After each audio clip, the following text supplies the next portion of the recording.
Introduction. I waited backstage at the Renaissance Hotel ballroom, where the Pickup Artist Summit was in full swing, and I was the next scheduled speaker. If you are not familiar with the term pickup artist, it means a man, generally, who is skilled at meeting, attracting, and seducing women. Typically, pickup artists, or PUAs, are associated with the seduction community, a heterosexual male subculture based on the goal of improved sexual and romantic abilities with women. For years this world has been kept a secret, but with the success of VH1's show, The Pickup Artist, and Neil Strauss' best-selling book The Game Strauss, 2005, it's not so secret anymore. In fact, it has become a big business. The PUA Summit is a gathering of the world's top PUAs and their followers who are eager to learn. Some of the experts teach pickup lines, while others teach routines, but all teach their method on the art of getting the girl. If you're confused as to why I, a woman, was speaking at the PUA Summit, let me give a quick description of my job. I pick up women for men. My name is Marnie and I am a professional wing girl. Men pay me to help them pick up, attract, date, and get the women they want. Not to brag, but I'm really freaking good at it. Besides being invited to speak at the PUA Summit this year, where I was awarded World's Best Female PUA of the Year, I have successfully helped thousands of great men get the women they want. So how did a nice Jewish girl like me get into this profession? I started my business, the same way most people do, drunk and by accident. One Friday night, I attended a Shabbat dinner at the home of Rabbi Schwartzy. I am not religious, but I was new to Los Angeles and wanted to connect with my people. Just like any other Jewish event, this dinner was also a singles mixer. I had recently started dating someone, who I am now married to, but felt there was no harm in window shopping. The matching-making soiree was off to a rocky start, and the event felt more like a junior high dance than a singles mixer. Boys on one side of the room, girls on the other side. No one was interacting. I started grabbing men and pushing them to talk to women. When they were finished interacting, I would give them feedback on their technique, made tweaks and send them out again. By the end of the night, people were mixing, exchanging numbers, and having a great time. I went home, buzzed from the night and the open bar, and spoke to my roommate. I was in public relations at the time and hated every second of it. I said to him, what if I could do what I did tonight, but as a job? What if I was a professional wing girl? My roommate responded with, there's no way guys would pay for a service like that unless you threw in a BJ and case of beer. I disagreed, marched into my bedroom, and put an ad up on Craigslist. It went something like this: what better way to attract bees than with honey? All you have to do is sit back, relax, and I'll bring the women to you. By the next morning, I had over 75 responses and the start of a brand new business. I have to admit, the first few months were somewhat frustrating because I was trying to figure out exactly what it was that I had created. The media pounced on me, men were intrigued, a pimp even wanted me to join his ring, and of course, my family was concerned. I had no idea what I was doing, but I didn't let that stop me. I took the wing girl method to a completely new level when I met a man named David Dingello. David invited me to speak at one of his PUA events called Mastering the Art of Approaching Women, The Art of, 2010.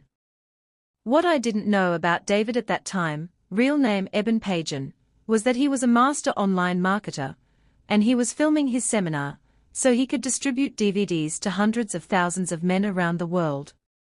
That is how I found myself quickly pushed into the world of pickup artistry, and became the first female-run and operated business in the industry dedicated to helping great guys date beautiful women. All of a sudden, I was recognized at Starbucks by men who had seen the David Dingello DVD, and was getting requests from every top PUA around the world to interview me for my unique female perspective.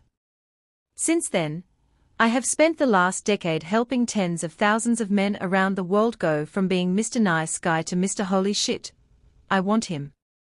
Now I am going to do the same for you. It's no secret that women are hard to understand. You can never be sure what will turn us on, turn us off, or arouse our fury. In addition, you do not know what we say when guys are not around. It is easy to feel lost trying to attract and date women, and make sense of their behavior.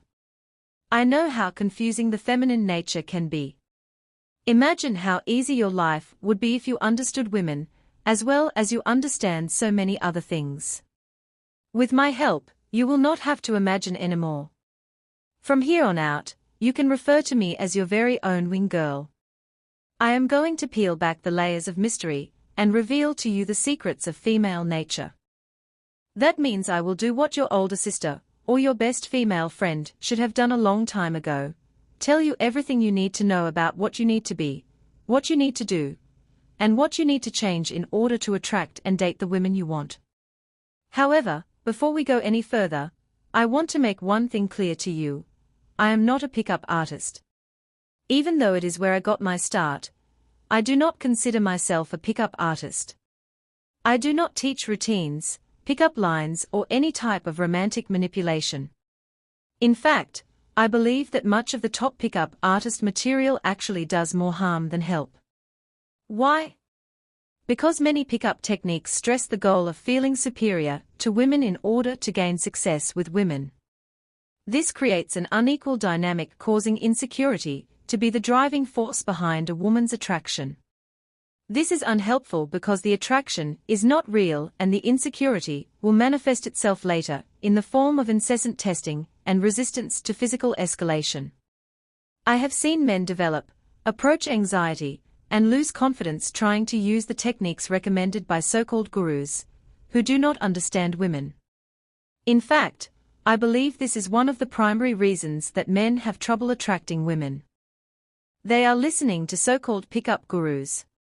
These systems actually end up turning men into anxious teenage girls, always wondering if what they are doing is right, and becoming nervous and uncollected. The wing girl method is clear, it's simple, it's intuitive, and it's easy to put into practice. I am not going to bog you down with jargon or fancy words so that you go along with something that you know makes no sense in order to strip you of your money. I am going to give you the facts. My goal is not to transform you into a robotic machine that repeats the same phrases until it is taught a new killer routine, but to help women appreciate you for the great guy I know you are. I am going to give you the skill sets that allow you to carry on a regular conversation and actually relate to the woman you are talking to rather than simply throwing up a routine on her. These skill sets stay with you at all times and make it so simple that you can adapt them to any situation and deal with any obstacle calmly and coolly. The materials I provide will show you how to boost your sexual and masculine confidence by gaining a clearer understanding of how women work, what they want, and why they do the things they do. This strong masculine presence will allow you to attract women. I know what you are thinking. She doesn't understand. I wish I could say that was true, but for years I struggled like you, unsure of myself. I suffered from severe social anxiety, and was constantly living in my head. It took a tremendous wake-up call, one that put my life in danger, to start making real changes in how I approached other people. It reached a point of such severity that when I was only 20 years old I had a stroke. To say it was one of the most stressful years of my life would be an immense understatement. After following a man to a college, only to break up with him a month later, disconnecting from all of my friends and struggling with an eating disorder for most of a year, my body hit a barrier. While working as a summer camp counselor, I collapsed. When I awoke, I was partially paralyzed. I could barely communicate with those around me. From there, things just got worse. It did not matter that I had bleeding in my brain that resulted in a minor stroke. The side effects created a deep state of self-consciousness than I had never felt before. I was harshly judging myself, which created a barrier between others and me. I was lonely, frustrated, and lost. It took almost 2 years to recover. At the age of 23, after school, I decided to make a change and moved to Los Angeles. On the day I left, I made a huge promise to myself. I told myself, I'm going to break free of the judgments I place on myself. I am going to try new things. I am going to meet new people and break down these barriers that are stopping me from connecting to others. When I got to Los Angeles, I dove headfirst into pushing myself to do things that I was otherwise afraid of doing. The move to Los Angeles had been the biggest risk I ever taken. Why not take just one more? I decided to go dancing despite my injury, which had made dancing nearly impossible without feeling self-conscious. I met new and interesting people who were not like me, but that was okay. I created a new life for myself, and I did it through the greatest adversity I had ever felt. So now you are probably thinking, all right, she gets me a little bit more, but how is a woman going to help me gain a strong masculine character? I'll tell you. Belief: women give bad advice to men about what women want. Truth: most women give bad advice to men about what women want. Many women do not actually understand what they want, or why they do the things they do. Most women will be able to tell you exactly what they wish they wanted, but very few are able to say what they genuinely want or need from a man. In fact, I recently put out an ad asking for women with opinions on what women want from men. I received over 600 responses from women around the world. Beautiful, intelligent women, who I later discovered had absolutely no idea what it was they wanted, what they were attracted to, or what they responded to when filling in the answers. I was shocked. However, one thing I did learn is that women are very interested in being heard. Save that note for later. For some women, it is difficult to admit to some of the behaviors they respond to. This is either because they are embarrassed, or because they really do not have a clue, but desperately want to figure it out. I also found that most women place themselves on a social pedestal and are fearful of falling off. I have always known many guys growing up and often saw things from their perspective. I have winced at how they misinterpreted women. I saw firsthand the key places where women miscommunicated to men, and where men failed to understand the signals women were sending.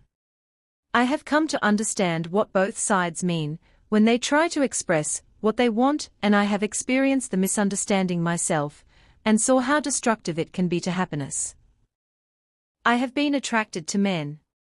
I have loved men, hated men, and been hurt by men.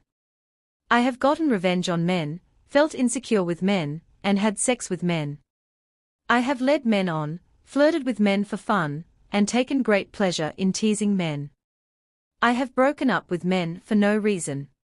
I have avoided men, flaked on men, given out my number with no intention of answering the phone. I have had one-night stands with men.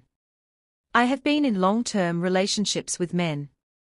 I have even placed men in the friend zone when I knew they deserved a romantic chance. I have experienced every scenario you have possibly experienced, but on the other side. With my help, you are going to become the guy who understands the subtle communication that occurs between men and women. You will be able to attract women because you'll understand what women want to communicate. These women will be attracted to you, not your money or possessions, but who you are and how you can make them feel. Here's just a little of what I am going to teach you: what women are really looking for, what do women really mean when they say certain things, how women evaluate men, how you can fine-tune your approach, how you can avoid the mistakes that most men make, why looks don't matter to women, how women can sense a man's presence and intention, why saying the right thing doesn't work, the definite signs that she likes you, and what to do next, how to escalate sexually with women without getting slapped. This is just the start. With me as your personal wing girl, you will hone an approach that is unique to you. You will become a great communicator. You will understand how to please a woman both emotionally and sexually. You will become a man that women want. You will also become the man you have always wanted to be. How to use this book. This book was written to provide advice on a variety of topics, all for understanding my crazy gender.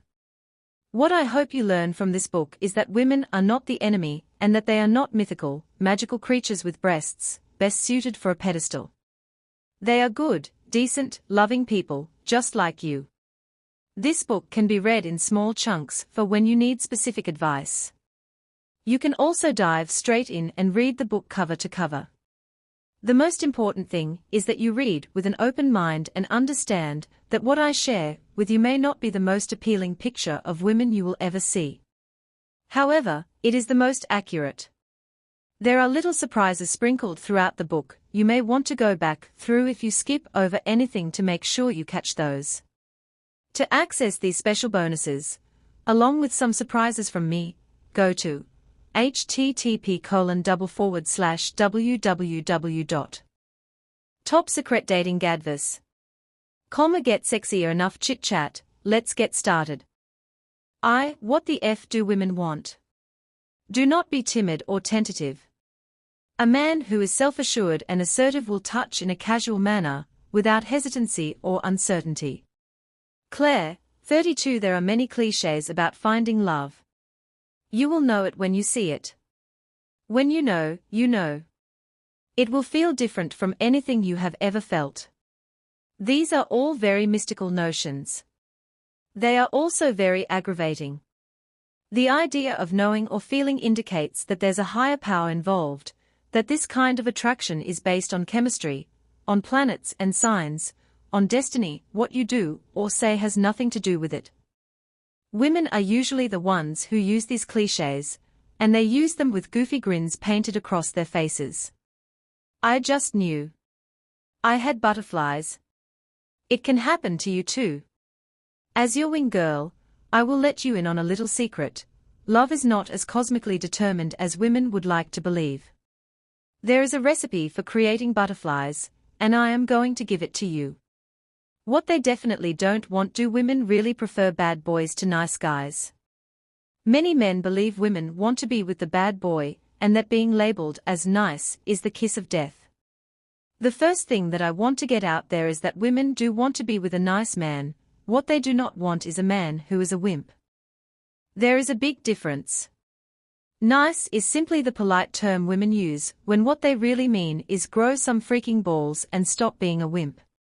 Women do not want to be with the bad boy. I have never heard of a woman sitting with her friends during girls' night who said, "I can't wait until I meet a jerk who will treat me poorly, belittle me on a daily basis, and show absolutely no respect for me." If that is what you believe women want, we have some serious work to do. I will admit that I understand how this rumor started and why so many men still believe that acting like a jerk will get them everything they want with women. Every day you see women with guys who you know don't deserve them, jerks or downright douchebags with amazing women by their sides. You may even be the shoulder that those women cry on when these guys act like selfish scumbags. You think to yourself, "I'm a great guy, I should be with this girl. I have to become just like those jerks so that girls will date me." Let me explain why these women keep going back to those bad boy characters. Sadly, the bad boys are the ones who approach women. Nice guys rarely approach women, and if they do, they screw it up every time, because they instantly put the woman on a pedestal. Bad boys are confident in themselves, respect the lives they have created, and they go after the women they want without fear of rejection. In the beginning, they display characteristics of a man any girl would want to be with. They show confidence, self-respect, independence, leadership, passion, and desirability to other women. Then something interesting happens. Slowly their true colors start to show, and it becomes apparent that they are jerks. However, by this point a woman is hooked on the bad boy. She believes that her first evaluation of him was correct and is embarrassed by her seeming stupidity. She tries to change him back into that great guy that she believes he secretly is. She tries to make him into a man he will never be. And so the vicious cycle begins. It continues until she is finally ready to give up and cut her losses. This can take a long time. I see it happen constantly with my female friends. I hear them complain, get mad, and try everything to turn their bad boy into the nice guy they thought he was, and that they demand he be. I can tell you for a fact that women do not want to be with bad boys, jerks, and assholes. Who would? What we do want is a mix of the knight in shining armor, who sweeps us off our feet, and the bad biker boy from the wrong side of the tracks, who takes us on a thrill ride. A woman wants a man with a backbone, one who will tell her when she is wrong. She wants a man who will not lie down and play dead when she is being overly demanding or bossy. A strong, independent woman wants a man who will treat her well. She will not go searching for a player or a two-timing douchebag. All we are asking for is a man to treat us with respect yet at the same time respect himself. Women do not want to be with a bad boy. What women want is to be with a nice guy that is confident and a leader, who holds boundaries and respects himself. A nice guy with all the bad boy strengths. In my eyes, nice guys will always have massive sex appeal. Why men give bad advice just when I think I have taken men 2 steps forward, I get emails like the one following. Emails from guys telling me they have stumbled upon pickup artist materials or advice from a reputable resource that their friends recommend. Inevitably, it blows up in their faces. Check out the email on the next page from a guy who stumbled upon an old Tom Lakis segment and was given the typical advice of just treat girls like crap. Also, check out how the tactic blew up in his face. My reply: please do not listen to anyone who tells you that women are attracted to men who treat them like crap. The women who are drawn to this type of abuse are highly insecure and come with tons of baggage. Trust me, you do not want to deal with that. Too much game can ruin your chances with women. Many men get carried away trying to play the game, so carried away with being charming that they lose the girl. Listen, I am the first one to admit that I love the game. I love the banter, the butterflies, the teasing, all of it. It is fun, but only for a night, maybe 2 at the most. After that, I need something a little more substantial, or I'll move on. A while back when I was first introduced to the world of the pickup artists, I met one of its leaders, Mystery, while speaking at a David Dingello seminar. In case you do not know what a pickup artist is, I will explain. A pickup artist is a man who considers himself skilled, or who tries to be skilled, at meeting, attracting, and seducing women. The term pickup artist is associated with the seduction community, which is a heterosexual male subculture based on the goal of improved sexual and romantic abilities with women. Pickup artists develop pickup lines, routines, and gambits. They aim to improve their seductive capabilities through the development of different lifestyles. Many pickup artists use manipulative tactics to feed off a woman's insecurities, seduce her, and get what they want. These techniques not only hurt women, but also men. The more women interact with the said pickup artists and get hurt, the more cautious they will be with all men. This means higher hurdles for regular guys to jump over. Back to my point. I met Mystery. He was a tall man wearing a top hat, nail polish and a leotard. I kid you not. He introduced himself by teasing me and telling me stories, which honestly kept me captivated for an hour. I understand how his game works, and it worked on me. I was excited, bubbly, and dying for him to want me. Did I want him? Not at all, but I wanted him to want me. Do you see the difference? I did not fall madly in love with him, nor did I think we had a great connection, but I had an urge for him to like me and want me. Once we separated, though, I did not think of him again. I didn't want to talk to him the next day, or for him to call me. I got everything out of him that I wanted. I knew there was nothing else he could offer. His magic only worked for a short period of time, because I had nothing real to feel connected to. I was simply entertained. Many of the men that I work with on a daily basis, or have been part of the pickup artist community. They have consumed tons of pickup artist materials and have probably done a boot camp or 2 with a top pickup artist. These men have no problem engaging and approaching women, but they all come to me with the same problem. Where did I go wrong? How did I lose her? The answer to those questions is that they were so wrapped up in the game that they forgot to be present and connect to the woman in front of them. They have learned to capture an audience, but they have not learned how to make that audience want more. At the core, most pickup artist programs mean well. However, if used incorrectly, they do a lot more harm than good. These programs fall short because they dehumanize men and women alike, making it nearly impossible to form a real connection. I am going to give you a straight and honest female perspective. As a man, you have to give women a little more than entertainment to win her heart. I receive many of these emails, but I just want to share a few with you that show the kinds of mistakes men tend to make when they take the wrong advice.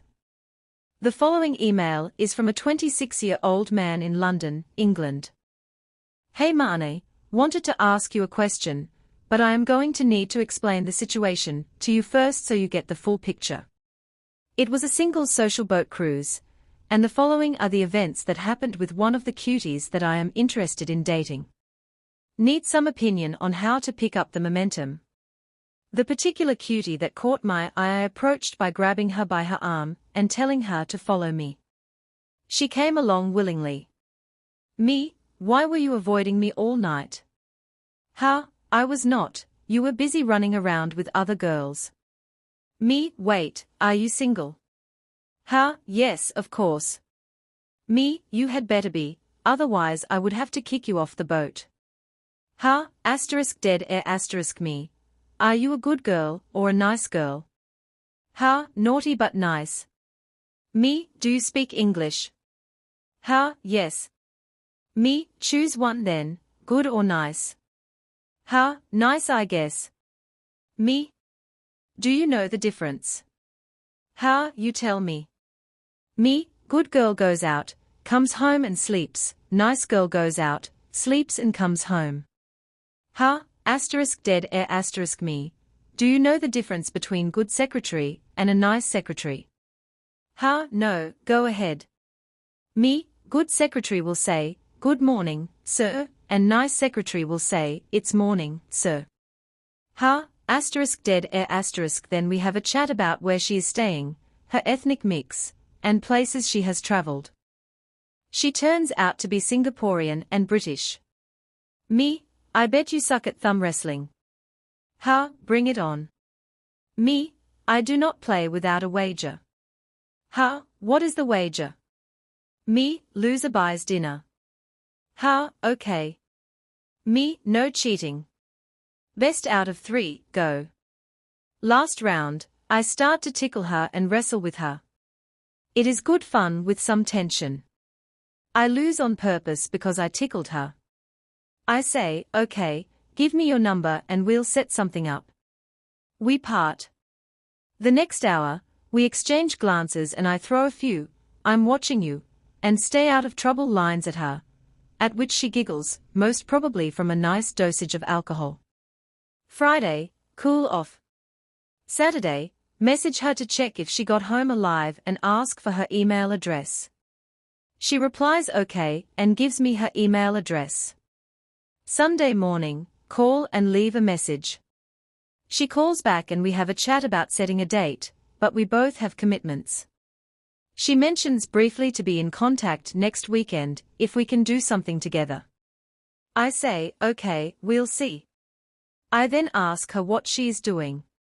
It's almost noon, why is she lazing like a pig? She giggles and says she has plans with some friends to watch Sex and the City. Me, so which character best describe you? Ha, I don't know, what do you think? Me, I think you are a Samantha in Charlotte disguise. Ha, no, no one likes to be her. It's not nice. Me, are you judging her? You are even more evil. Ha, no. Me, I must go, got training, will call and catch up. I text her later telling her I had to cut her short because I was dealing with London traffic. We'll call at night to catch up and have some stimulating conversations. End with Charlotte and a wink. I called her at 10:30 p.m., went to her voicemail. I say, playing hard to get. Cheeky. Holler back. I have not heard from her since. Tuesday 11 p.m., Sent her a funny text. It's important to find a man who has money, a man who adores you, and a man who is great in the sack. It is also important that these three men should never meet. How are you doing? Did not receive any reply. Any opinion as to how I can pick my game up again? My response to the email: what I noticed from your email is that you need to stop playing games. Games like this are fun in the moment. They are entertaining and get a girl's heart racing, but once this moment passes, reality sets in and girls realize what this behavior really means.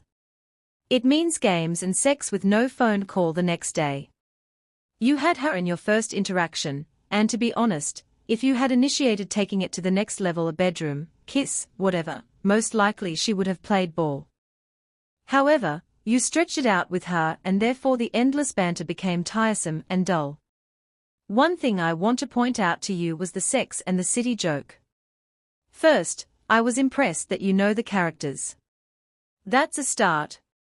Second, no woman wants to be referred to as a Samantha by a man who is trying to sleep with her. If you call a girl Samantha, you are telling her you're slutty and I think you're easy. Even if it is true, no woman wants to hear that. That little statement will have her feeling that there is only one thing on your mind.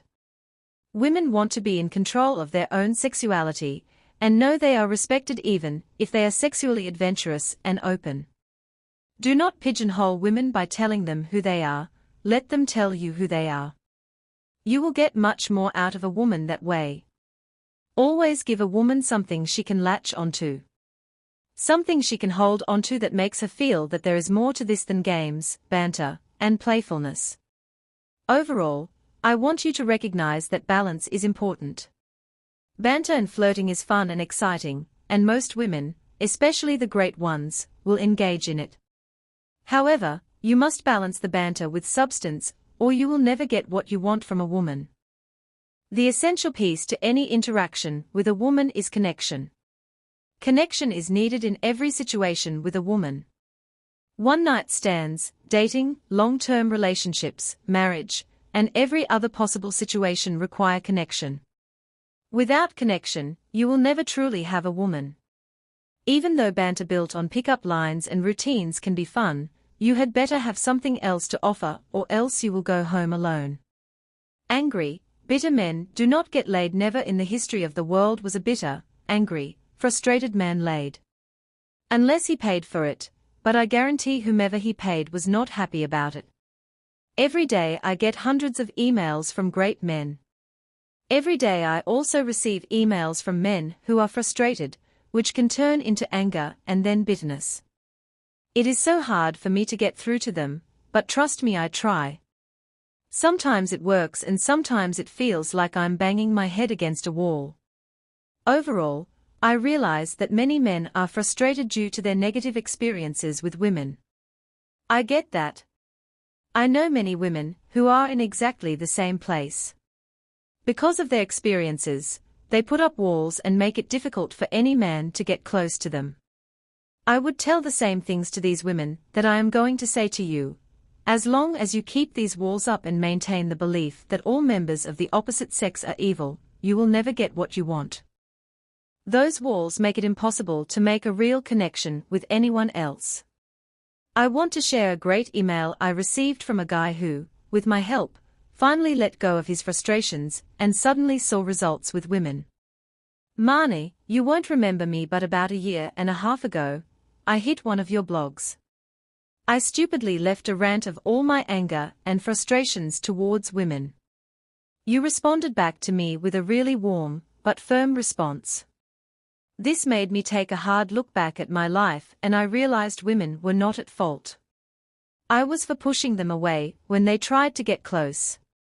After this introspection, I began to change my life by working out 3 nights a week with my cousin and joining the local art association photography group. There are some real pros there and they are impressed with my work. I'm 43 and now have 20-somethings hitting on me. I need to clear 2 final hurdles. Excise my limiting belief women do not want to be with me and being able to ask these women out. I have missed a few opportunities last year due to this one. I am working on these. I accept responsibility for my lack of a girlfriend and am working towards this goal. I apologize for the length of this missive, but wanted you to know you helped. Thank you. Loved this email. Believe it or not, emotional blocks or false beliefs about women can actually hurt your chances with women. They may not be as major as this gentleman's were, but they can still have a huge effect on you. My husband used to have a huge mental block, not towards dating, but marriage. He used to think that marriage was the first step to divorce. Awesome for his romantic interests, right? In his mind, if he and I were to get married, then it would ruin our relationship, and we would divorce. However, his ultimate goal was to have a family. He was torn. He had to work hard to change the story he had been telling himself from marriage equals divorce to marriage is about commitment and love. Marnie and I will work hard to keep our marriage strong. I want a family and we can make this work. Minor tweaks in the stories we tell ourselves can totally alter the way we move forward in the world. I call this reframing, and it has been popping up a lot lately with the guys that I work with. Many have horrible stories that they tell themselves every day. For example, I'm horrible with women. I have no idea how to talk to women. I am a bad lover. Women will never want me. Women are evil. I am bad at relationships. I firmly believe that if you do not talk nicely about yourself, no one else will. I gave each of these men an assignment to reframe what they say to themselves aloud for a whole week. So instead of saying, I can't approach women in public, say, I feel nervous about approaching a woman in public, but I know that I want it, so I am going to do it. It will not be as bad as I have imagined. No woman likes a pouncer, just like the rest of my generation. I fell in love with Tigger from Winnie the Pooh. Remember that adorable, Pinky tiger? It was not until recently that I realized Tigger was a horrible influence on the youth of today. He preached about pouncing and how it was fun, fun, fun, fun, fun. Pouncing is not and should not be fun, because it can get you into trouble. In my business as a wing girl, I encounter men who impulsively respond to their emotions and pounce on women. Pouncing usually occurs when a man meets a woman he is attracted to and wants her to feel the same. He wants to be perceived as the perfect man. He calls constantly, shares feelings too quickly, is overly available, and compliments for no reason. You get the picture. Unbeknownst to men, these actions scream out that they are needy, dependent, and desperate. All attributes that women are very turned off by. Why is it that this behavior is unattractive? One would think that attention and the showering of emotions would be flattering to a woman. Not so. This type of behavior turns them off faster than you can say ketchup. Why is this behavior so repulsive to women? It is repulsive because it is not manly. It is weak behavior from a male who does not understand his own value. He sacrifices his self-worth for the attention of an attractive stranger. As a woman, I find it strange when a man who does not know me is willing to drop everything in his life to please me. He knows nothing about me. Why is he so eager? I automatically assume there is something wrong with him. I then proceed to dodge his calls, make dates through text message that I will eventually cancel at the last minute, and try hard to avoid seeing him ever again. Many of my girlfriends who find themselves in similar situations respond exactly the same way. It is too much, too fast. Many of the men who I work with used to act this way towards women. They would pounce and then be completely crushed when a woman did not respond favorably to their romantic behavior. I would enlighten these men by telling them what their behavior was saying to women and get them to admit to why they were acting that way. Most of the men admitted that this type of behavior stemmed from insecurity, discomfort, and confusion.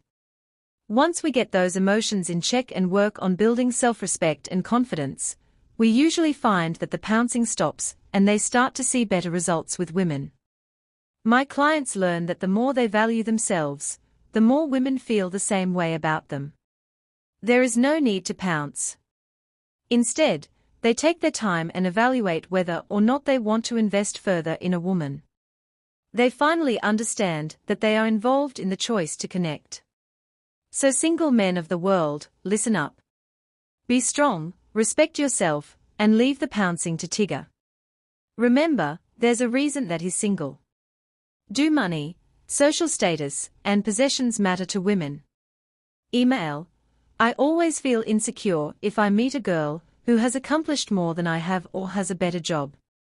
So, am I right or not? Jordan. My response: Jordan, well, that insecurity, my friend, is what is going to turn off a woman, not how much you have. Just because a woman is more successful than you are, or has more than you, does not mean that you are less of a man. What you have does not matter to most great women. Don't bother with gold diggers, shallow women, etc. What matters is when you let it affect you and make you self-conscious about it. Women are not bothered until you voice that you are bothered by your money, social status, or possessions.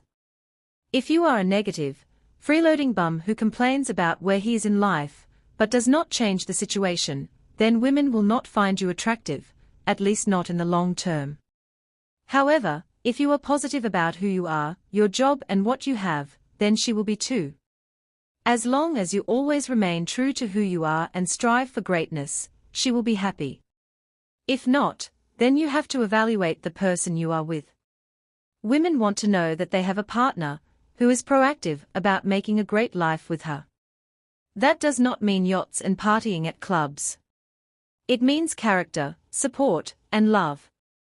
For those who you feel are more accomplished, remember that you also have areas that you are accomplished in that she may not be. Never feel below another person. Learn to respect and acknowledge what you and others have achieved. Mane: why do women respond to me when I act like an asshole? Email: I am a passive, easygoing person. Girls never really showed much interest in me. Then, just as an experiment, I tried acting like an asshole and many girls liked me more. There was more connection. Why do girls like it when I act like an asshole? My response: the thing is that you are actually a nice guy, so your version of acting like an asshole is actually just you acting like a guy with an edge. Deep down you are not an asshole, and women can tell that right away. Women love playfulness, challenge, and teasing. They do not like when a guy bends over backwards for them without even knowing them, and gives up all his self-worth. You have tapped into something amazing. You have gone from passive to active. It is super sexy, and you are getting results. Mane: do I need to be funny to get the girl? Email: I purchased your video and audio program from your website. First, I have to say it was amazing to be able to hear how all those women really talk when men are not around. It was great and I got a lot from it. I did have one question on something said. In the video with you and your friends, someone says that she wants to be approached in a fun way, with some funny comment. Now, I understand that, but there is not always something funny to comment about. Is it okay to just go and say, "Hi. What's your name?" Sometimes women say that they want men to be direct, but also subtle, confident, but not cocky, etc. It's confusing, you know. Adam: my response: Adam, I totally understand how you could find that comment confusing and frustrating. It is not always easy to bring the funny, especially when you are not naturally an over-the-top funny guy. What she was saying is that she wants a man who does not take things so seriously all the time, and can see the humor in things. Bring something to the table other than your deep understanding of how to write the best HTML code man has ever seen. This does not mean you have to perform, be the entertainer, or work hard at making her feel good. It means you have to bring something to the table to add to her evening. I have had many men who approach me and bring nothing to the table.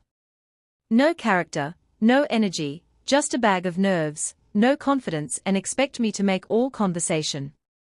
For me it feels like pulling teeth. It takes away from my night. I am a nice girl, and will give at least 5 minutes of my time to a man that has the confidence to approach. I am patient. Most women will not give you that time, and if they do, it will be followed by a lot of head nodding, one-word answers, and the hopes of finding an excuse to get away from you. I go out to have fun. I work all day, and when I go out, I want to enjoy my evening, not do more work. So bring the fun, enjoy life, and be able to laugh at yourself. That is what women mean when they say sense of humor is super important. Marnie, is it wrong to date women you know you do not want? Email, Marnie, is it wrong to date women knowing that you have no romantic interest in them at all, but are doing it to gain experience? Someone I know advised me to do this. I find it a little bit misleading to do this. Very similar to women receiving attention from men knowing they have no interest in being romantic with that person. Maybe my thinking is wrong, what do you think? James, my response, that is a sticky one. I would not ask a woman out that you are not at all interested in just so you can practice dating. However, if you are on a date and you realize, I'm not really into this girl, that is okay. Then you handle it like a man and tell her you are not really feeling it. I get what your friend was trying to advise.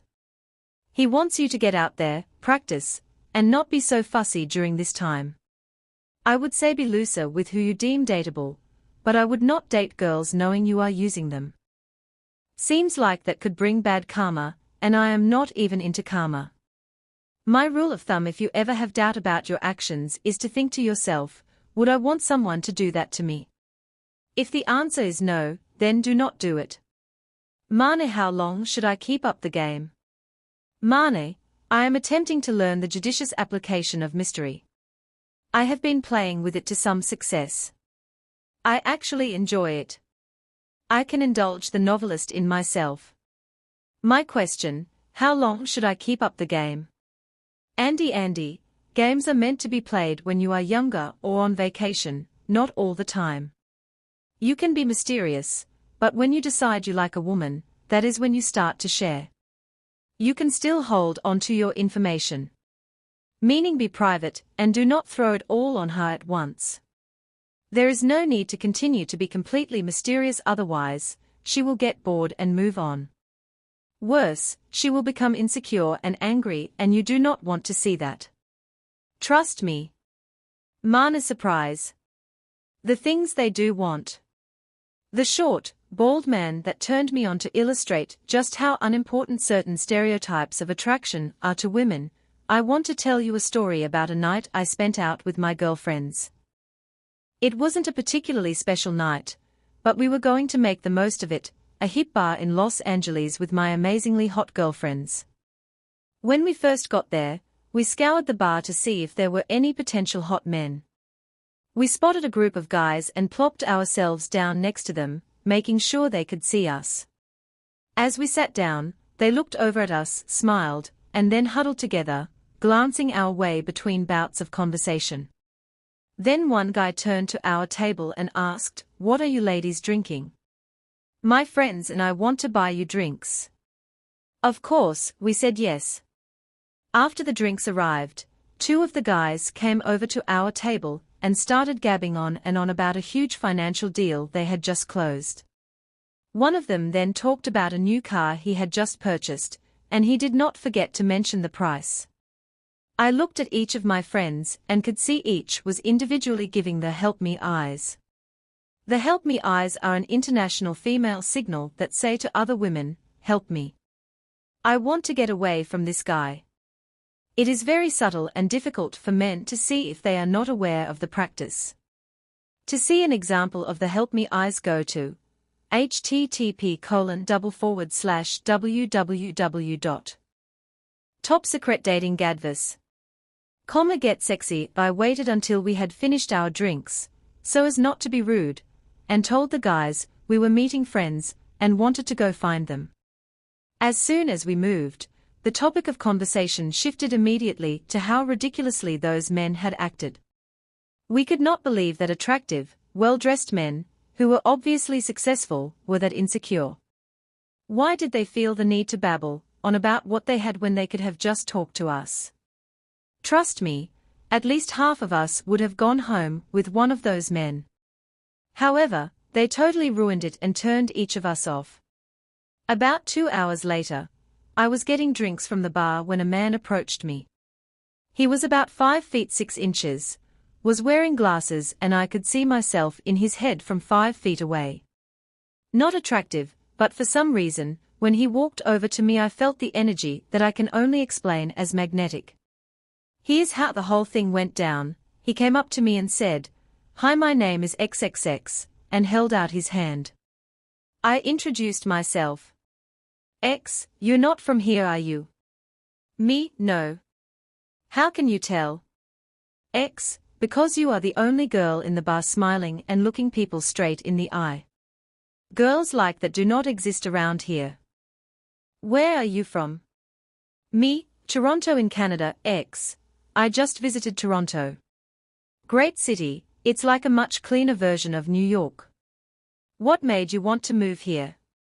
The conversation went on for some time, and that excited feeling in my stomach kept increasing. He was interesting, confident, and had this comfortable way about him that intrigued me greatly. When I like a guy I am talking to, I get nervous, trip over my words and ramble. Sometimes about topics that have absolutely nothing to do with the conversation at hand. Lucky for me, guys seem to like that. I did not notice anyone else around me. I was totally into this guy. I took a second to think about it. What is it about this bald, short man in glasses who has absolutely no style whatsoever? Then I realized what it was that I was attracted to, his character.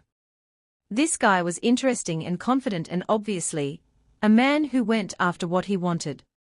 He was light-hearted, did not take things too seriously, and did not agree with everything I said.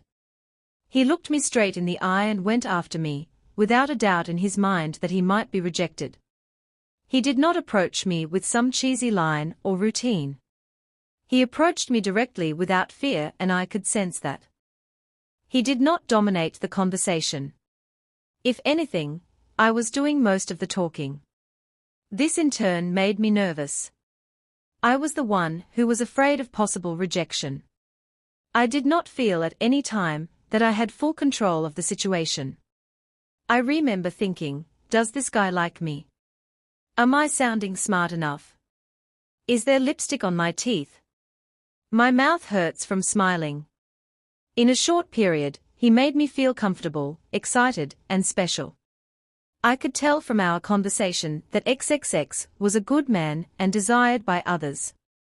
This of course made me want him more. He was self-assured, calm, and cool and collected.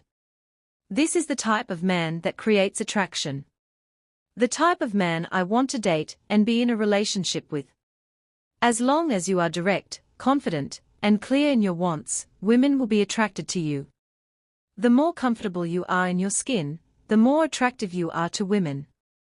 I am attracted to a self-assured man who knows himself and knows what he wants.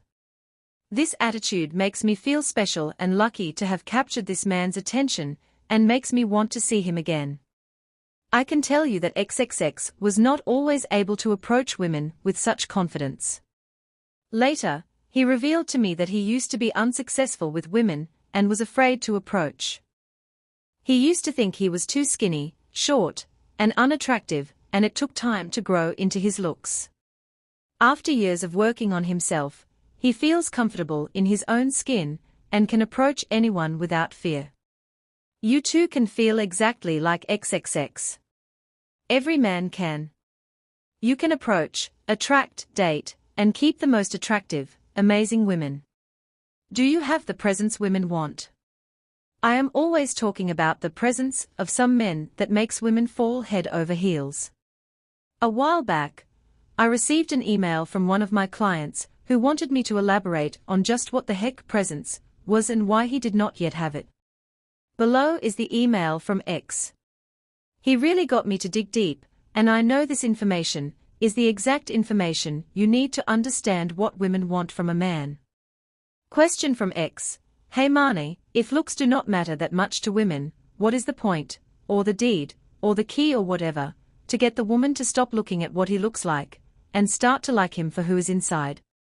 More so, what must the man be like, act like or do in order to take attention away from the way he looks and turn a woman's attention to his character?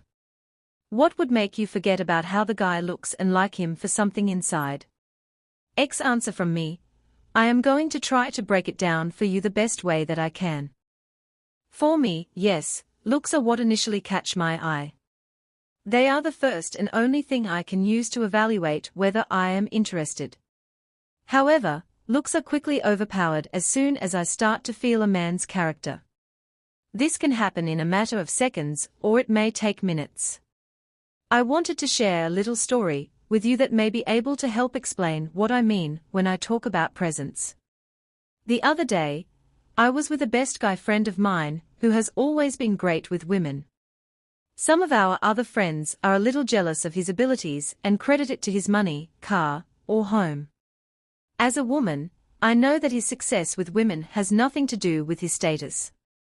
Honestly, he could be dirt poor and bald and women would still be super attracted to him. In fact, they were back when he had nothing. The reason why women are attracted to him is his calm demeanor, confidence, and enjoyment of life. He is easy to be around, interesting, and has his own point of view, but is intrigued by what others have to say. My friend knows he is awesome. Not in an arrogant way, but in a humble way.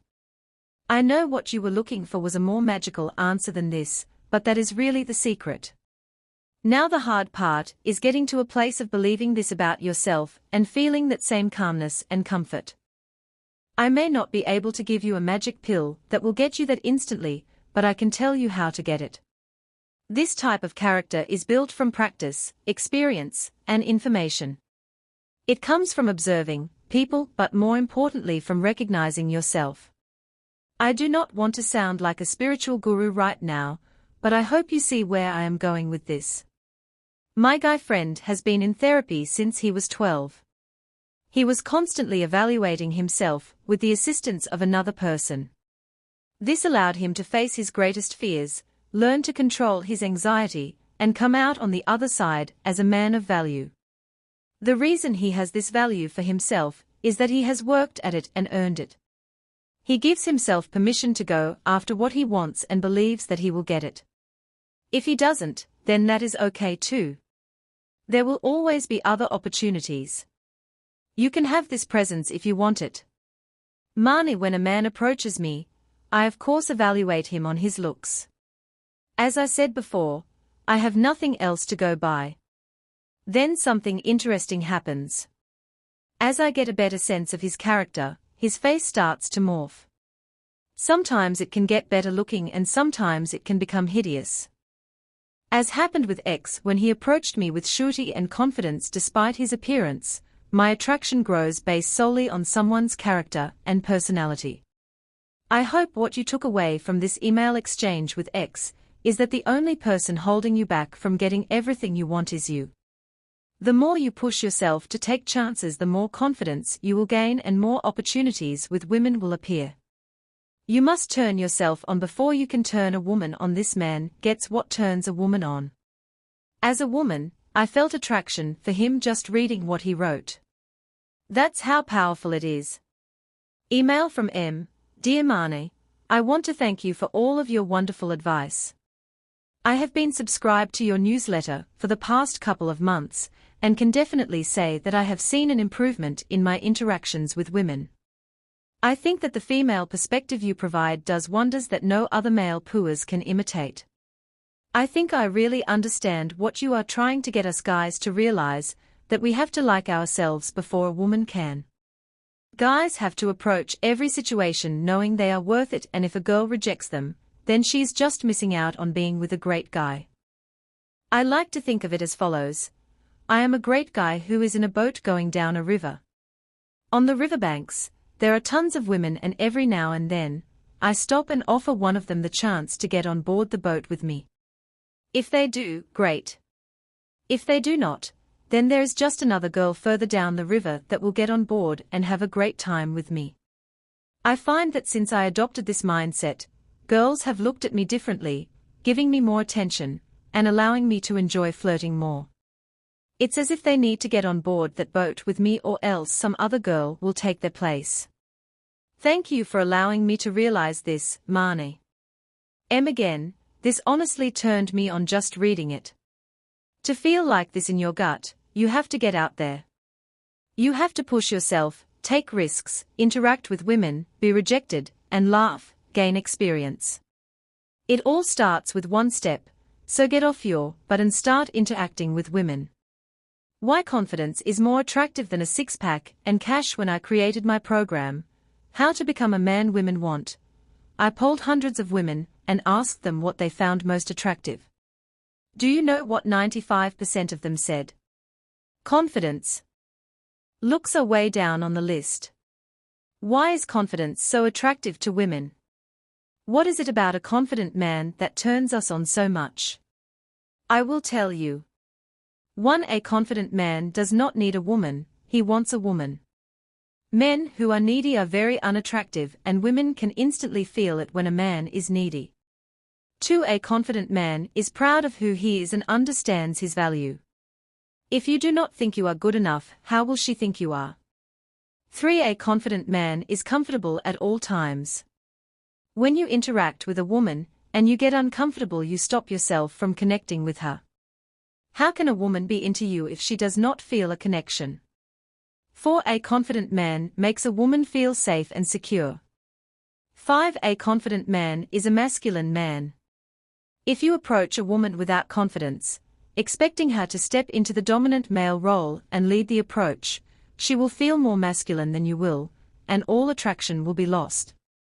Women want to feel feminine, not masculine. The more feminine you allow a woman to feel, the more attracted to you she will be. There are a million more reasons why confidence is the most attractive characteristic to women. So as a man, how can you build this confidence? How do you even start? Lucky for you, I have the answer to both questions here. I picked up a famous women's magazine called Glamour. It's a great way for me to keep in touch with recent female trends, wants, and desires. There was a great article in the issue called Your Get Confident Kickstart, written by Vicki Norton, 2012. The article teaches readers how to build confidence. Even though this article was targeted at women, Vicki's lessons apply to men as well. In fact, a lot of the advice is quite similar to the advice I give my private coaching clients. I want to share the highlights with you. Each of these little tips are easy to absorb and a bit more challenging to apply, but if you do, I guarantee that within 3 months' time you will have the confidence every woman is attracted to. People who ooze confidence are prepared to take a risk and do their best. It's okay to acknowledge that you don't feel confident all the time, but if you decide to do all the things you want to do anyway, your confidence will grow. Dr. Cecilia DeFelice, remember, people who appear to be 100% confident are often overcompensating for insecurities and putting up a protective facade. To gain some ground, put yourself out there and into situations where you might initially feel out of your comfort zone, then you'll realize you can change. Dr. Anna Simmons, we know your lack of confidence is all your mother, a father, a brother, a teacher, boss, ex's fault, but get over it. By blaming them for your inadequacies, you allow other people to control your destiny. To move forward and be the person you want to be, the first lesson is that shyness and low self-esteem are optional, not fixed. Dr. James Practice, practice, practice. According to Dr. Russ Harris, there are 5 factors leading to low self-confidence: harsh self-judgment, excessive expectations, preoccupation with fear and anxiety, lack of skills, inadequate experience. Practicing your skills, picking up, talking to, or approaching women, and gaining experience are essential. Feel the fear. The golden rule for developing genuine confidence is this: the actions of confidence come first, the feelings come later. Dr. Harris, snap out of it. Realize that everyone is so busy worrying about themselves, they are just not that interested in how you're coming across. Dr. Simons take it step by step. Set goals and split them up into manageable stages. Dr. DeFelice confidence is not a magic formula that you can stumble upon in a book or on the internet. You must work to attain it, but when you do, it will give you everything you need to walk up to a woman and be yourself. 4 things you need to do to get women at the beginning of every new year. I sent out a reminder message to everyone that follows my blog and reads my newsletters. It is my virtual kick in the ass motivator. Every year I want to change it, but every year I realize that what men need to get women does not change all that often. It is a permanent thing. I want to share that annual letter here because it is just as poignant now as it would be in January. 1. Be a leader, not a follower. I know it is easier to be the laid-back guy, but it is certainly not attractive. Be decisive in everything that you do. Even if you do not have an opinion, form one and take it to action. For example, X, what do you want to do tonight? Your typical answer, doesn't matter to me, whatever you like. New answer, let's go to this new whiskey bar I heard about. 2. Get a life. Women are more attracted to men that have lives of their own. Why? Because it means they are not as needy. 3. State your intentions. It is time for honesty, no more covering up your intentions and suppressing your masculine urges. If you see a woman you find attractive, go get her and let her know what you want. Moreover, what do you want? You want to know whether she is a good fit for you. Whether it has to date, have sex, form a partnership, build a friendship or whatever. You will never find out unless you are clear with your intentions. 4. Be direct. There is nothing sexier than a man who is direct. Be direct and ask for what you want. Think of how you asked for gifts from Santa when you were younger.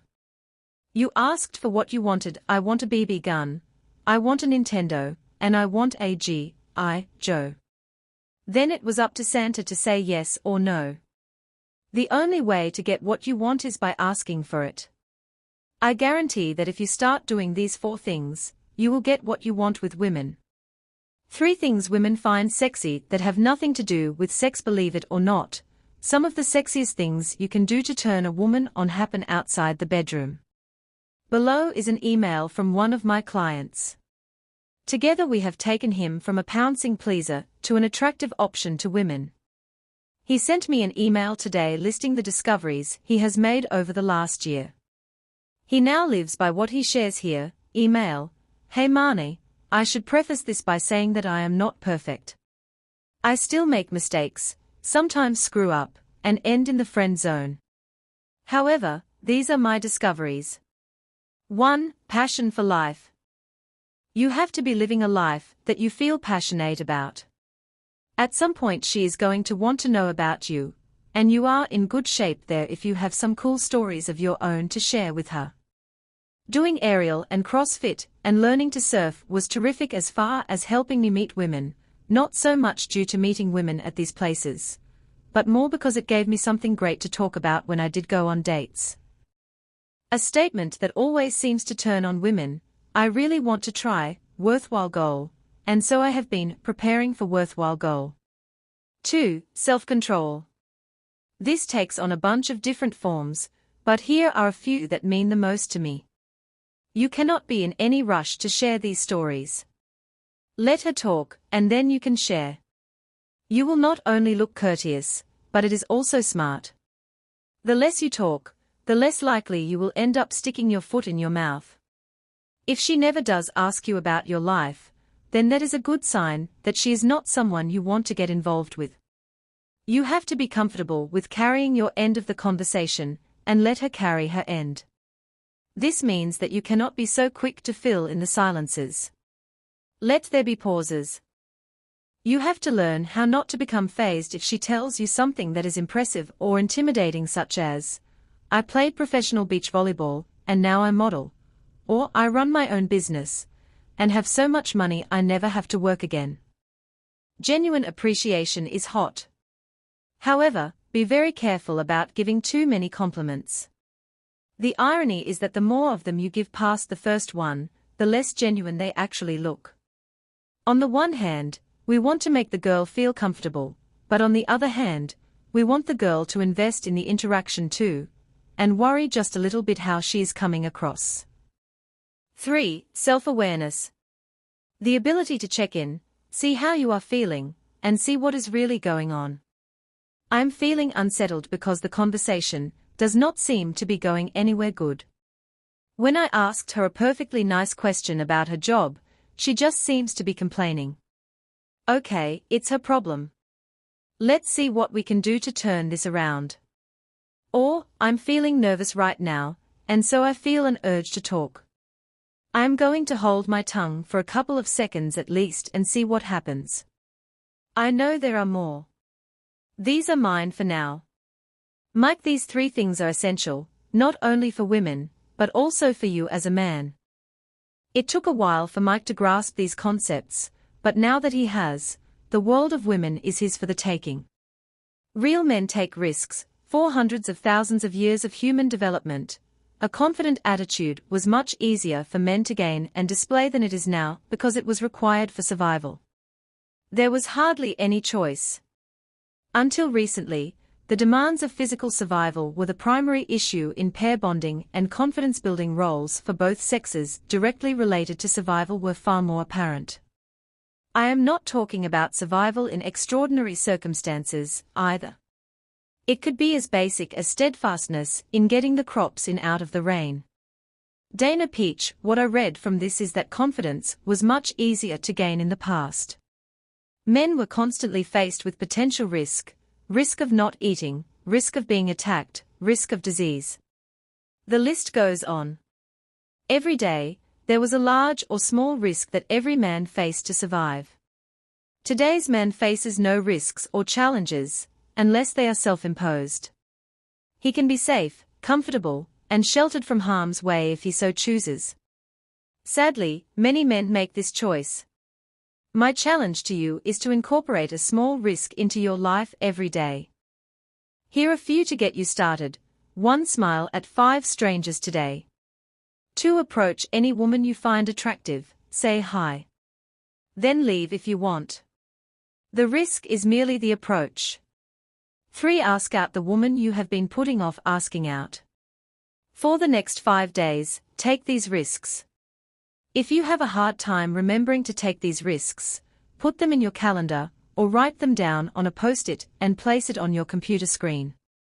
Whatever you need to do to remember to take these risks, do it. If you do not, you cannot grow. If you do not grow, you will not gain more confidence. If you do not gain more confidence, you can never become a man that women want. I challenge you to take these small risks every day. I promise that if you do, you will become a man women want. More importantly, you will gain more confidence and the character you have wanted for a long time. Rules for attracting beautiful women. I have an exercise for you. It requires minimum effort and will create maximum results. Ready? I want you to know what it is like to walk in a woman's shoes. No, I am not going to make you put on a pair of heels, but I am going to show you what beautiful women experience with men every day. You are going to see it all from a woman's point of view. I hope that this exercise will give you a new perspective on what women deal with on a daily basis, and how you can change to get what you want. So that you can see the tiny errors and mistakes you make that are silently killing your chances of attracting, dating, and getting incredibly amazing and beautiful women. Here is your assignment. Your assignment is to create an online dating profile as a woman. Pick a dating site, make your profile, and post a couple pictures of a sexy woman. Find some on the internet, trust me, there's plenty. Now wait for the responses that you get. One of my clients wrote to me after doing the exercise, email, Marnie, I signed up on a dating site as a woman and I have learned that dudes are lame. In less than a day, I have received 11 pages of emails, most of which have hi as the subject. The message itself is usually something along the lines of, you're pretty, please talk to me. I use some photos that I found online. Lots of interesting sites pop up when you Google hot babe. In a few of the messages, the guys were not so subtly bragging about one thing or another. Alternatively, they just hit me with a barrage of questions. I didn't realize how pathetic most guys are. Is this what it is like for women in real life too? I am almost starting to feel like I would be doing women a favor by approaching them. Dave, my response, Dave, there it is. The magic realization. Yes. You would be doing them a favor to save them from the horrible shit they are bombarded with every day. Yes, women get that in real life. Yes, the more attractive a woman is, the more bullshit is thrown at her, and the lower quality level of man approaches her. I am so glad that you stand to see it through a woman's eyes. Marnie, here's another response I got. Hey Marnie, I just wanted to say that this exercise is genius. At first, a part of me felt somewhat bad for fucking with all those desperate guys after posting a pic of an insanely beautiful girl, but another part of me just wanted to laugh my ass off at all the redundant, mundane messages I got. In the very first day that I had the profile on, I got 17 messages. 15 out of 17 had either hi, hey, or hello as the subject line. Are you kidding me? That is the best they can come up with. I thought that was bad until I read the actual messages. Pretty much all of them said something to the tune of this, hey. You are beautiful. Message me back and get to know me. A woman would probably pick up from this email several things. The guy has no creativity. The guy is very shallow. If the first thing he mentions is your looks, that is obviously all he really cares about. He is probably very desperate, as the email is so simple and boring that he probably sends the same exact email to multiple women every day. I have to admit, I was once guilty of this myself. Thanks again for the exercise. It definitely opened my eyes. By the way, I took the profile down. Alex, I have given this exercise to over 200 men, and each of them have had the same response. They were shocked at how women were bombarded by pathetic losers. You can imagine why women have developed their own barriers for entry, and why it is even more challenging for great men to break through the barriers. Try it. Learn from it. Change your perspective because of it. Something tells me I am about to get in a lot of trouble from dating sites, but it is worth it. Women want a strong man. I debated the placement of this email exchange for a few days. In fact, I probably moved it around from chapter to chapter over a dozen times. The reason I did this was that the email below is from a man asking to get his girlfriend back. This comes way after understanding the type of man women want. However, at its core, the question is really about the type of man women want and how this guy can become that man. Therefore, I stuck it at the end of the first chapter because I feel it truly explains what all women want. The honest-to-God truth about what women want is everything and nothing all at the same time. We do not know what we want. We may think we do, but usually we are wrong. After almost a decade of working with men to explain the ultimate mystery that is women, I have realized what women truly want, even if they do not know they do. What women truly want is a man. A man that can lead us towards what we want from life. Not by being an aggressive, arrogant jerk, but by remaining strong, confident, and comfortable no matter what we throw their way. A man who gets us, understands us, leads us, and can stay grounded in our moments of confusion. That is a man any woman would happily be attached to, and feel satisfied that she is getting everything she ever wanted from and more. Now that we got that out of the way, I want to share an email exchange with a guy whose girlfriend broke up with him for not being a man. Seeing as he has a penis, I can understand his confusion with her statement.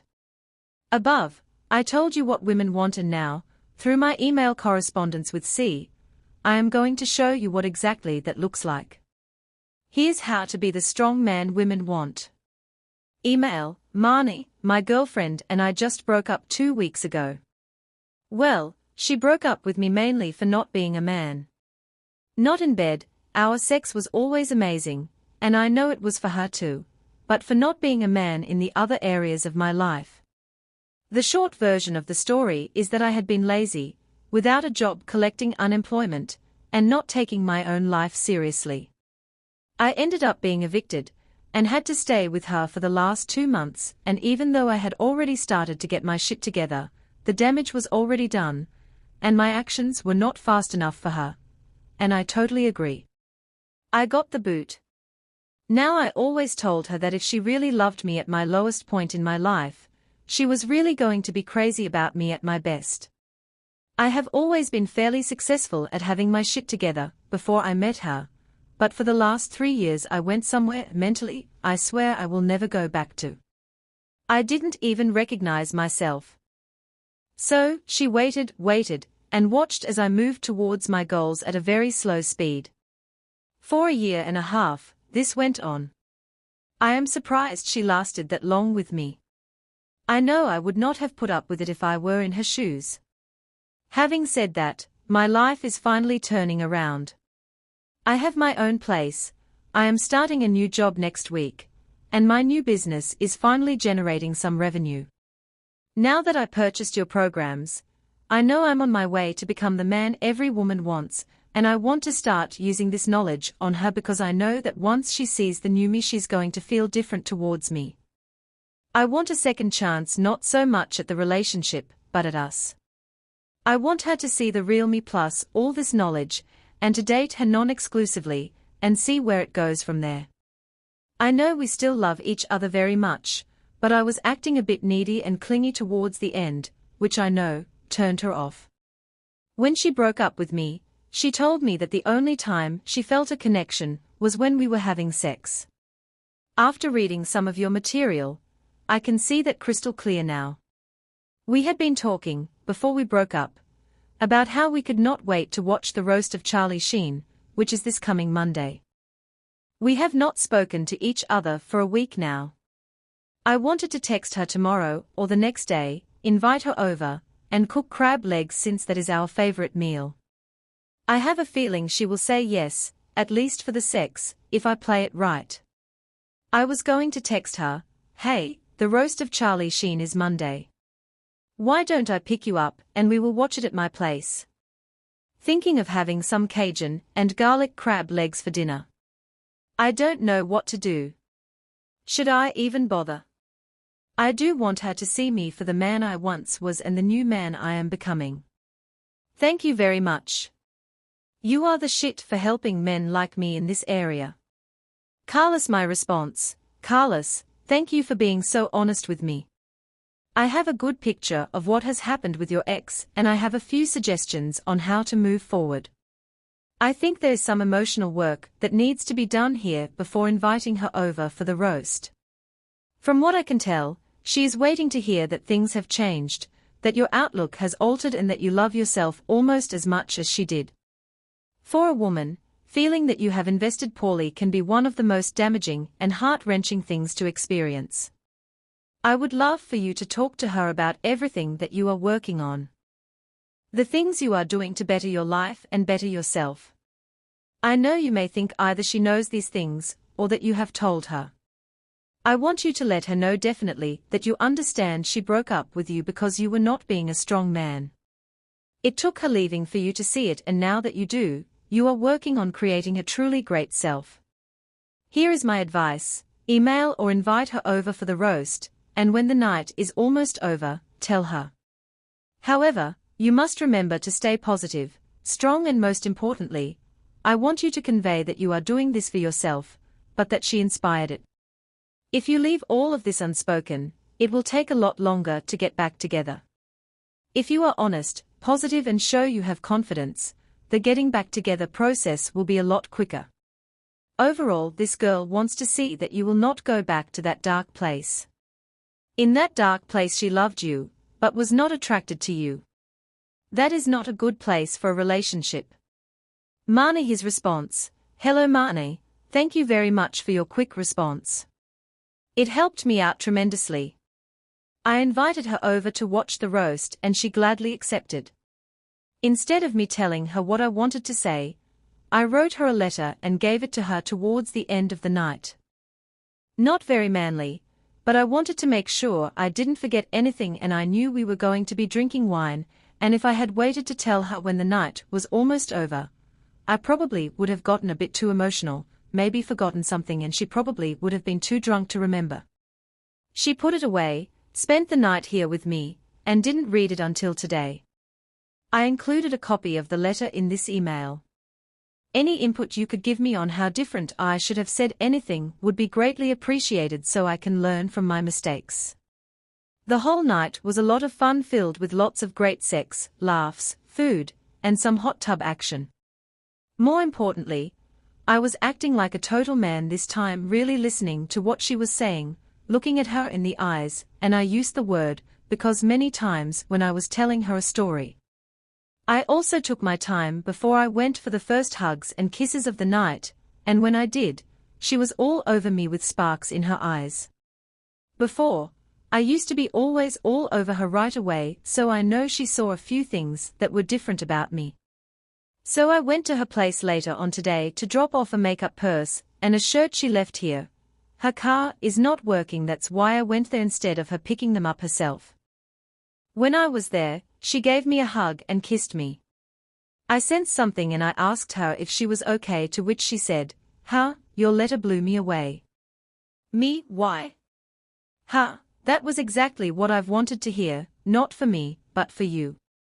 Me, yeah, huh, you know I love you, right? Me, I know. You know I love you too, right? Huh, yeah, we kissed and hugged like the old days. I got up to leave and we walked out together because she was leaving too. There again we kissed again like old days. It was very passionate. Later on she texted me, "Thanks for everything. I had an awesome time." I replied 30 minutes later with, "You're welcome. I enjoyed it too." Normally I would have responded right away with a more enthusiastic response, but I wanted to continue the new tone and not go over the top. Doing that felt good. We have been texting back and forth for the last several hours, talking about her work mostly. I have been taking my time responding, giving her a lot shorter responses than I used to and basically letting her do 75% of the talking, but still leading the conversation. I feel very good about how this is going, but I have to continue taking good care of myself and not put her before me, which is hard for me. I am not going to do that ever again. Thank you very much. You are a genius. Carlos, I can say this a million times in a million different ways, but men are always going to roll their eyes at me. Here goes. Women do not care if you are rich or super attractive, or have abs of steel. At the core, we really do not care about any of that. Those are bonuses. What we want is a man who is grounded, comfortable in his own skin, and can be strong. I have added Carlos' email so that you can see how perfectly he expressed himself. He expressed his emotions to his ex without becoming emotional. Only a strong man can truly do this. Email from Carlos. Why women like 50 Shades of Grey. I just finished reading 50 Shades of Grey, and my libido is pumping. I totally get what all the fuss is about. If you haven't seen a woman reading 50 Shades of Grey yet, where have you been? Women are flicking through this thing over lunch, browsing it on the subway, and reading it aloud at their book clubs. They are wildly turned on by this simple piece of fiction. 50 Shades of Grey explores women's sexual fantasies. It is a book about sex, erotica literature, and it has the entire female population mesmerized. I highly suggest you get yourself a copy, as it is a direct insight into the female libido. Before you rush to the store to pick up a copy, I wanted to share my thoughts on it with you. Because I feel this is one book where you need a woman's opinion to guide you through the hidden details in it as to what women find so attractive, as it may not be what you think. I do not want you to read this book with your masculine goggles on. I want you to see it from a woman's point of view. Because once you do, you will have unlocked the secret to every woman's hidden fantasies, and be able to seduce any woman you want. Here's the bad news: not all women want to be chained up, spanked, or blindfolded. Do not think, Oh, that's what I have to do. String a woman up in ropes and use her as my sex slave, because that's obviously what all women secretly want. Remember, the book is fiction, and the relationship is exaggerated. However, while you may not be a 27-year-old billionaire with a helicopter, there are a few valuable lessons you can learn about what women want that I want you to notice. Many guys reading this book will assume that the reason Anna Steele is so interested in Christian Grey is that he is young, good-looking, and rich. Nevertheless, the female readers cannot actually see Christian Grey, they cannot take a ride in his helicopter. What really engages them, what really turns them on, all occurs within the mind. There is not actually any sex until way beyond 100 pages in. What does that tell you? That sexual tension, for women, is in the mental anticipation of what might happen. It is her not knowing if she can control herself, and how he is going to seduce her. It is not about jumping right into the whips and the chains. It is about Anna feeling like Christian really wants her, and building up her expectations. Christian frequently says things like, "If I want to, I will." He is leading his own life and vision, and women love that. Now you can use something similar. Try telling a woman that you want her to check out a restaurant, or a band you think she will love. This is so much better than speaking in a weaker, less certain way. Being direct is not the only thing that makes Christian Grey attractive though, he also makes Anna trust him. He shows her that beneath his suave exterior there is vulnerability. He mentions past traumas and at times, the mask slips, he is not as perfectly in control as he initially makes out. Rather than being a turn-off, this makes him more attractive to Anna. She feels like he is sincere, he is passionate, and that there is something deeper happening, that he is in love with only her.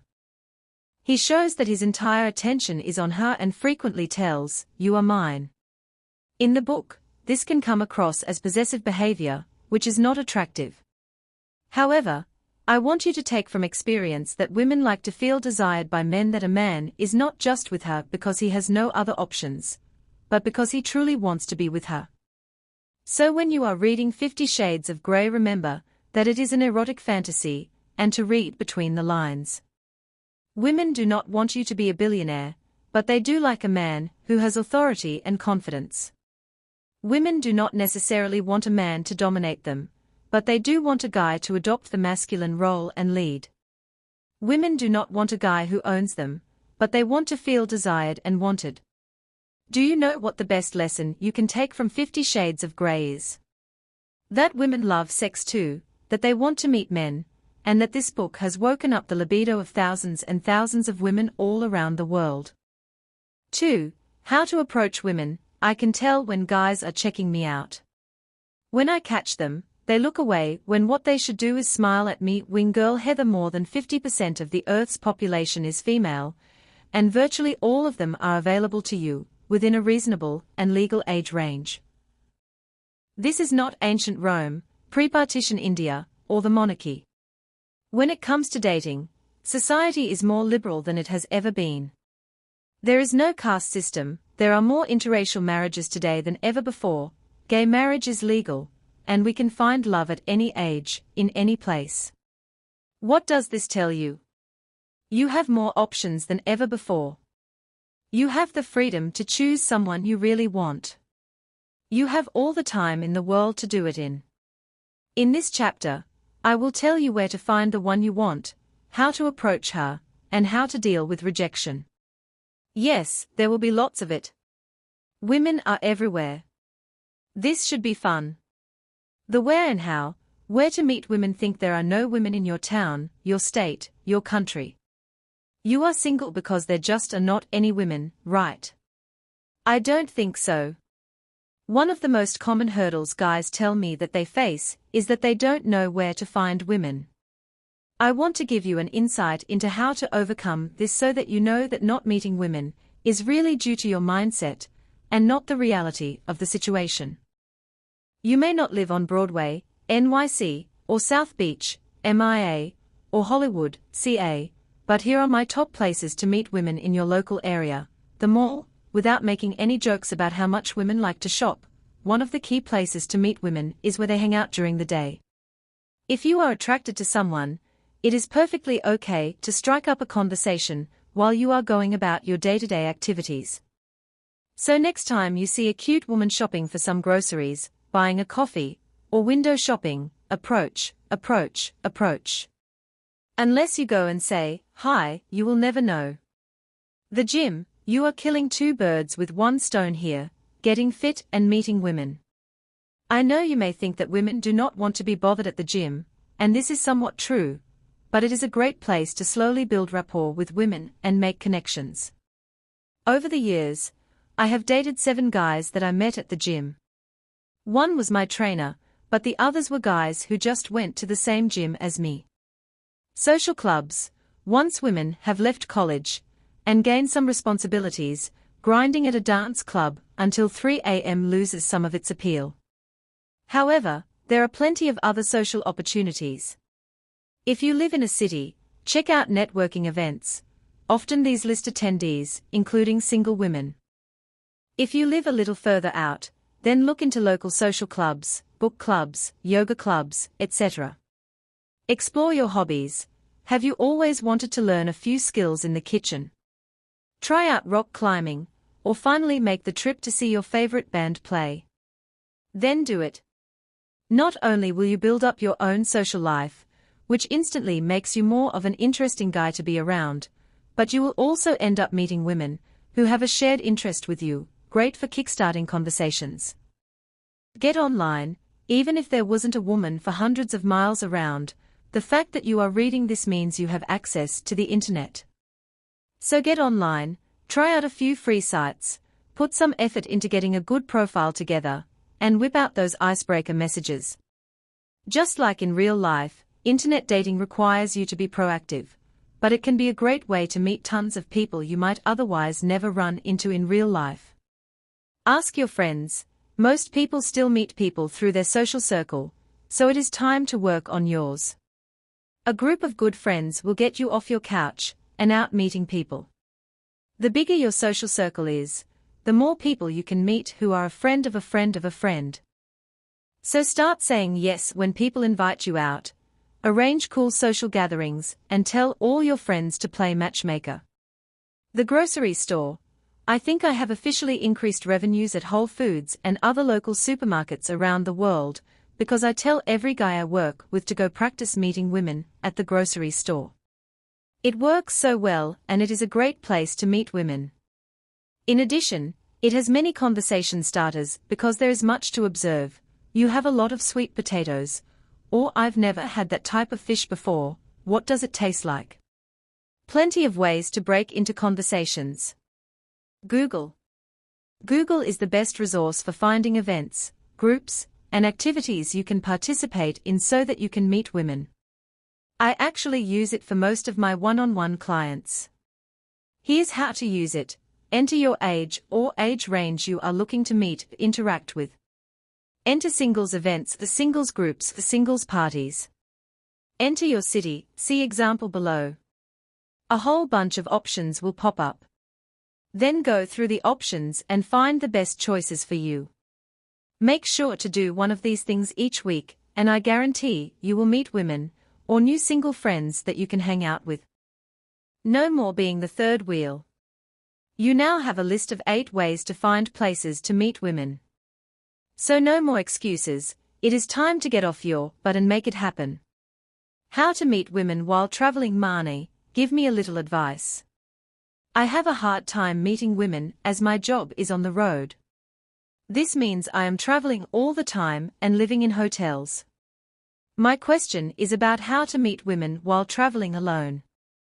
Jason, 34, Chicago. My response: Jason, traveling for work can be a bitch on your social life.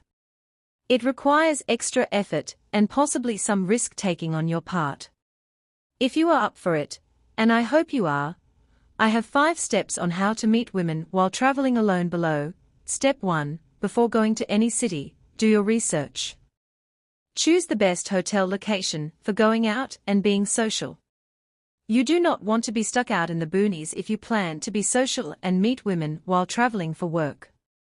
Tip: Most cities have websites set up to tell you what is going on socially for restaurants, hotels, nightlife, etc. Find one of these sites and select 3 things you would want to do while in that city. Step 2. Go to the lobby or hotel bar and scout for others flying solo, male or female, doesn't matter. You are just looking for a partner to go out with at this point. Tell them you guys are going to go out for a fun night and give them one or all of the options you had selected. Trust me, if people are at a hotel by themselves, 8 out of 10 times they will be up for some sort of interaction and social outing. Step 3. Go to the social location. Note, if you are not into clubs, do not go to clubs. If you are, go. I usually suggest a local bar. They are typically busy and filled with people who are up for new experiences. Step 4. Start interacting with others. If you have a hard time doing this, you can introduce some sort of game between you and your new friend. For example, guess her name. It's a game where you both guess which half of the alphabet the first letter of her name falls. If you are right, you get a beer and vice versa. This game is meant to get you in a fun mood and gives you a reason to approach. When you approach with a reason, you will appear more confident and more attractive to women. Plus, it makes the approach a hell of a lot easier. Step 5. Start pulling others into your game. You are up for a fun night, so make it memorable. Be a leader and gain the attraction of others in the bar. If you follow these 5 steps on how to meet women while traveling alone, I guarantee your business trips will no longer feel so depressing and lonely. Whether or not you meet a woman, you will enjoy your night. Marnie, when should a guy approach a woman? Email, Marnie, late last night, I went grocery shopping. Upon going to checkout, I saw a woman that I was extremely attracted to. While we checked out, I decided to take a different path to my car only to find out that she was parked near me. She was wearing biking gear and had a bike in the back of her truck. I think this intimidated me a little because I did not approach her. Reason being, I really thought I would be bothering her. I do this all the time and want to stop wasting great opportunities. My question to you is, when can I approach a woman? Ian, my response, Ian, the short answer to your question is always. If you see a woman you want, approach her. Remember, it's about you first, her second. It sounds like there is a lot of pressure on your approaches, and you may be thinking large picture instead of small picture. Large picture, I am going to approach this girl, she is going to be attracted to me, I am going to get her number, we are going to date, and have sex. Small picture, that girl is cute, I want to talk to her and see if I like her. Having the small picture in mind before any approaches will make it a lot easier on you. If you do not attach a large picture outcome to your actions, then you may not feel as much pressure to succeed. I want to comment on one other thing you said in your email, where you said you thought you would be bothering her. I hear these assumptions from the men I work with all the time. Assumptions gone wrong. She's not my type, she won't be into me, I'm too short for her, I'm too fat or bald or skinny for her, she probably has a boyfriend, she's busy right now, she doesn't want to be bothered, she's with her friends and doesn't want to be interrupted. It's very interesting that these men know so much about a woman they have never spoken to before. What I find more interesting is that so many men are mind readers. These assumptions are fears disguised as intelligent justifications. These are what I like to call conceived truths that stop us from getting what we want. Please do not fall victim. Approach every woman that piques your interest and decide what category you want to put her in after you have some facts to base it on. Marnie, get off your ass and start practicing. You want to know the secret to picking up women? Get off your ass and approach them. You are never going to meet a woman if you sit at home and moan about how you can't meet women. Don't approach the women you want. So how do the successful guys do it? How do they know what to say? When to touch her? How to make her want them? The guys who are successful did not start as natural superstars. Well, some of them did, but the majority of the men who are great with women learned their skills through practice. They got off their butts and approached. They were rejected and were turned down repeatedly and over again, until they built up their confidence and started seeing results. Where am I going with this? I have been fascinated with routine and self-discipline lately, mainly because I didn't have either. So what did I do? I scheduled, created a system, and am now training myself to become more disciplined in my day-to-day work life. It is challenging and exhausting, but it is paying off. I am seeing results. It is the same thing for you in your quest to figure out how to pick up women. It all starts with pushing yourself and figuring out what works best for you. Does practice really get results? Email, Hey Marnie, I definitely fall into that category of guys who read a lot, but do not practice enough. If I want to change that, I guess I am back to going out and doing approaches again. Which I admit I am not crazy about just because I do have so much trouble with it. However, what I figure I will do is start with just saying something, anything, and not worry about what happens after that. I guess just try and do this every day. Thanks Marnie, Dave. My response, Dave, first, no more sad talk. I can hear how discouraged you are through your writing. A little tip is that if you start using more uplifting words and expressing yourself more positively, you will actually become more positive. A little chicken before the egg science shit. Now on to your question. It's not about approaches. It's about understanding that giving yourself 1 month of going out once or twice a week is not going to get you the results you want. If you wanted a job, you would not put out 3 resumes and hope you get a bite. You would go to a recruiter, online dating, reach out to your contacts, friends and friends' social gatherings. You would research companies who are hiring and contact them, cold approaches. If you have done all these things many times over, then you are doing enough. If not, you still have many fun times ahead of you. Right now is your research phase where you can screw up, take chances, and experiment without fear. Because it is all for you. So get out there, start approaching, and see what works for you. Marnie, is she testing me? Email, Hi Marnie, I had an experience today in which the outcome surprised me a little bit. I went to the hairdressers at a new place that I had not been before. I was talking to the girl who was cutting my hair, and we were getting along quite well, good conversation, etc.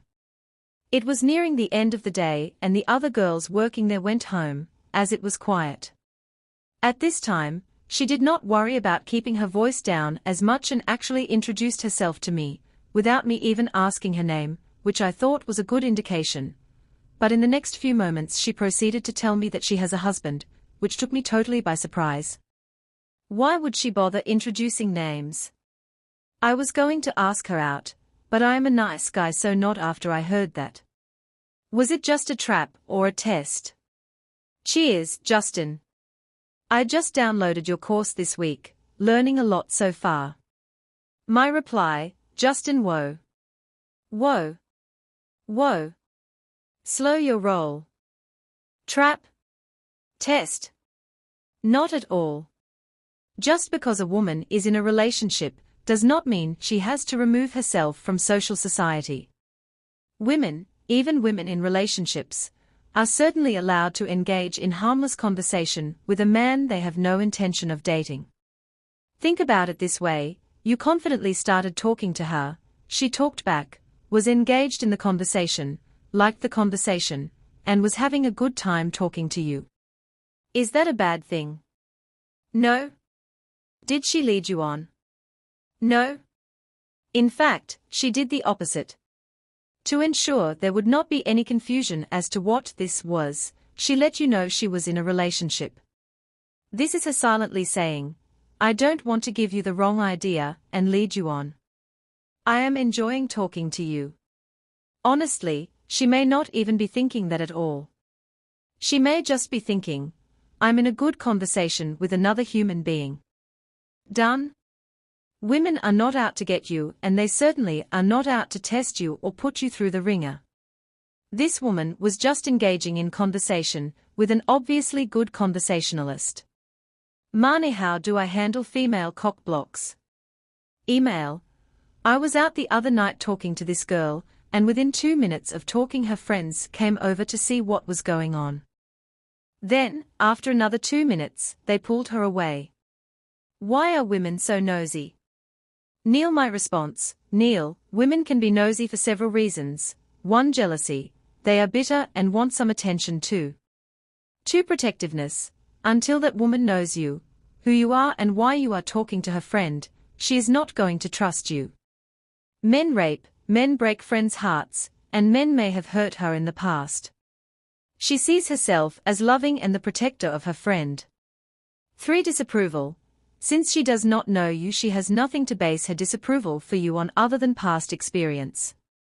Her ex may have looked like you, so in her mind she knows the kind of guy you are by your look.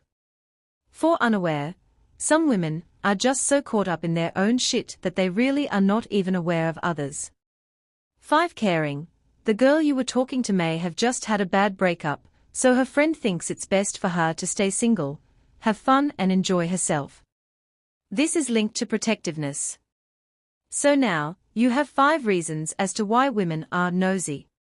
However, the most important thing to recognize is that the girl did not come back to you again. Her friends do not have that much power over her to keep her away from a guy she may or may not like. Tip: one thing you could have done was befriend the whole group instead of keeping the woman away from her friends. Another is asking for her number if she came back to you. Mane, how do I build attraction and take it to the next level? Email. Dear Mane, I'm 28 years old and currently live in Minot, North Dakota. The most important thing about women I want to understand is on how to build attraction and take interactions to the next level. I can go up to women and have conversations, but I usually see myself being put into the friend zone. What I really want to know and understand is how to shape my interactions so I put off an attractive, sexual vibe. In addition, I want to know how to take things to the next level, from conversations to getting into a relationship and getting physical.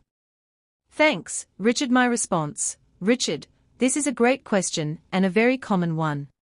As a woman, I have tons of guys approach me.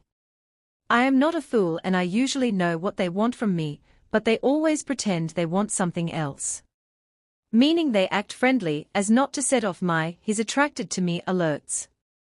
The truth is I would rather he set off those alerts and be straight about his intentions.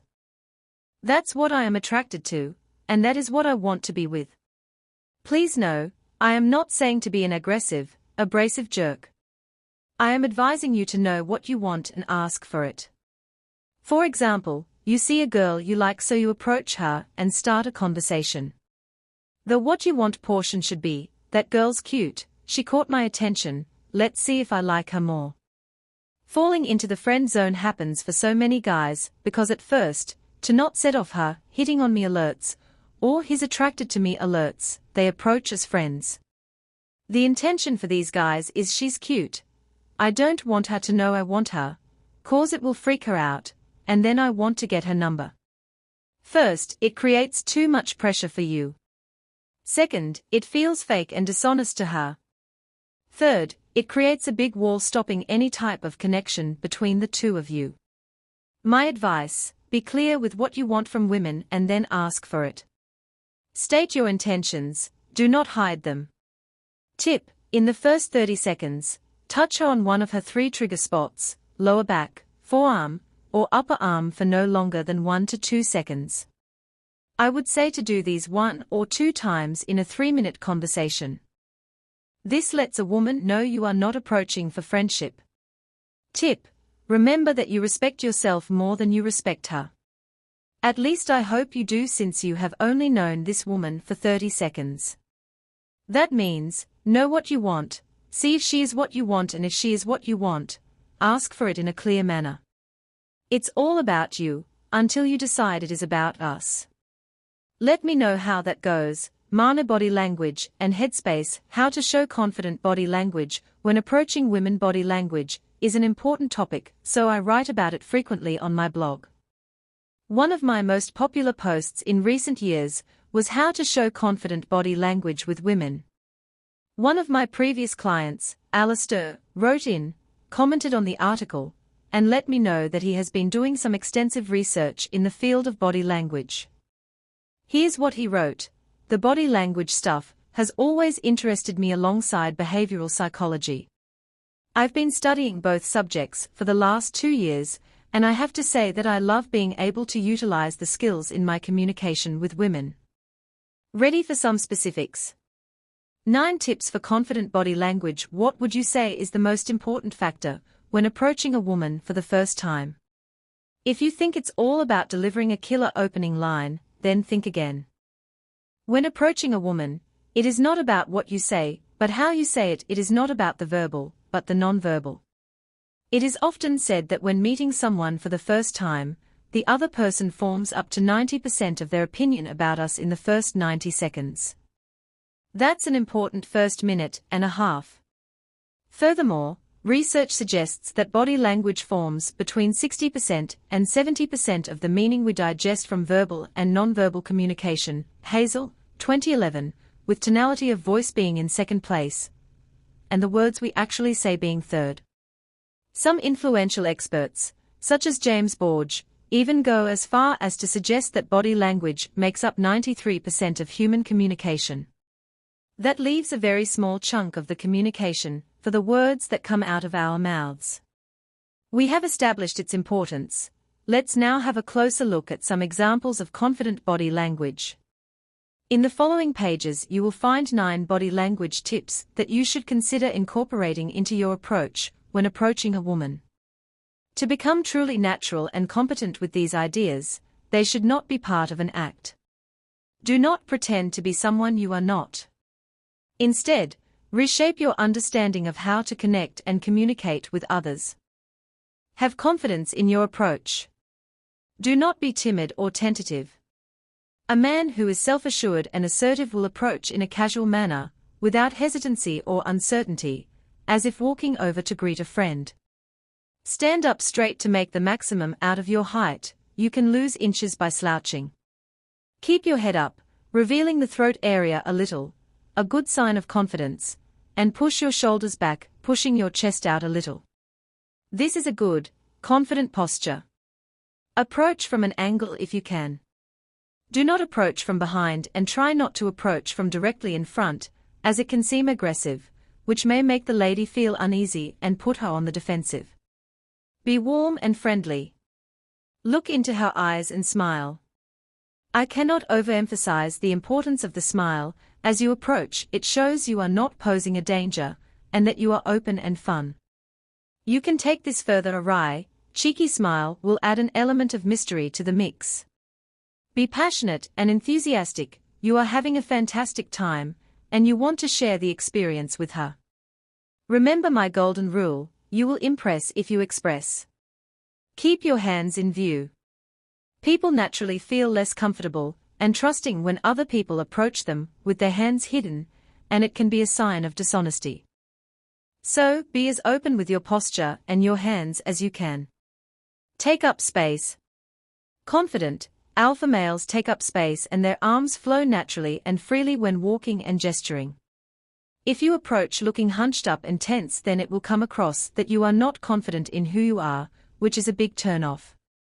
Relax. Once you have approached and started talking to her, try to relax as much as you can. This naturally comes with experience, and do not put pressure on yourself. The less you are worried about the outcome of the conversation, the more you will find yourself relaxing and the easier the conversation will flow. If you are on edge, it will put her on edge. Try not to fiddle and twitch. Fiddling with your watch, cufflinks, think Prince Charles, jacket, or other objects is a pacifying gesture and demonstrates nervousness, as does taking excessive sips of your drink. If you are a naturally nervous person, this is definitely an area you should work on. Stand to the side. When talking to her, do not stand directly in front of her. Instead, stand either at an angle or at side by side. The advantage of standing side by side is that you can use your surroundings as part of your conversation. If you have a drink in your hand, try not to hold it between the two of you, as this forms a barrier. Engage the group. If you are approaching a group, make sure you engage the entire group. Do not just focus on the woman you most like. Mirroring. I have deliberately left this one until last. It is an idea that comes from the NLP, Neuro-Linguistic Programming, world and involves the mimicking of voice tonality and body language to create rapport. The important thing to emphasize with this is that, if you are going to use it, it needs to be subtle. In life, we naturally mirror the body language of people we have rapport with. By being aware of this, you can use the mirroring technique, mimicking some of the elements of their nonverbal, to accentuate the rapport between the two of you. You can consider mirroring breathing rate, body posture, gestures, facial expressions, and speech patterns. Be aware, if you get this wrong and you are not subtle with it, the woman will sense it and it will creep her out. That's 9 tips for confident body language. I will just take a moment to reiterate my comment from earlier. With these ideas, consider integrating them into your everyday life rather than using them as an act when you approach a woman. By doing this, you will be far more successful, and you may begin to notice that other elements of your life improve at the same time, your work and business life, for example. Consider practicing these ideas with everyone you meet. That way, when you see a woman you are attracted to, your approach will flow naturally. Remember that change is all about breaking habits, so you may feel uncomfortable implementing these ideas at first. Just try them out one by one and see what works for you. Do not be afraid of going wrong when you are practicing, that is how we learn. Get practicing and start looking forward to being a more confident you. A smile is an inexpensive way to change your looks. The first step to being attractive to women is very simple. You need to smile more. I came across a disturbing article that read, "A note to single dudes, if you're looking to pick up a woman at a bar, whatever you do, don't smile at her." This is based on a new University of British Columbia study, Tracy, 2011, published online to the journal Emotion. Their findings said that women are actually less sexually attracted to smiley, happy men. Before anybody starts taking this study, and the directions posted in the article by Melissa Dahl too seriously, I wanted to add my thoughts. First, this study is correct. Women do not like men who smile. However, not in way that you are thinking. When I see a man out with his friends, enjoying life, relaxed in his own world and smiling, I think, he's sexy. I totally want to get to know him. However, when I am with a man I just met and he is beaming from ear to ear with a big smile on his face, I think, he's nervous, he's fake, this is making me uncomfortable. And why is he so smiley? He's super needy, he must be on something. And I want to go home. You have to remember that women are scanners and evaluate people on many different levels. This evaluation is subconscious. It is not done out of bitchiness. It is a form of protection against inconsistent and harmful men. For women, a smiling man is attractive, as long as he has a valid reason to smile. If there is no apparent reason, a red flag goes up, followed by an emotional reaction that leads to distrust and a drop in attraction. This study was conducted on women's responses to pictures of men, not moving images. This provided similar results as the OkCupid study that said profile pictures of men looking off camera were more attractive to women, Rudder, 2010. This provided very similar results as the OkCupid study that said profile pictures of men looking off camera were more attractive to women. A man in a picture, who is looking away from camera, is interesting. What is he looking at? Who is he looking at? Moreover, why is he not focused on me? That is what women are thinking.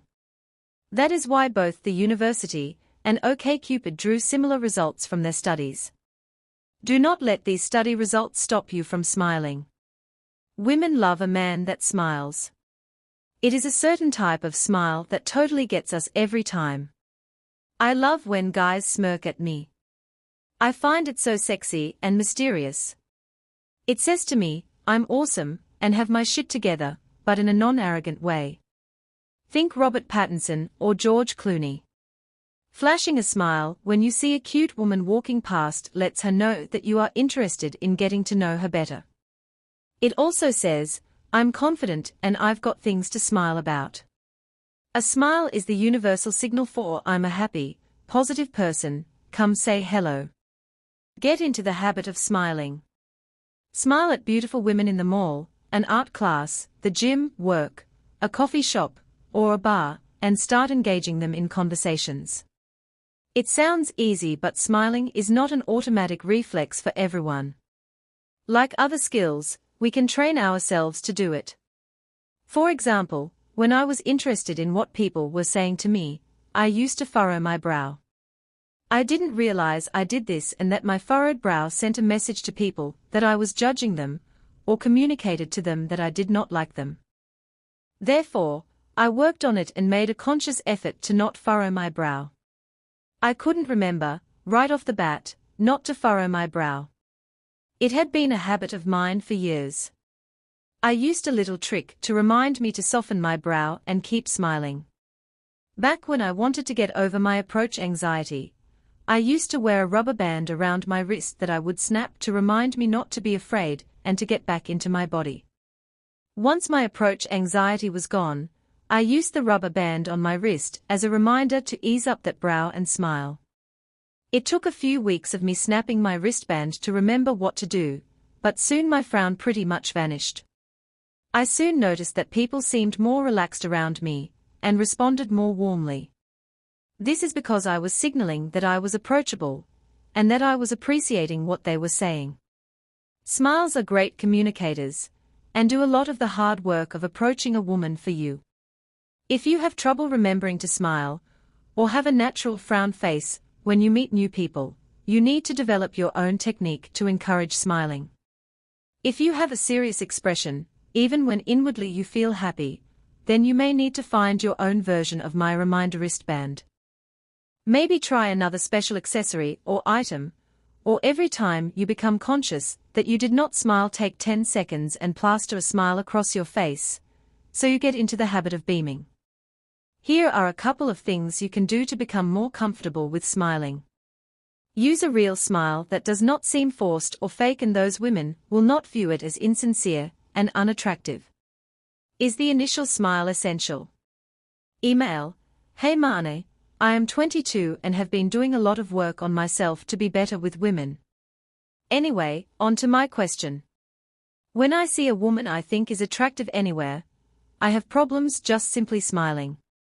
For example, I would look at her and she would look back, but the last thing on my mind is to smile at her.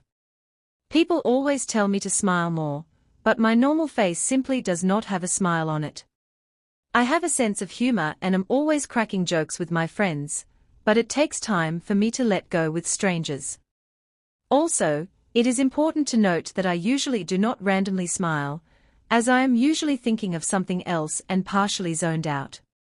I mean, I am aware of my surroundings, but I am usually trying to figure something out in my head. Is this initial smile essential? Julian, my response: "Hey Julian, I want to be honest with you. You are way ahead of the game. Most of the men I work with come to me when they are in their mid-30s. Honestly, you are 10 steps ahead, and it's awesome you already understand and own the who the hell cares mentality." In regards to the smile, I used to have something similar. When was interested, I would furrow my brow. I did not realize that my furrowed brow sent a message to people that I was judging them, or that said to them I didn't like them.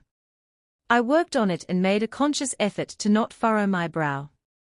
At first, it took me wearing elastic around my wrist to remind me to not furrow my brow. I would look at the bracelet, and that would trigger me to not furrow. Eventually, I could trigger myself because I would notice when I was doing it, and I would immediately soften my brow. Now I still do it, but not as often as I did before. Overall, I noticed that as soon as I stopped furrowing my brow at people I was talking to and softened my face, they would immediately relax and seem to like me more. I was more approachable and they felt that I was appreciating what they were saying, which made them feel good. Great outcome from a little work. Mana 25 famous thinkers and their inspiring daily rituals. Many find it interesting to glimpse inside the lives of famous thinkers in an effort to understand where such creative thought and intelligence is rooted. In that vein, here is a peek into the routines and rituals that writers, philosophers, and political leaders have depended on to keep their work on track and their thoughts flowing. Explore the daily rituals you may want to incorporate into your life. 1. C.S. Lewis. Writer and thinker C.S. Lewis had a very clear schedule of his day, with activities such as work, walking, meals, tea, and socializing down to the very hour they should be done. He even describes when beer should be enjoyed, not at 11 o'clock for fear of running over the allotted 10 minutes for the break. 2. John Cheever. American writer John Cheever wore his only suit of clothing each morning, as he rode the elevator down to a basement room where he worked. Upon arriving there, he would undress to his underwear, hang up his suit, and get to work. He would dress to go back upstairs for lunch and again, at the end of his day, when he would ride the elevator back home. 3. Fred Rogers. Do not doubt that Fred Rogers was indeed a great thinker, despite the fact that he is best known as the familiar Mr. Rogers from the long-lasting PBS children's show. His television show was a safe place for many young children, by his design, and he fought hard, in his quiet manner, for the show to stay on the air. The famous routine that started and ended his show was not the only routine in his life. Each day he would wake at 5:30 and begin his day with reading, writing, study, and prayer. He would take a swim most days of his life, take a late afternoon nap, and go to bed at 9:30 each night. Perhaps the most idiosyncratic of his rituals was that he kept his weight at 143 pounds his entire adult life. He saw his weight one day and realized it aligned with the number of letters in I love you, and vowed to maintain that weight, which he did. 4. Stephen King. This famed writer keeps to a strict routine each day, starting the morning with a cup of tea or water and his vitamins. King sits down to work between 8 o'clock and 8:30 in the same seat, with his papers arranged on his desk in the same way. He claims that starting with such consistency provides a signal to his mind in preparation for his work. 5. Gertrude Stein. This famous writer discovered inspiration in her car. Apparently, she would sit in her parked car and write poetry on scraps of paper. 6. Immanuel Kant. Kant would begin his day with 1 or 2 cups of weak tea and a pipe of tobacco. While smoking, he would meditate. He would then prepare for his lectures, conduct lectures from 7 to 11 o'clock, write, then have lunch. Lunch would be followed by a walk and time with his friend. The evening would consist of a bit more light work and reading. 7. Barack Obama. Taking care of physical fitness and family are 2 important elements of President Obama's daily ritual. He starts his day with a workout at 6:45, reads several newspapers, has breakfast with his family, and then starts his workday just before 9 o'clock in the morning. He may work as late as 10 o'clock some evenings, but always stops to have dinner with his family each day. 8. Alexander Dumas. Whether or not he had heard the adage about keeping the doctor away, Dumas, the author of The Count of Monte Cristo and The Three Musketeers, started each day eating an apple under the Arc de Triomphe. 9. Benjamin Franklin. Franklin kept to a tight schedule, starting his day waking at 4 a.m. Until 8 o'clock, he would wake, wash, eat breakfast, and think about what he would accomplish for the day. From 8 to 12 o'clock, he worked. Lunch was from 12 to 1 o'clock, where he ate, read, or looked over his accounts. He then worked until 5 o'clock. The evening was filled with dinner, cleaning up, music or conversation, a look back over his day, and then bed at 10 o'clock. 10. Haruki Murakami. This popular Japanese novelist sticks to a specific daily schedule that begins at 4 o'clock when he awakes. He writes for 5 or 6 hours, and then either runs 10 kilometers, or swims 1,500 meters, sometimes both. After his workout, He reads and listens to music until he goes to bed at 9 o'clock. Murakami claims that writing a novel requires both the physical and mental strength that his routine provides. 11. Franz Kafka. Kafka started his day at his job at the Workers' Accident Insurance Institute from 8:30 to 2:30. Afterward he would lunch until 3:30, then sleep until 7:30. Upon waking, he would do exercises and have dinner with his family. He began writing at 11 o'clock in the evening, usually working until 1 o'clock or 2 o'clock in the morning, sometimes later.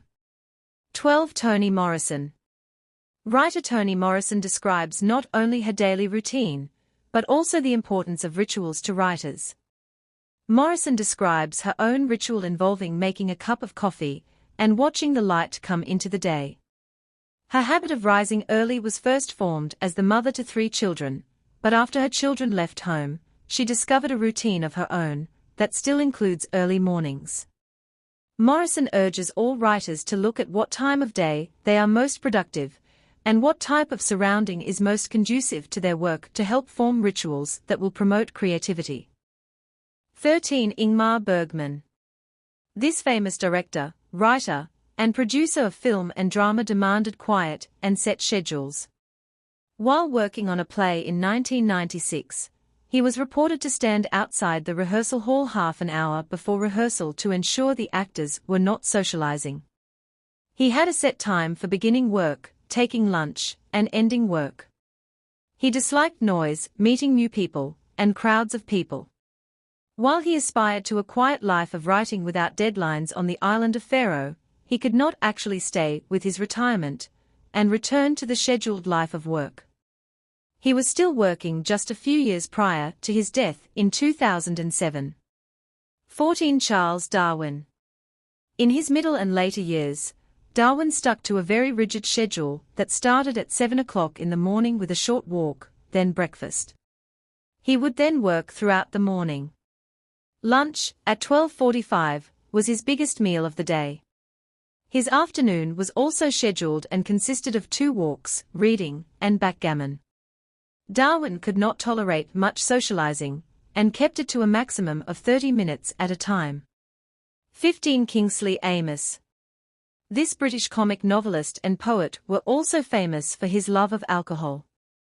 He kept to a strict routine of writing in the morning until about 1 o'clock, when he would take care of his dressing and shaving, then begin the afternoon with a drink and a smoke. He would work until lunch at 2 o'clock or 2:15, sometimes going back after lunch to work and sometimes not. He considered any work accomplished in the afternoon a bonus. When the bar opened at 6 o'clock, he would fortify himself with more alcohol and work again until 8:30. 16. Winston Churchill. While Churchill's routine may not be for everyone, it seemed to revolve around lots of food and drink. He would rise at 7:30 and stay in bed until 11 o'clock, where he would eat breakfast, read several newspapers, and dictate to his secretaries. When he finally got out of bed, he would bathe, take a walk outside, and then settle into work with a weak whiskey and soda. Lunch began at 1 o'clock and lasted until 3:30, after which he would work or play cards or backgammon with his wife. At 5 o'clock, he napped for an hour and a half, then bathed again and got ready for dinner. Dinner was considered the highlight of his day, with much socializing, drinking, and smoking that sometimes went past midnight. After his guests left, he would then work for another hour or so before heading to bed. 17. Aldous Huxley. This famous thinker and writer would start early each day, sharing a breakfast with his wife. He would work uninterrupted until lunchtime. After lunch, he and his wife would go for a drive or a walk, and then he would return to work from 5 to 7 o'clock, and then have dinner. After dinner, his wife would read to him until almost midnight. Due to an eye illness early in life that left Huxley with very poor eyesight, he relied heavily on his wife to do many activities for him besides reading. She often typed his manuscripts, and was even reported to have cut his steak for him at dinner. 18. James Thurber. Another writer with difficulties seeing, Thurber would often compose his work in his head at almost any place he found himself. His wife would recognize the look in his eyes and interrupt him mid-paragraph, while they were socializing at a party, and his daughter saw him retreat into his private world over dinner. His method later in life was to spend all morning composing his text in his head, then between 2 o'clock and 5 o'clock he would dictate about 2,000 words to his secretary. 19. Günter Grass. This German writer starts his day at 9 o'clock or 10 o'clock with a long breakfast that includes reading and music. Afterwards, he begins working, taking only a break for coffee in the afternoon, and finishes at 7 o'clock in the evening. He claims that he needs daylight to work effectively. When he writes at night, the work comes easily, but upon reading it in the morning, appears to be of lesser quality. 20. John Grisham. When Grisham first began writing, he still had his day job as a lawyer. In order to do both, he stuck to a ritual of waking at 5 o'clock and showering, then he'd head off to his office, just 5 minutes from home. He had to be sitting at his desk with a cup of coffee and a yellow legal pad by 5:30. He gave himself a goal of writing 1 page per day. Sometimes this page went as quickly as 10 minutes, while other days required 1 or 2 hours. After finishing his daily page of writing, Grisham would then turn his attention to his day job. 21. Gerhard Richter. Famous German artist, Gerhard Richter, sticks to the same basic routine he has for years. He wakes at 6:15 and makes breakfast for his family, then takes his daughter to school. By 8 o'clock, he is in his studio, where he stays until lunch at 1 o'clock. After lunch, he returns to this studio until the evening. He claims that his days are not usually filled with painting, but with the planning of his pieces. He puts off the actual painting until he has created a kind of crisis for himself, and then pours himself into it. 22. Simone de Beauvoir. French writer and lifelong companion to Jean-Paul Sartre, Simone de Beauvoir reported that she got bored if she did not work, and tried to work every day except the few months she would take off to travel. While writing, she worked with tea, and then began her work around 10 o'clock. She would work until 1 o'clock, then have lunch and socialize with friends. At 5 o'clock, she would resume working, usually at Sartre's apartment, until she would stop for the day at 9 o'clock. 23. Jean-Paul Sartre. In a letter Sartre wrote to de Beauvoir some 30 years before her recounting of her daily working routine, Sartre describes his days, which are noticeably similar to the pattern later described by de Beauvoir. Sartre writes about waking early and having coffee in a cafe, then reading, teaching classes, and private lessons, then lunch. After lunch, he would do more reading and letter writing. 24. Jacques Barzun. This French-born American historian and cultural critic celebrated his 100th birthday just 2 years ago, and still enjoy a life of routine and work. He starts his day at 6 o'clock with coffee and the local newspaper, followed by 45 minutes of exercise, then a morning of work in his study. He spends his afternoon reading. Cocktails are at 6:30, followed by a light dinner. Barzun's evening is spent reading the New York Times, no TV, and bed by 9:30. 25. Ernest Hemingway. Hemingway described his writing ritual as starting just as the sun began rising, then working straight through until whatever he had to say was said. He likens completing his morning of writing to making love to someone you love, being both empty and fulfilled at the same time. Upon completing that morning's work, he would wait until the next morning to begin again, going over his ideas in his head and holding on to the anticipation of starting again the next day. So what can you take from these 25 great thinkers that will help you get the women you want? The takeaway is that dedication and persistence is the only way to make something happen and get results. These men created a system that helped them are productive in their work lives. I invite you to do the same in your dating life. For example, as part of your daily routine, incorporate approaching and interacting with 5 beautiful, interesting women each day. This does not mean they have to be into you or you have to get a phone number. It just means you have to push to approach and interact with them. Reject me please. Rejection sucks. It sucks for men. It sucks for women. It sucks for everyone. However, it sucks less when you experience it more. Honestly, I know that seems counterintuitive, but it is true. I know from my own personal experience that the more I put myself out there and feel the brunt of rejection, the less it affects me. While listening to NPR one day, a story came on discussing torture victims. They said that those who experience torture in their lives no longer felt fear. It is as if they hit their tipping point after being tortured and developed the belief system that nothing could be worse, so why be fearful?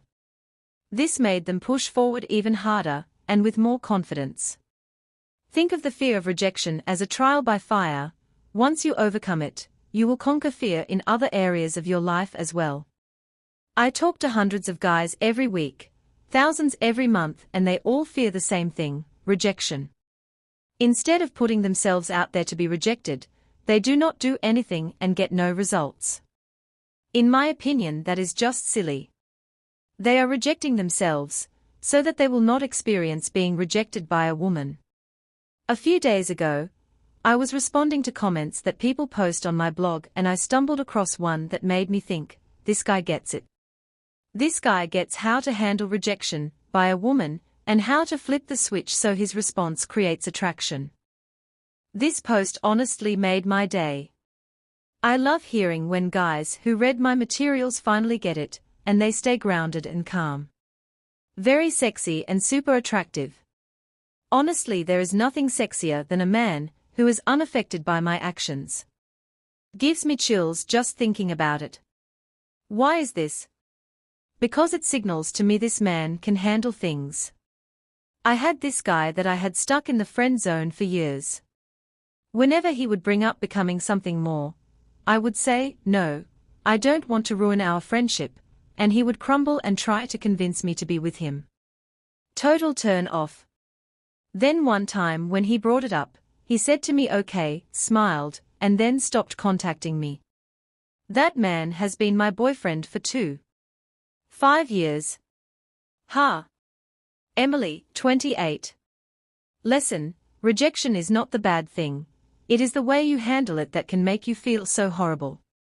How do I motivate myself to go for it when I know I'll get rejected? Email: Dear Marnie, thanks for all this brilliant information. The way you devote your life to helping people fulfill their dreams is admirable. You are clearly a good person. I appreciate that. Perhaps you can help me too. My main 2 issues are lack of motivation and going for the kiss. I often do not have the motivation and self-belief to be able to go up to any girl and talk to her. I always think of it as a pointless exercise, even when I know deep down that if I apply my mind to it, I could do it. Secondly, when it comes to going for the kiss, I have several issues.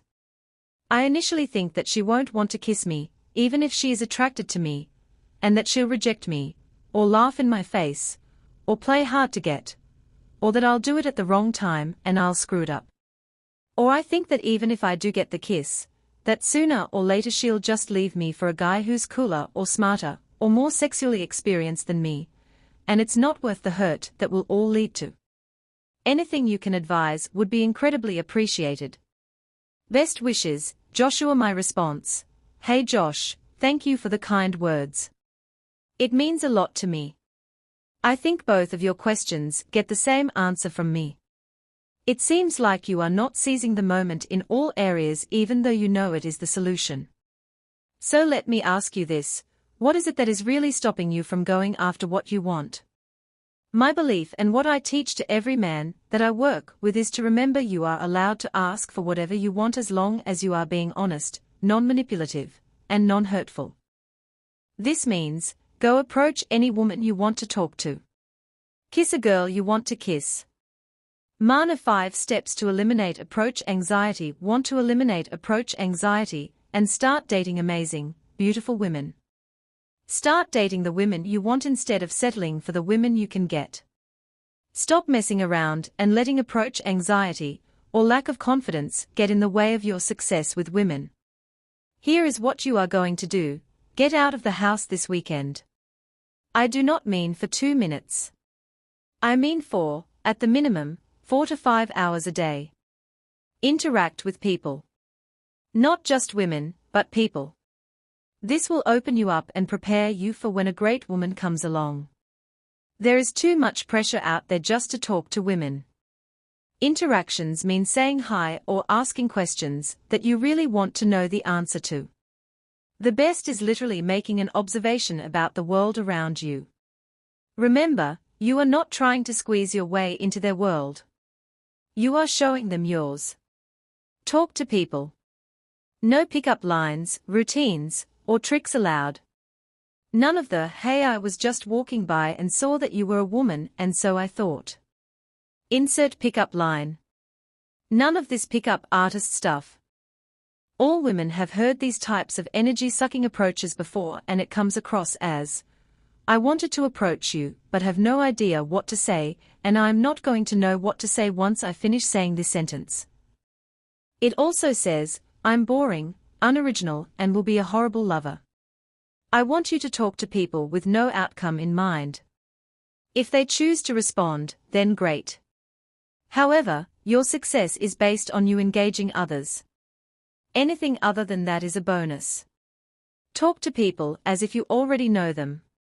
Avoid formalities like, "Hey, my name is X and I was standing across the park." Instead, say, "It's nice out today." Or, "That shirt is bright." Practice having conversations. The key to an amazing conversation is all about observing, listening, and sharing or responding with something interesting, not just a question, which in turn leads to connecting. Conversation is all about building blocks. Observe something about a woman, then listen to their response and share your own experience. I talk about this in detail at http://www.topsecretdatingadvice.com. Get sexy, engage and disengage, practice leaving the conversation.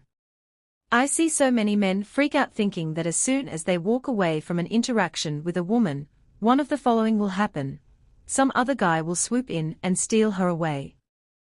The attraction and chemistry between them will disappear. She'll completely forget about him once he's gone. Honestly, if any of the above happens, then you never had a chance with her anyway. So do not be afraid to walk away. For now, put a cap of 1 minute on all your interactions. Walking away is actually super attractive. It shows that you are not desperate, but self-confident.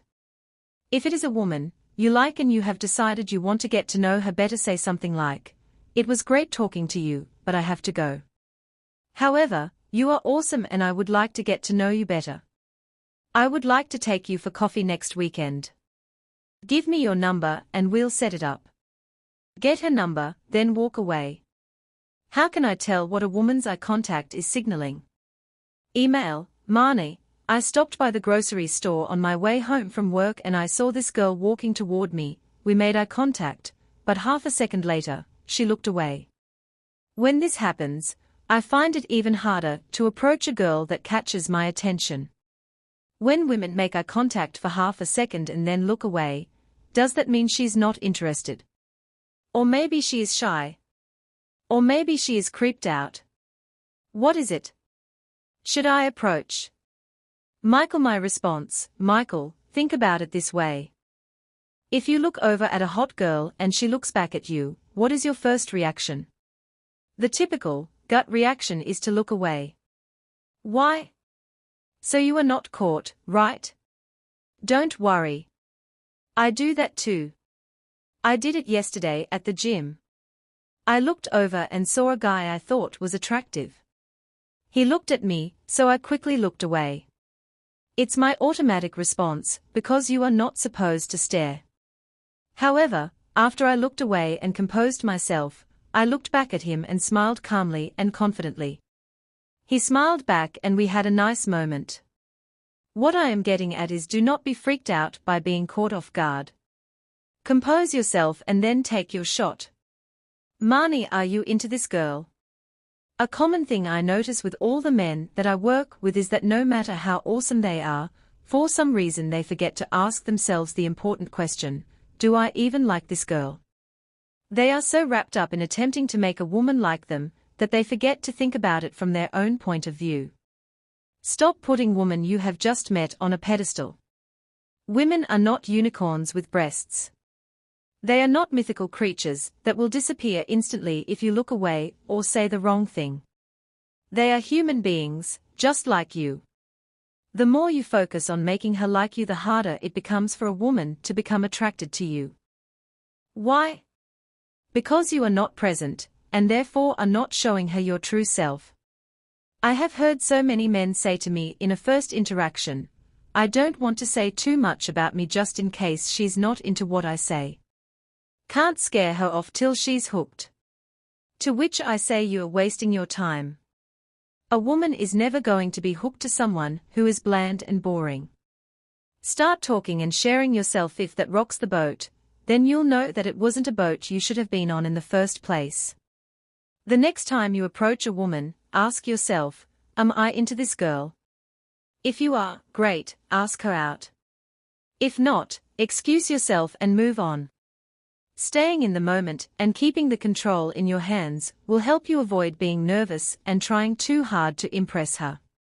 The next time you approach a random girl, I want you to ask yourself the following questions. Do I find her interesting? Is she engaging me? Do I like her? Am I attracted to her? Remember, this whole process of meeting people and approaching them is about finding someone who is right for you. It is not about making everyone like you. How to avoid being creepy? Creepy is a really negative term, but unfortunately it is one that women use often to describe guys. The annoying thing is that the vast majority of guys branded creepy are done so unfairly. The truth is they are usually cool, calm, confident men in every other aspect of their lives who just cannot seem to convey that to the women they meet. Luckily, a few indicators will help you never be wrongly labeled again. 1. Eye contact. Eye contact is one of the most powerful ways we communicate who we are as a person. It tells a person if they can trust us, whether we think they are hot, and how we feel about ourselves. Look away too much from a person and you will appear shy. Stare too heavily and you will come across as too intense. Avoid looking creepy by getting the balance of eye contact just right. Here is a tip on what to think in your head while you make eye contact with a woman. Think this: I know a secret about you. It may be good. It may be bad, but you have no idea that I know it about you. This will help you soften your eyes and create an energy that is attractive rather than creepy. 2. Persistence. Persistence often pays off with women. Sometimes being direct and quick to say what you want works. However, there is a limit to this. Fill her inbox with messages, ring her phone off the hook, or show that you have too much of a strong emotional response to how she behaves and you will seem pissed, not persistent. 3. Keep it casual. Before your relationship with a woman becomes a sexual one, it is best to keep the conversation casual rather than sexual. Sure, there is a time when you have to get your seductive mode on and be okay to whisper things into her ear, but being too sexual too early can be creepy. No woman likes to be catcalled walking down the street, and likewise she may not appreciate you making a comment about her breasts on a first date. 4. Avoid signs of nerves. Visible signs of nerves tell the people you are with you are not 100% comfortable in their company. If this happens, the fact that you are uncomfortable will also make them feel uncomfortable. So try to stop fidgeting, be calm, and if you are feeling nervous, take a breather, and remember she is just a person too. 5. Avoid lingering. One of the most important things I teach is that you have to approach. If you hesitate too long before hitting go, and wind up following a woman around a bar with your eyes, instead of just saying, hi, you will seem weird. So next time, do not hover nearby hoping that she will say hi. Instead, take the initiative and strike up a conversation. This way you will seem confident and not creepy. Follow these simple tips and I promise you will appear cooler, calmer, and more confident, qualities that women find seriously attractive. Dating online. How to write a female-friendly profile. Writing a profile should be easy, but for some reason people tend to overthink them. The main thing to remember is that your profile is about you and what you want. It is supposed to represent the reason you are online. 1. Don't write really long, boring profiles. Most people think that longer is better. Ever heard of less is more? Well, that applies to online profiles as well. Do not make it long just to make it long.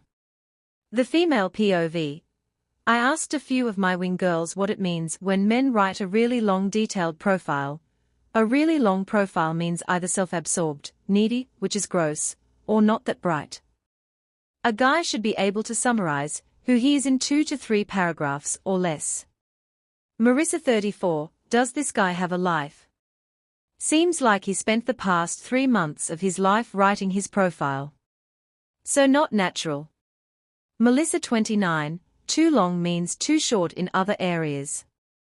Jody 38, if a man is really creative and actually has something to say in his 9-paragraph profile, then I may find it interesting, but usually I get bored after the first 3 to 4 paragraphs. If he can't express who he is in the first few paragraphs, there is something fishy about him. Eileen 42, too long is too much.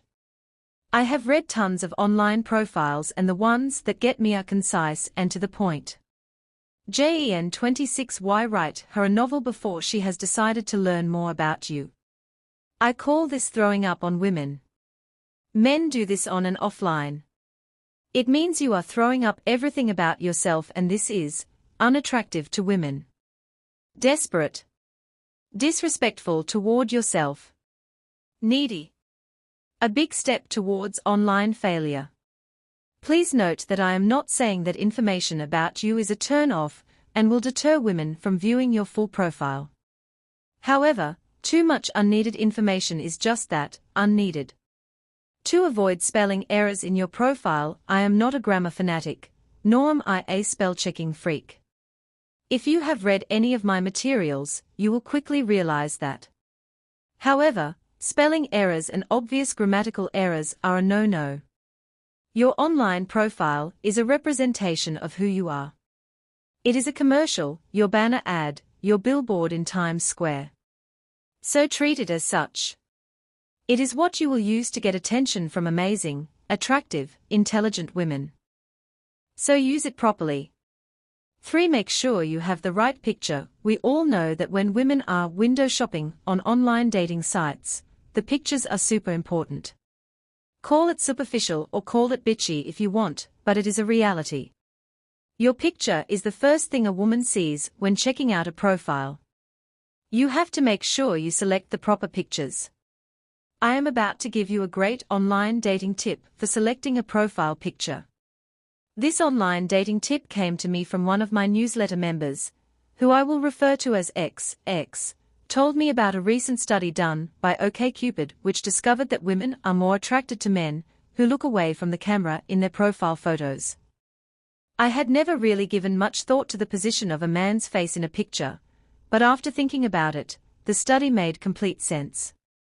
I have included my email correspondence with X in this chapter, XS results from his own private study, and my own commentary. Email from X. Hi Marnie, I wanted to tell you about an online dating experience I had which was incredibly fascinating. For a number of years I have been doing the online dating thing. I have had profiles on Match, OkCupid, JDate, etc. In every one of these profiles, I posted photos with me looking directly at the camera. After reading about a study done by OkCupid, which talked about how women are more attracted to men who look away from the camera, something about being more mysterious, I thought I'd give it a try. Within 2 days of posting my looking away photo on OkCupid, attached, I received 22 new visits to my profile. For many women, this is probably typical. For your average guy, not so much. I was amazed at how a simple little profile tweak could make such an enormous difference. I continue to receive many more profile visits than I received previously. I hope you find this useful. XX attached a picture of himself looking away from camera, which I have included here. My initial response when I saw this picture was, "Hey, that guy is super cute. I would date him." My response, X, this is fascinating. Thank you so much for sending this to me. Before I make my comments, I would love to see your old pictures so I can compare. Can you send me your old pic? To be honest, in this pic you look super cute and attractive. I can see why you got hits on your profile. Marnie XS response, thanks Marnie. I am attaching 3 of my older photos, pasted below. Feel free to use on the site. Glad you found the info useful. My response, first off, I want to say that you are still very cute, but there is something somewhat sad about these 3 photos. I can totally understand why women are giving you more attention with the new picture. It is way more eye-catching and really paints a picture of a moment with you. These 3 photos look forced, cheesy and to be honest, not so attractive. The other picture makes me want to know more about you. I think the reason looking off gets more attention is because it feels like you are not trying as hard. Translation, I do not need your approval. It feels more real and comfortable. Photo 1 is in your face. It screams, look at me. Pick me, pick me. Looking away is subtler and not as aggressive. It makes it less obvious that you are participating in dating online. Thank you so much for sending these photos and allowing me to use them on my site. I know this example is a great online dating tip that other men can use. XS response, thanks so much for your feedback. I think you hit the nail on the head about not trying as hard. This would be a great service you could offer profile photo critiques. I cannot believe I have been using these other photos for so many years. These dating sites, some of them, are a money pit, and look at how much money I could have saved by using a better photo. No regrets, but I see a lot of value in photo and profile feedback. The point of the profile picture is to give women a snapshot of your life, not to show you in numerous uncomfortable and forced positions. I hate when people have professional headshots. Are you auditioning for a film or looking for a date? To help you out, I have put together a list of 6 rules for selecting an online dating picture. These rules are based on my own online dating experience, as well as feedback from 20 other women. Rules for selecting pictures: 1. Do not have too many photos of you by yourself smiling, it looks unnatural and downright creepy. 2. Have a friend take your picture. Pictures of guys holding the camera at an angle to take a shot just look stupid. All women will see is a loser with big nostrils. 3. Include a mix of pictures. The picture section is for providing a snapshot into your life. A couple with you and friends. A couple of you doing an activity, one with a pet if you have one. 4. Have 5 to 7 pictures maximum. You really do not need more than 5 pictures of yourself. Between 5 to 7 is okay, but more than 7 is overkill. 5. Choose recent pictures where you look good. You obviously want to show your best self, not the version from 1984, or the one where you haven't showered for a week or 2. 6. Test different pictures, and do your own study. Select a profile picture and post for 1 week. Reach out to 20 women and measure your results. Then do it again, with a different picture for 4 more weeks. I guarantee that if you follow these rules you will instantly notice a difference in your online dating results. Things to include in your profile: in order for a profile to be truly complete and ridiculously attractive to women, it must include a clearly written and not confusing profile. Show charming character or personality. Display a range of interests and hobbies, as well as a range of knowledge. Show a balanced personality, someone confident but not cocky, someone passionate but not too sensitive, etc. Avoid these pitfalls. Avoid including a run-on list of things you like, or making blanket statements about yourself. E.g., I like dogs. If you say I like dogs, use the magic word because to expand on why you like dogs. It will attach an emotion to what you are saying and will help a woman get a visual of you. Do not include any negatives. Yes, honesty is great, but you should not spill the beans in your personal ad. Do not point out any negatives and sound light-hearted about them. You are only going to demonstrate a lack of confidence and pull her attention towards that negative feature. Do not include any sexual remarks, even as a joke. Be very careful with any jokes or attempted humor. If a woman does not know you yet, she will not understand that you are joking, especially online where tone and inflection are stripped away from what you write. These quick tips are meant to be guidelines for you as you go through creating your online profile.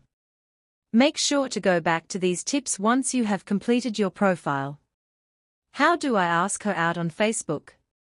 Email, "Hey Marnie, can you look at a message I want to send on Facebook? Tell me what you think." "Hey silly, don't you know guys don't like being called handsome?" "Just kidding. Seriously, though, I'd like to hang out one of these days somewhere where we don't have to scream into each other's ears to communicate."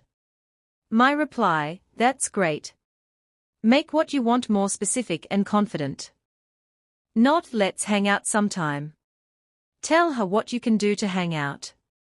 Do not be afraid to be direct and ask for what you want. Marna follow-up, "How about this? Hey silly, don't you know guys don't like being called handsome?" "Just kidding. Seriously though, I want to go out and do something, like grab a drink or hit up a gun range. Hit me back with your number." My reply, "Not something. Not sometime." Tell her when, how and what you want to do. The only way to get what you want is by asking for it.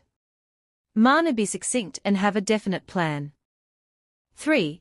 How to talk to women and create attraction. When a guy is too focused on getting me, or getting my attention, I feel it instantly. Makes me pull back and put up barriers. Wing girl Jen, as I said before, I do not believe in trying to be someone you are not. I do not like tricks. I do not like pick-up lines. They are disingenuous and impermanent. I believe in honesty. I believe in packaging oneself in the best possible way, in utilizing what you already have to attain optimal results. I believe in being the best version of yourself you can be. With honesty comes longevity. Women do this every day of their lives. They put makeup on. They wear high heels and perfume. They have been taught how to enhance what God gave them.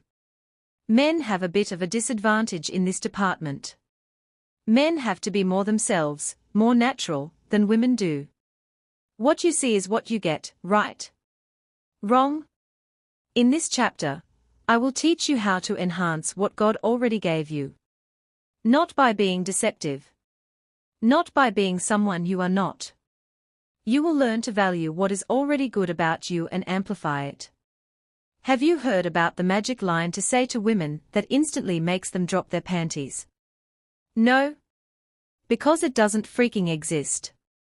For women, it is not about what you say, it is about how you say it.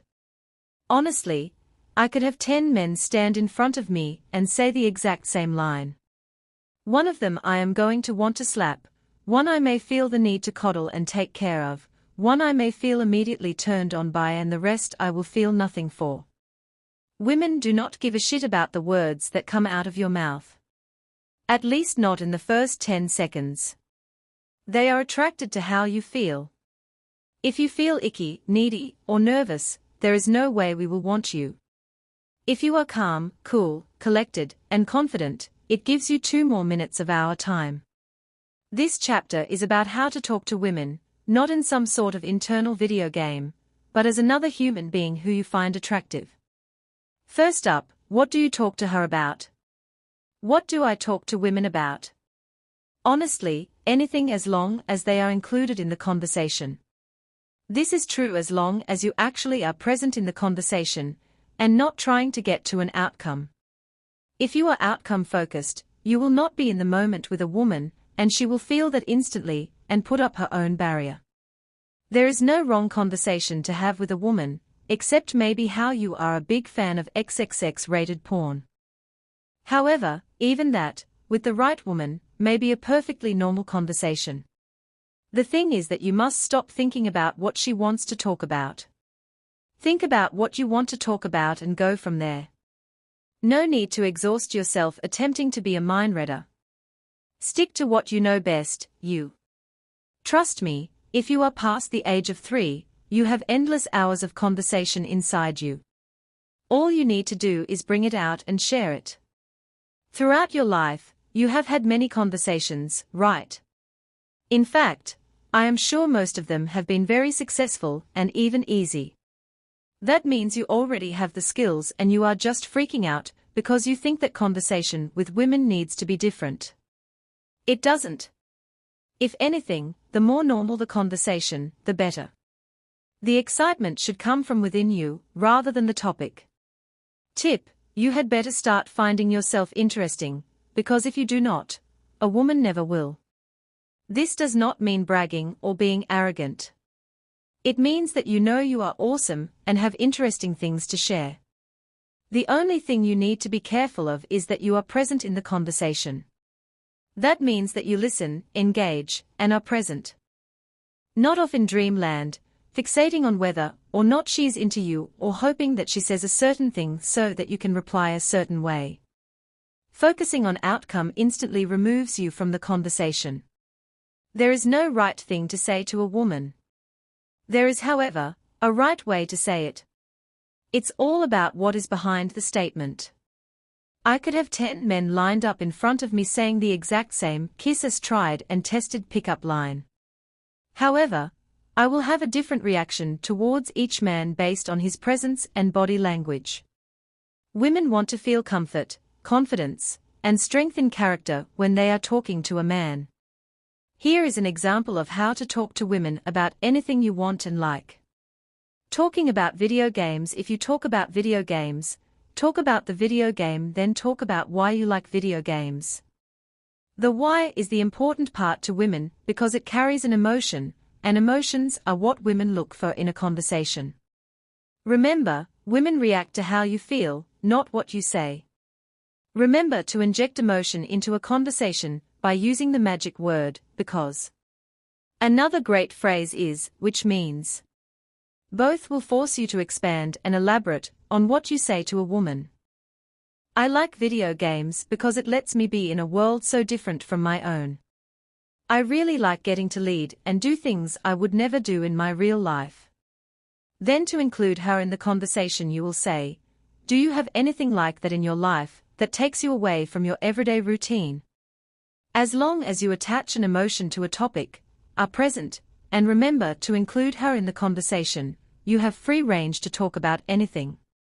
To warm up your conversation tools, I have an assignment for you.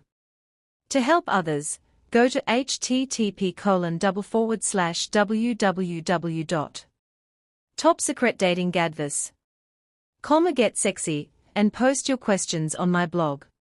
This way you can get feedback and help others who may not be able to come up with questions. Remember, these questions have to work for you. There is nothing wrong with a little preparation and mental rehearsal. There is, however, something wrong with avoiding the approach because you think you have nothing to say. I guarantee you will see different results than you have ever seen before, including women becoming more attached to you, women opening up more to you, and women wanting to see you again. How to compliment a woman correctly. I received a fantastic email from a guy asking me about the right way to compliment a woman. He asked, "Have you done a blog on giving compliments?" I think I may have seen something that touched on this, but I ask because of something that happened at work recently. A woman I work with asked me if I complimented women very much as I tried to pick them up. I told her that I rarely do this. She told me that I was wrong for not doing so. I disagree, but what are your thoughts? My response: your friend is kind of right. I wish she had given you more direction, because simply complimenting for no reason can actually hurt you with women. From my experience, and the thousands of interviews I have done with women from around the world, I know that. It's about where the compliment comes from, not about what is said. So before complimenting, ask yourself these questions. Am I complimenting to get something? If your answer is yes, then do not compliment. Am I complimenting to fill space so that there is no silence? If your answer is yes, then do not compliment. Am I complimenting because I do not know what else to say? If your answer is yes, then do not compliment. Am I complimenting so that I can stay in conversation? If your answer is yes, then do not compliment. Am I complimenting to make her like me more? If your answer is yes, then do not compliment. Compliments need to be real in order for them to have an impact. If they are fluffy or dishonest, we will disregard them, and they will have no effect. We can smell bullshit from a mile away. Not sure if you saw my article on the magic word, but words have no meaning to women if they do not have an emotion attached to them. Which means a compliment must be deeper in order to get a response from a woman. She has to feel the compliment. For example, you are beautiful. As nice as this compliment is, it means nothing. Here is the response this will get from a woman: great. You are the fifth guy to tell me that today. It's nice to hear, but is that all you've got? It's not really said that bitchy, but I am trying to show you the effect it has, even if it is subconscious. Picture this response as a simple shrug and a smile, which means that these words have no emotional impact. Here is a better way to compliment if you want to say you are beautiful. I know most men can see you're a good-looking woman, but I think your real beauty shows once you start to speak. Now that statement shows a woman that you see her, and you get her true beauty. Notes: compliments still have to be sincere, even if they are said in this manner. I have an exercise for you so that you can truly understand how it feels to woman to have an empty compliment thrown her way. Ask a stranger to compliment you for 30 seconds straight. Preferably a man. I know this seems silly, but it's actually fun. After, I want you to tell me how it felt to have empty, meaningless compliments thrown at you by another person. The answer is exactly how women feel when you compliment them for no reason. So next time when you ask yourself, should I compliment her?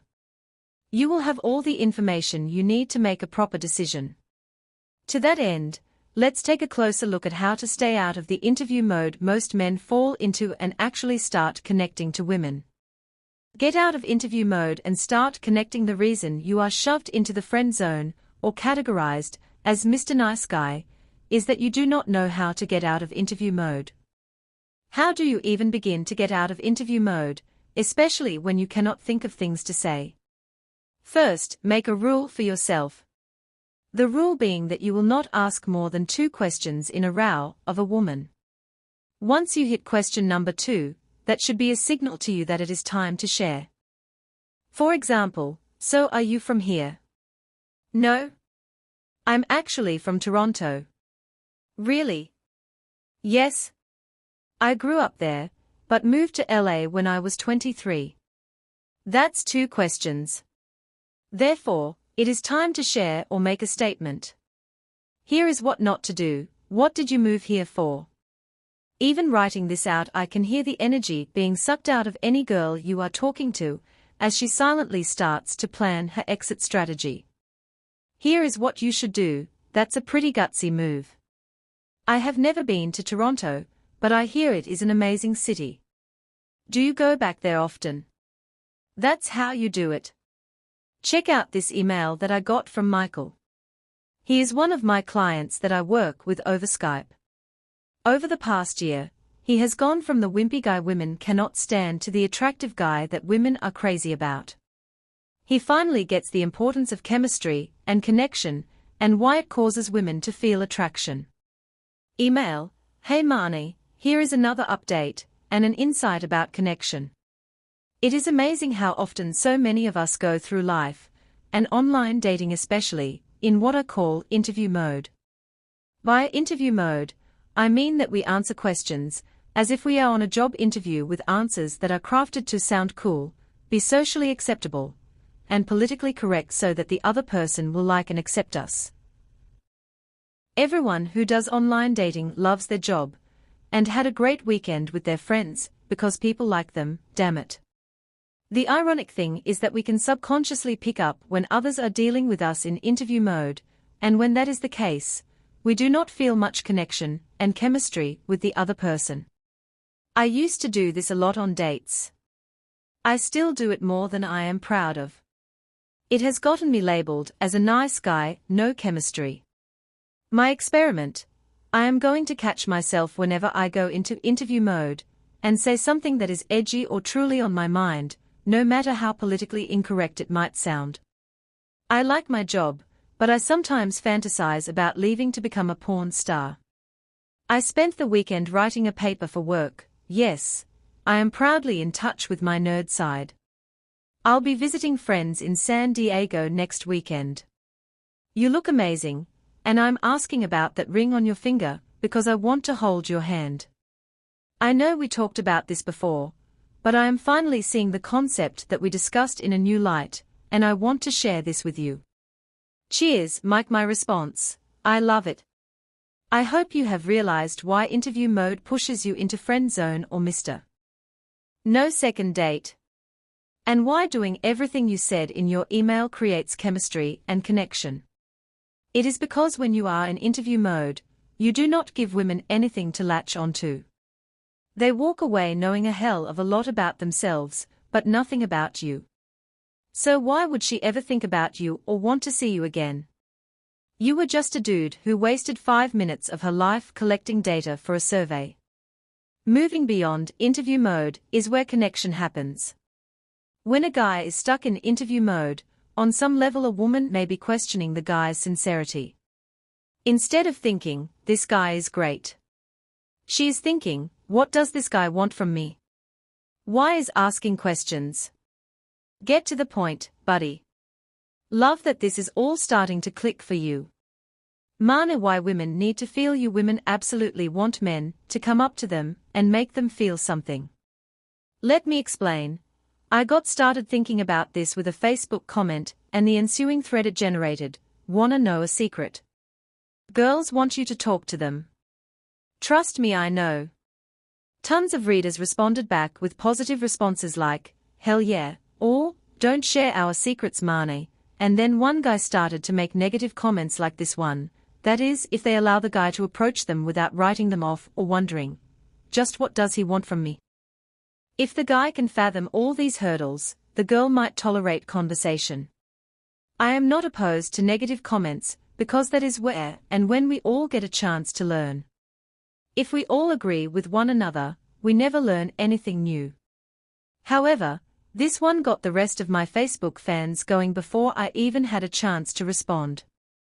I wanted to share one of the amazing comments left after this negative statement that clearly explains women. I have to admit, I could not have said it better myself. Comment: X, you seem like a super intelligent man and often that intellect can work against you. You are looking for linear logic and consistency, because in the world of academia what is said and written means everything. What a woman says is close to meaningless, and consistency is irrelevant. It does not make them bad, it is in fact what we absolutely love about them. Emotions are everything. To reconcile the seeming inconsistency between the two statements, replace the word talk or think with feel. Women absolutely crave men to come up to them and make them feel something. Talking is just one mechanism to do that, so is picking her up and spinning her around, so is kissing her, so is the tone of your voice, so is what you wear and how you look, to a much lesser extent of course. Feelings are everything. What do you want from me is social conditioning that all men want is sex, that they will use you up and spit you out, that they will lie to you to get what they want, etc. You counter that by demonstrating a willingness to enjoy the moment without preconceived notions. The moment you ask about her job, and clearly do not care about the answer, and are not enjoying the moment, it becomes apparent you are there for ulterior motives. That ulterior motive has no soul and no feeling, and nothing good will come of it for either of you, even if you did get sex. All feelings come from the moment. We love women by how connected to feelings they are. It's okay that their words don't always reflect reality. They are far better at spotting liars and unsafe people than men ever will. Get in touch with your heart, man. Watch some Oprah and cry over the kids in Africa. Watch the original Pride and Prejudice and feel yourself get swept away with the awesomeness of Mr. Darcy. You'll start to feel it. This in a nutshell is women. Again, could not have said it better myself. How do you make women feel you? So how do you talk to women so that they feel you? Believe it or not, most of the time women do not give a shit what you say. They care about what they hear. Am I confusing you yet? One thing you must know about women is that we do not think, we feel. In addition, we feel everything. If you want to successfully talk to a woman, it is essential to talk to her on all levels, rather than just with your words. The way you talk is vital to creating attraction. It tells her what you have as a man, suggests your lifestyle, and talks volumes about your compatibility. Remember, women are subconsciously evaluating you on multiple levels. It's not just your pretty face that keeps them listening. Talking to women can be hard to master. To be great at talking to women, you have to talk to a woman as a woman would. You have to leave your logical, factual tone in the boardroom and connect with her emotionally, or you will lose a woman's interest every time. As an experiment, pick up any girly magazine and look at the language that is used. The words are more expressive, painting pictures rather than announcing facts. In order to successfully talk to women, you need to make them feel something, rather than think something about you. Now I know that I have said a million times, there are no magic tricks when it comes to women, but I do have one magic word. The word does not guarantee you get laid, but it does guarantee you will inject emotion into your conversation. The magic word is because. By adding because to your conversations, you will be forced to get more descriptive and detailed. It is the difference between, I like football, and, I like football because it is the one time when I could get all my friends together in one room. We all have our own lives now, and it's nice to know we still have something that brings up together. Boom. I literally leaned closer and closer to the computer as I typed that sentence. Any time you say the word because you cannot help but expand and provide an internal thought, emotion.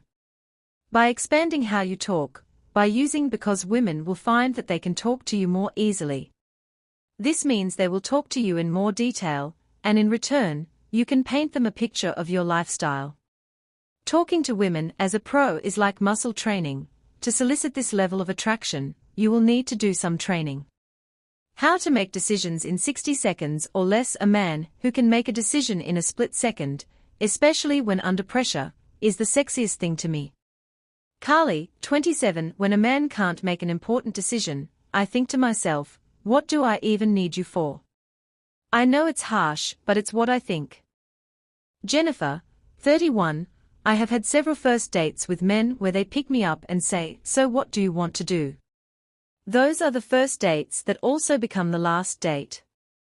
Leslie, 26. Women love men who are decisive and can make decisions easily. It is the defining quality of a true man. Whether it's where to go on the first few dates, what show to watch on TV, or how to pack up your apartment on moving day, decision-making is a must-have skill for any man who wants to attract and keep a woman interested. Have you ever wanted to make a decision in 60 seconds or less? You only need one tool to pull it off, and here it is. First, let me acknowledge that decisions are tough. Most of the big ones, the ones that scare the crap out of you, are related to big unknowns. Case in point, entering or leaving a relationship. How you react when faced with a super big decision like this will define you as a person. Most people freeze when faced with the unknown. It does not matter if your current situation is awful, you are afraid of the alternative. Yeah, sitting on the couch every Friday night watching reruns of The Simpsons and eating cold leftovers is an awful prospect, but what if you are rejected repeatedly? That's even worse, or is it? Here's the thing, I cannot tell you if a decision will make your life better or worse, but I can tell you that nothing will ever change if you refuse to make any decisions at all. Here is a very simple, easy-to-use method for making decisions fast. Most of the time, you will evaluate and decide in less than 60 seconds. Are you ready? Because here it is. Every time you are faced with an alternative, ask yourself, is this really me? You are not worrying about what happens to you, but whether the path you choose is a good reflection of who you are. Stop thinking of decisions as major world-shaking events, and think of them as a form of self-expression. Decisions are so much easier when you think of them as an extension of yourself. It does not matter if the path is a pain in the ass. If you know a decision is the perfect representation of you, it is much easier to make. On the flip side, sometimes a decision leans heavily one way, but you know deep down that it is not you. The beautiful woman across the room, who somehow isn't right for you. Follow your path of self-expression. Here's the hard part. On one hand, you want to evaluate the options and choose one based on your personality and needs. Is she right for you? Yes? Then, it's time to act. Making the decision is not the same as acting on it, and often, people allow their fear of acting to stop them from even making the decision. Separate them. Make your decision completely separate from the act itself. Maybe you will wait a day or two. Maybe you won't. The courage to act on it that comes later. If you cannot figure out whether a woman you have just met at the grocery store is right for you, sit down and ask yourself some basic questions. How does she make you feel? What does she have that you are looking for? Stop worrying about making her happy and ask whether this is the woman that you want in your life. It is amazing how different this will make the decision process. One quick thing to mention, when you ask yourself if a woman is for you, this is the ideal you, not the guy who cannot get out of the house on Friday night. This is the very best self you can put forward, the one you fantasize of being. When you are living your perfect life, is this woman for you? That's the question you need to ask yourself. Do not hold yourself back. The coolest thing about this method. It works in nearly every aspect of your life. You're going to use it a lot when deciding whether to call her back or go on a second date, but it can be useful in just about everything else too. How to get a girl's number in less than 30 seconds. So many men that I speak to think that there are specific rules to follow when it comes to asking for a girl's phone number. I am here to tell you there are not. There are no rules, no guidelines, and no right or wrong time to ask for a phone number. Actually, that's a lie. There is one rule. Ask for a girl's phone number when you decide you want it. Below is an email from one of my coaching clients, updating me on a recent success story. I gave him an assignment where he had to pick up a woman and get her number in less than 2 minutes. He wrote to tell me he was able to pull it off in less than 30 seconds. Amazing. My commentary is after his email. Email: Hey Marnie, just wanted to keep you up to date on things with a story from Starbucks yesterday. I was in a meeting with a man and a woman, and looked up to see a young woman walking towards us, heading for the doors. She looked at me with a bit of a smile, and had her head slightly tilted to the side. I held her gaze, excused myself, immediately got up and walked directly towards her. Without skipping a beat I said, "Hi, listen, I'm in a meeting right now, but I'd love to grab a coffee with you sometime." She looked a little stunned, but held eye contact. She then said, "Sure, okay." I pulled out my iPhone, hit the contacts button, pressed new, and said, "Do you know how to work this? Just put in your name and number." She did. I told her I had to get back to my meeting, and she left. The whole process took about 30 seconds from open to close and is a new record for me.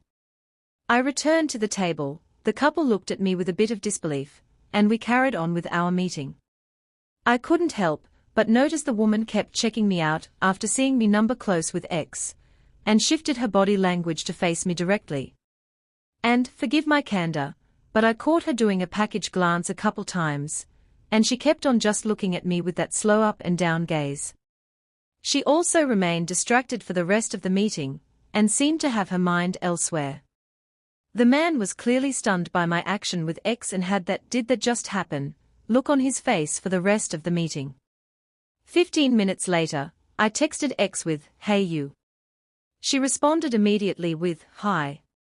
"Thanks for the text," I replied, "first one's free." Now the only drawback is she is young, early 20s, again, so I don't really know where to go with this. Still a little bizarre how easy it is for me at 43 to meet women that young. It is satisfying at some level, but rational me realizes it is an untenable situation. Anyhow, just wanted to share this with you. Client, my commentary, first of all, amazing. Right? Second, as a woman, I am not surprised by this at all. What my client did was proactive, masculine, and super attractive. Saw a woman he was interested in. Approached her. Asked her for what he wanted, her phone number. Got back to his life. Done? The reason why it was appealing to the woman he approached was because it was exciting and it made her feel special. Let me take a moment to explain the latter. I know other male experts, pooers, will scream, making her feel special is the kiss of death. But there's a huge difference between making her feel special and pouncing on her. Special means that you acknowledge that you have a life, you respect yourself, and you are choosing to allocate some of your time for a selected female. Pouncing means that you have forgotten about yourself, lost all emotional control, and need that woman's approval. My client made this woman feel special and not pounced on. That is why she responded by giving him her phone number. It is also the reason that the other woman, with whom he was having his meeting, suddenly found herself wanting him to notice her. She wanted to feel special too. If you see a woman you want, approach her, ask for her number, and then get back to your life. In and out. Do not worry about the right thing to say, worry about what happens when you do not say anything at all. You have no idea how many opportunities you are missing out on every day. There are tons of women around you at all times, and the only reason they are ignoring you is that you are letting them. I guarantee, if you can do this assignment 3 times a week for 1 month, you too will be able to succeed in getting a girl's number in less than 30 seconds. Special bonus for you: I have been doing this for a very long time, and I find that there are some resources that speak for themselves. Because you have taken such a monumental step in improving yourself, and learning how to create instant attraction with the women you meet, I want to provide you with some of the tools I provide my clients for free. Just visit the link listed below, and you can access my guidebook on how to have conversations with women and create instant attraction. I am also throwing a handful of video examples on this special landing page, just for readers of this book. The next time you are at your computer, make sure to check these out. http://www.topsecretdatinggadvice.com Get Sexy, how to juggle multiple women. Email: Hi Marnie. I have 2 women that I am dating and cannot decide which one to settle down with. I have dated them for a few months now, finding them equally serious potential for a long-term relationship. Neither knows of the other, I do not think. Although it is driving me nuts, I refuse to let one go because I do not want to make a mistake and let the wrong one go. Obviously, I will eventually pick one. In the meantime, do you have any advice on keeping them without losing one or possibly both? Greg, my response: my guess is that each of these women is gradually building a connection to you, and it is not fair to lead them on for too long. 2 to 3 months max, but after that it is time to man up and make some decisions. Shit or get off the pot, right? First, I would take a few days to write down what you want. Keep them out of it for the moment. Really think about what you are looking for in a partner, and please do not start listing, I want a woman who plays tennis, and has huge boobs and a good smile. You are looking for a partner, not a masturbatory visual. Things like, I want a woman who respects the fact that I require XYZ. I want a woman who cares about others. I want a woman who values religion, faith, spirituality, etc. I want a woman who wants children, loves children. I want a woman who is loyal. I want a woman who can laugh when things get tough. I want a woman who is independent, has her own life, her own friends. I want a woman who is a great communicator. Then once you know what you want, talk to them and see what they want. All you need is more information so that you can make a decision. You do not need to make it alone. However, no more of this stringing along shit. Not cool, and if you let it go on for much longer, you will most likely lose both of them. 4. The Dating Playbook. Why isn't dating fun anymore? I think there was an email sent to all the single people in the world telling them that dating can no longer be fun. At least that's what it seems like. Everyone I know that is single and dating is miserable. All my friends, my neighbors, my clients, everyone. Now, if you are one of these people who did receive the email, I am writing this because I want you to know something: dating is fun. Why else would you want to participate in it if it's not at least a little fun? I think one reason the fun of dating dwindles is that people put a lot of pressure on what they think they want rather than actually focusing on what they want. This limits their options and makes connections impossible. I recently had a conversation with Dr. Benjamin Carney from the Relationship Institute at UCLA, Carney, 2012, who told me about a psychological study performed to see if an individual's predetermined list of qualities a partner must possess hold up as a measurement of what they really want. They decided to perform this study using a speed dating environment where an equal number of men and women were present. Prior to speed dating, they asked all participants to list what they wanted most in a partner. As a whole, men said looks were the most important to them and women said earning potential was most valued. When the speed dating commenced, they asked everyone to rate each person on an attraction scale and on an earnings potential scale, with 10 being the most attractive, or top earning potential, and 1 being the lowest. You would think that at the end of the session the men, who said looks were the most important, would have connected with the women they rated as a 10 for looks. You would also think that the women would feel a connection with the men, which they rated as 10 for earning potential. Not so. They found that each participant's predetermined list of qualities had nothing to do with their selection of those that they felt a connection with. Interesting, right? This means that the list of qualities they had been using to select possible dating partners was bupkis. That means rubbish for those of you who do not speak Yiddish. These lists of qualities are possibly limiting people from meeting their potential mates. Even worse, they are stopping people from finding fun in the dating process because they may be adding too much rigidity to their selection phase. If you are one of these people, then I have a challenge for you. Go out for the next week with an open mind. Do not prejudge a person before interacting with them. Do not use the list of qualities that you usually go by. Give them 5 minutes to see if there is a connection. If not, leave. Another challenge is for those who are dating online. Do not write off a person because of the list of qualities they are seeking. Again, qualities are simply boundaries that people impose on themselves. Push those boundaries and go after what you want. Enlarge your dating pool to the size of an ocean. It's time to start making dating fun again. How to get a date, a case study. How to correctly ask a woman out. I have many guy friends. Guy friends who I love and think are the best guys in the world. Moreover, guy friends who can still shock me when I see how terribly they handle themselves with women. Lucky for my guy friends, they have me to get female advice from.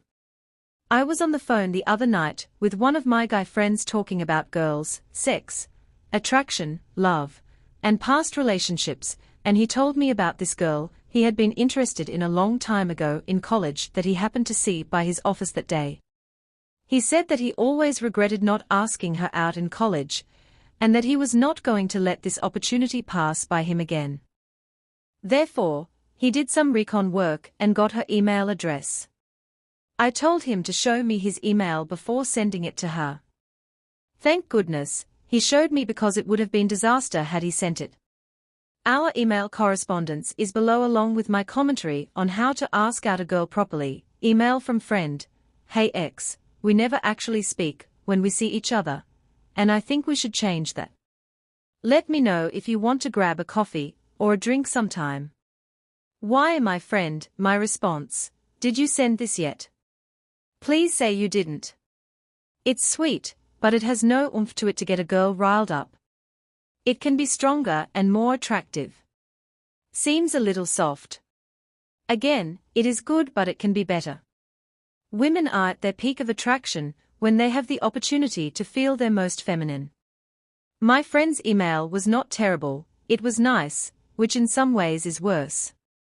There was nothing to latch onto. No excitement, but sweet. You want to offer a woman something that she has no choice but to say yes to. Not because she was forced to say yes, but because she was intrigued and excited. Friend's response. I could just say, hey X, would you like to meet for a coffee one day? However, I put in the other filler and formality because she doesn't actually know me. The opening summer stuff is there as polite throat clearing before moving on to the point. Why, my friend? My response. Do not be polite. Also, say what you want. Try it that way. I find that when guys are trying to be polite, they end up coming off as saps, wimps, or suck-ups. No good, not attractive, and does not get the reaction you are looking for from a woman. The more masculine and direct you can be with a woman, the better. This does not mean be a jerk, an asshole, etc. Friend's response. X, got the wave in the path last week, but we never actually speak when we see each other. Let's change that. Do you have time for a coffee or a drink this week? I am free Thursday or Friday mornings. Why, my friend? My response. So much better. Love the let's change that part, but get rid of the exclamation point. Needs one more tweak, but getting there. Does it feel better to you? Try, I want as part of what you say. I want to get to know you better. I want to take you out, or I want to change that. In the beginning stages of dating, it is about you. What you want, what you are looking for. You do not know her yet, so the person to take care of is you. Therefore, do not be ashamed or fear that you are being too obvious with what you are asking for. Being direct and honest will always get you the best results. You want to date her. You want to sleep with her. You want to go for coffee. So say it. Say what you want. Friend's response. Got the wave in the path last week, but we never actually speak when we see each other. I want to change that. What days are you free this week to grab a coffee? Thursday and Friday morning is best for me. Why, my response. Love this. Send. Friend's response. Subject. I owe you one. This is what she wrote back to me 10 minutes after I sent. Hey, why? Yes. The path seems to be such a social place these days. I am always running into familiar faces. I would be down for a coffee break this week any day, but Thursday works for me. Friend's response. Okay, great, let's do Friday. I had to run out of the office this afternoon and only just got home. I will tell you about it Friday, but it will likely make tomorrow super busy for me. Are you able to get away 2:30 Friday? I feel bad because I did not get her email until just now, which is 4 hours after she wrote. Should I just write tomorrow? My response, no. I hope you didn't send that. You are pouncing, throwing up on her. You can tell her about your great day when you see her. In response to your last comment, you have a life, you are busy, and you work hard. Not all your energy needs to shift direction for this girl. You will get back to her when you get a chance to. Wait until tomorrow, and write a direct email saying you will meet her at XYZ at this time. Done? Direct equals sexy. Lots of words and fluff equals future of her crying on your shoulder about other guys. Get my point? The first email my friend wrote to this girl may have gotten a response, it may have even gotten him a date. However, it was not attractive and it certainly would not excite her. What it would do is slightly interest a woman and get her to say, might as well. Is that what you want?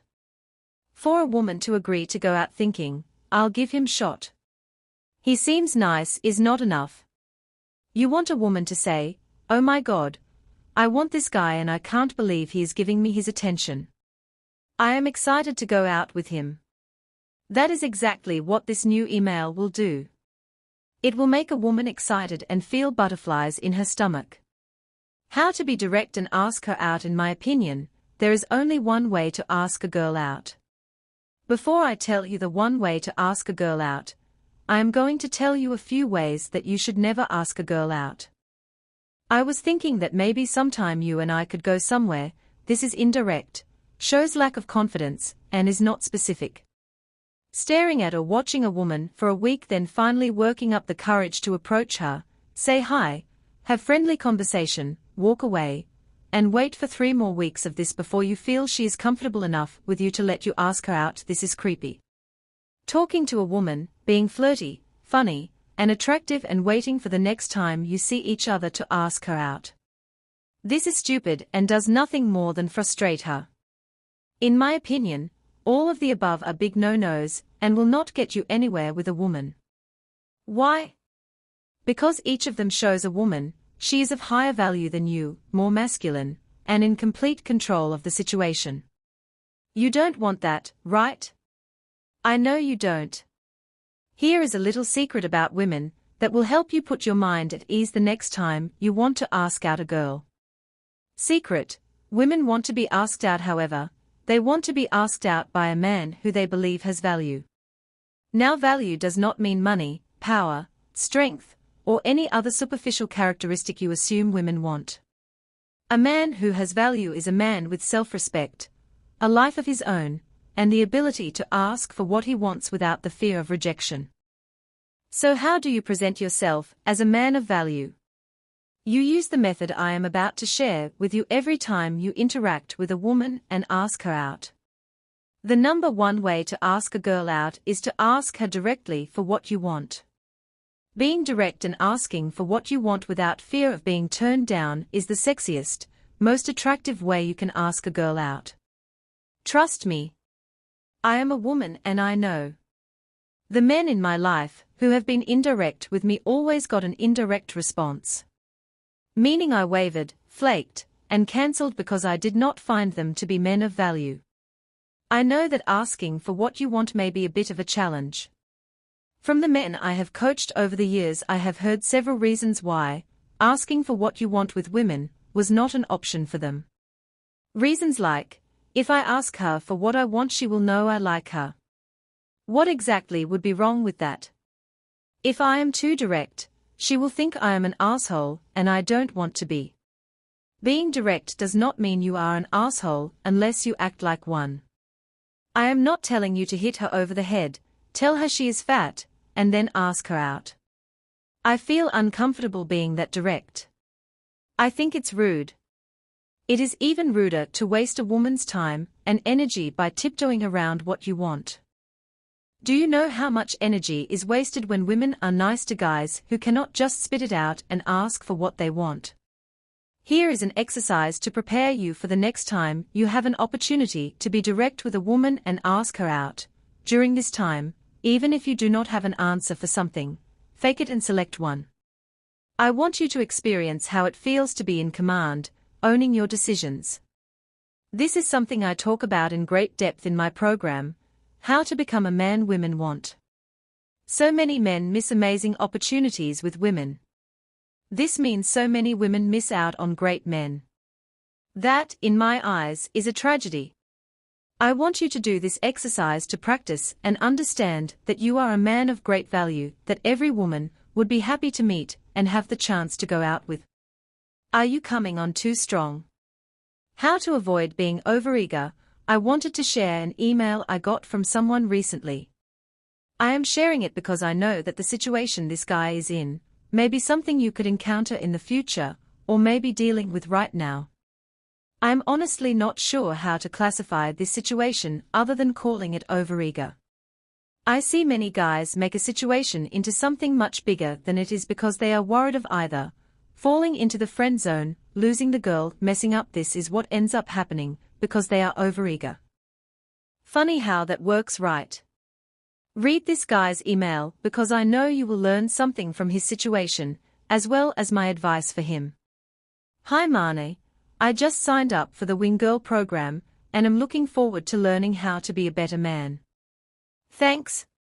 I did have some questions regarding someone who I am currently talking to. First, a little background information. I'm a single guy in my mid-30s. I live in Los Angeles, but work takes me to San Francisco every other month for a week at a time.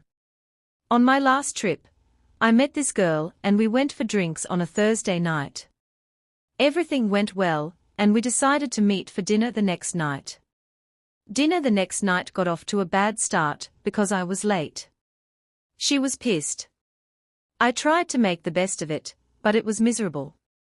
I kept asking why she was so upset, and halfway through she started opening up about herself and her past. She had abusive parents and a rough time in high school where she got into drug and alcohol use. She also mentioned many bad relationships with unreliable guys. At the end of the night, we hugged, said we would stay in touch, and said goodbye. I left for Los Angeles the next day. A month has gone by and we are emailing each other. I'm trying to keep it light and casual, while avoiding the friend zone. I will be back in SF in January, and will try to see her then. Anyway, I know this is a lot, but you can give me your advice and thoughts. Sincerely, X. Here are his questions, and my words of advice. Question 1. What do you make of her past? Should I be concerned? All the articles on Ask Men say I should run away as fast as possible. My answer: you should run away if you are getting huge red flags about her. Are the emails fun, or are you just sending them to stay in touch and make sure she is still there? I would say an email every other week would be enough.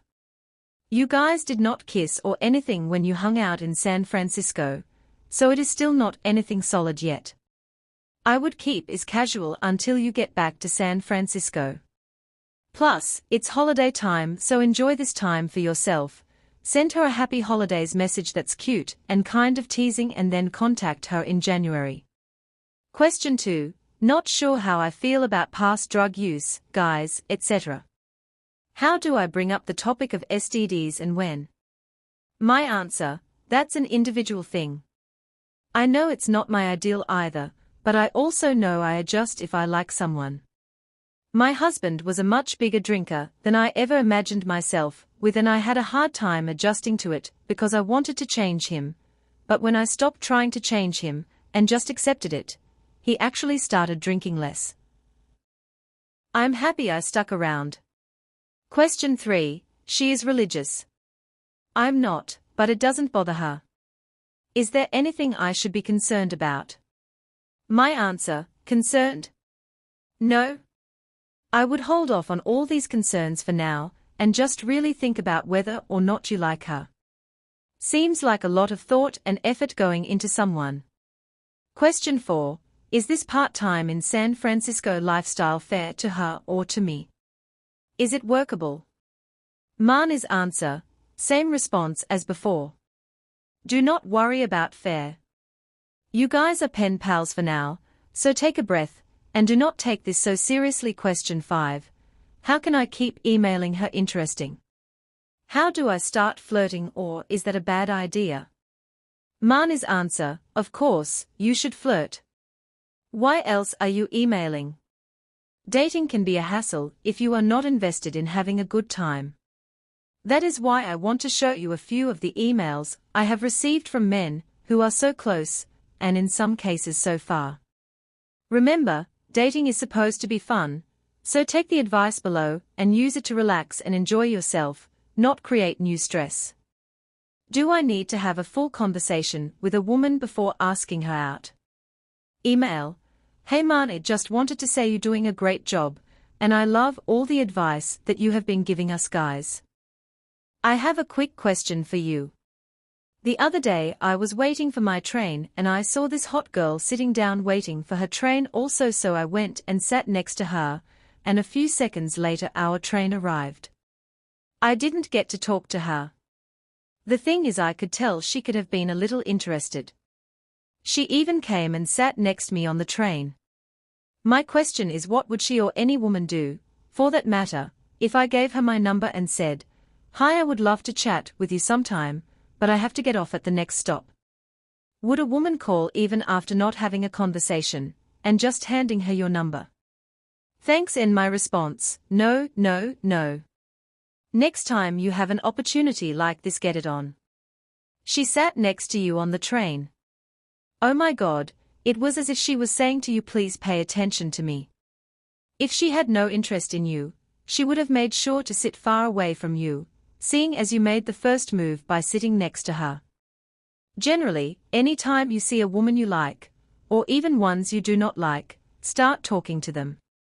If you like them, then say, "Listen, I'm getting off at next stop, but give me your number. I want to take you out for XXX. If you do not get the chance to talk to them, but want that chance, then say the same thing. You can meet women anywhere, and you are always allowed to talk to any woman you like. You do not need permission other than the permission you give to yourself. You are also allowed to ask out any woman you like even if you have not spoken to her for a long time. No limitations.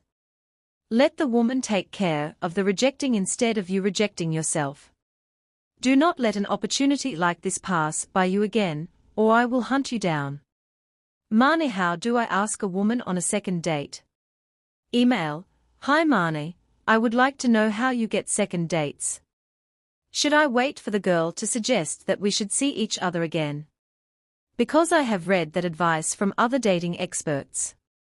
Is it okay to say, I would like to do this or that? Do you want to come with me? Or something like that."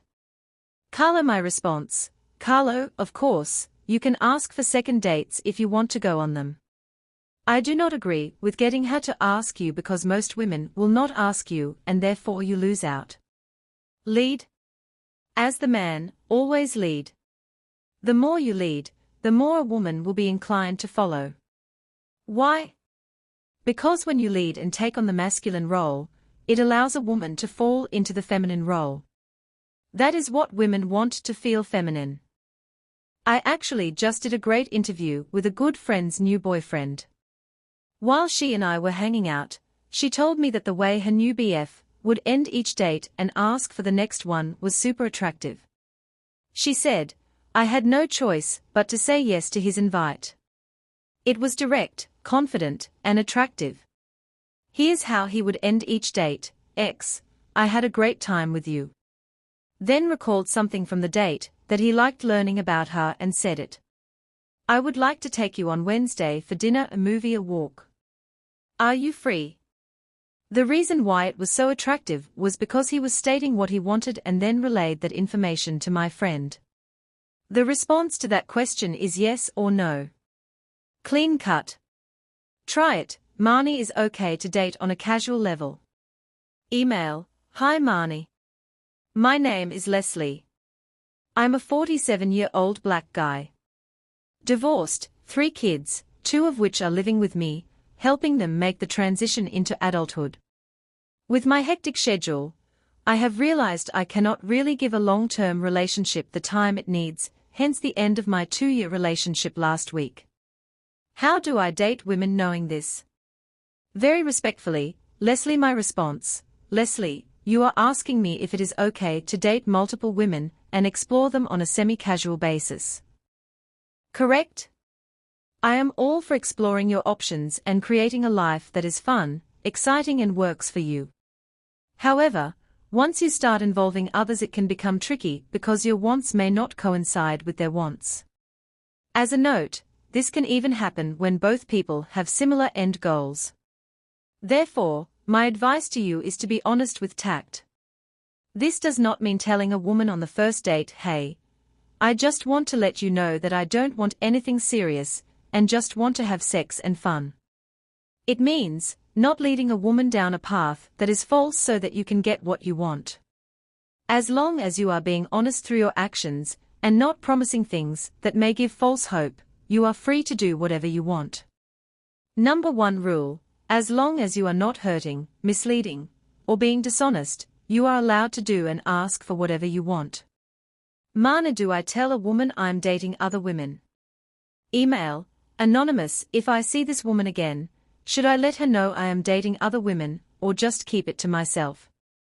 My response: not unless she asks, and if she asks, do not say, yep, 4, sleeping with 2. Be discreet about it. It's your life and your information, but you have to respect her. So say something like, I am dating and trying to figure out what I want. Having said that, I am really enjoying my time with you and look forward to getting to know more about you. Mane, how to rock the date. I hate it when guys won't plan a date and expect me to make all the decisions. Especially in the first few dates. Saa 29. Okay, so you have met the woman. You have attracted her. You have succeeded. Now it's time to date. Fact: women call their female friends after dates. Every woman does this. I have been the caller and the answerer. Many times. Many times. There are things all women want on dates. There are questions all friends ask after dates. I am going to tell you what they are, why they are, and how to get a rave review. I am also going to go through the dating process, the calling, the messaging, the intimacy, the whole damn circus. Anxious yet? Good. Your future date is 2. 11 mistakes men make on dates. The first date is one of the most important for obvious reasons. The better you do on the first date, the more likely there will be a second and third to follow. I asked a bunch of my female friends to think long and hard about the men they have dated in the past and the errors they made that turned them off. After lots of discussion, I have put together a list of 11 mistakes men make on dates. I am not even going to try to fancy it up for you because I want the messages to be loud and clear. Please read it carefully and do not make these mistakes. 1. Arrive in a car full of junk. This should be a no-brainer, and yet it happens repeatedly. I remember a date whose steering wheel was spattered with what looked like dry white paint. The guy explained that it was because every time he drank milk, he sneezed. 2. Fail to take the lead. There is nothing worse than being picked for a first date and the guy turns to you and says, "So what should we do?" I know this sounds bitchy that women want the first few dates to fall on your shoulders, but too bad. It's how it is. This does not mean you have to work for weeks planning elaborate dates for women, but it does mean that you should have something prepared, even if it is a simple walk around the block to get to know one another better. Women love leaders. Start leading on your dates and you notice a huge difference in the way women respond to you. 3. Choose a bad restaurant or venue. One big tip that I give to guys is to pick a date location that makes you comfortable. It will help put you at ease because you will be comfortable and familiar with the situation. 4. Be rude to others. Nothing is a bigger turn-off than a guy who is a prick to others but nice to me. I will admit that some women do get off on that, but the majority are not fans. One thing women are looking for is consistency. It's nice if you open the door for her, but if you let it slam on the elderly woman behind you, it will send a red flag to your date that what you are showing her is not really who you are. 5. Name drop or brag about accomplishments. If a woman likes you, she likes you for who you are. You do not need to make flimsy connections between yourself and Bruce Willis's ex-nutritionist to get a date's attention. Talk instead about what you enjoy doing, and what you have done recently that is slightly out of the ordinary: river rafting, wine country tours, etc. Having said that, do not hold back on sharing information about who you are. If you had lunch with the president last week, tell her. However, do not tell her for the sole purpose of impressing her. 6. Forget to ask questions and listen when she responds. This should be a simple one to follow. Conversation on a date should be like a nice ballroom dance. There are two people on the date, so do not forget to ask her questions. Most importantly, do not forget to let her know you have heard what she has said. For every question you ask a woman that she answers, listen to her response. Then add to it. Let her know she has been heard and her words have not been wasted. 7. Speak ill of past dates, girlfriends, or wives. It does not matter how astoundingly unpleasant your ex was, your current date does not want to know about it. She will instantly put herself in your ex's shoes and feel some female solidarity. Therefore, dissing your ex is dissing all women, which is dissing your date. Got it? 8. Ogle other women, or watch TV. Do not ogle. I mean, if Angelina Jolie walks by, you are not expected to ignore her. However, your expression when you return to your date should be of bemusement or confusion, not unfettered lust. Moreover, if your team is playing on the TV at the pub, please do not watch it. Please. Note that this suggestion can be ignored if your date is a fan. In that case, you have hit the jackpot. Change seats, order a picture, and enjoy the game. When my husband was dating, he used to make sure that his back was always to the restaurant. This helped keep him from searching for me while he was on dates with others. 9. Be a Debbie Downer. Talking about our woes and complaints can be very easy for someone, but on a date, a woman does not want to hear about it, especially on a first date. She wants to hear that you are a positive man, that will always be able to keep her safe and secure no matter what happens. So, be sure to always put a positive spin on whatever sad story you tell. It shows her that you have a positive outlook, and can handle whatever comes your way. 10. Agree to split the tab.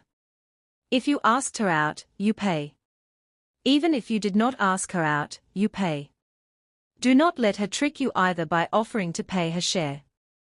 To avoid having huge credit card bills each month, make sure to select dates that do not cost a lot. Walks, drinks, coffee, art museums, etc. 11. Not try for a kiss goodnight or more. Yes, you should try for a kiss. There are many ways to signal a desire to give a peck. You can ask, "May I kiss you goodnight?" It might work. If she says no, just smile and thank her for a great evening. If she says yes, take it one step at a time. Failure to at least try for something is going to make you look like a wimp, or worse, make her think you do not like her. So risk rejection and make a little move. She will appreciate it if she is into you, and if she is not, well, you will find out fast. Above all, remember that women are people too. However, things that please your manly friends, noisy bars, bodily noises, wisecracks about other women, do not generally work on us. I hope you can put these 11 rules in play and have a good first date. Where to take a girl on a date? So, if number 3 on the list of 11 mistakes is choosing a bad restaurant or venue, what counts as a good option for a date?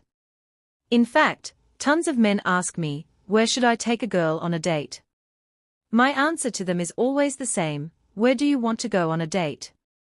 The dating process is all about seeing if two people can connect and fit into each other's lives.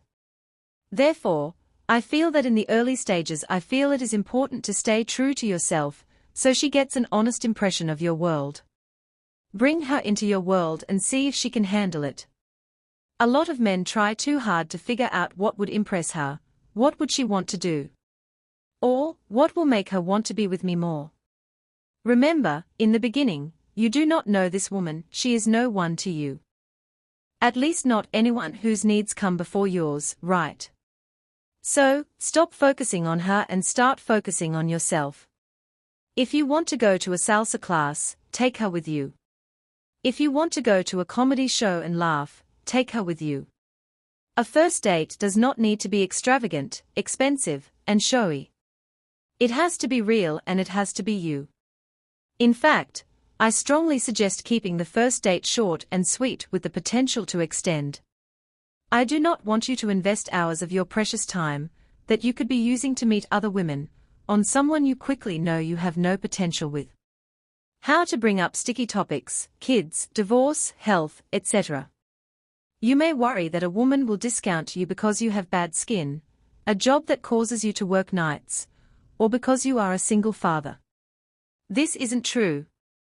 Luckily, for guys, women rarely write a guy off based solely on his physical appearance, or for one deal breaker in his life. Women are different from men in this way. Guys can be very set in a physical type that they have, whilst women evaluate the men they meet on a number of different requirements. When you approach a woman, of course, they will think about how you look, but they will also measure up your general vibe, what you're wearing, what you say, how you present yourself, whether you make them laugh, what they know about your character, etc. That is already a big list, and it doesn't stop there. You may now be worrying that it is impossible to pick up a woman if they are looking for so many things. Actually, it is just the opposite. Even if you think you have something counting against you during your initial approach, maybe you have a small build and are after a girl who so far has only dated guys from the football team.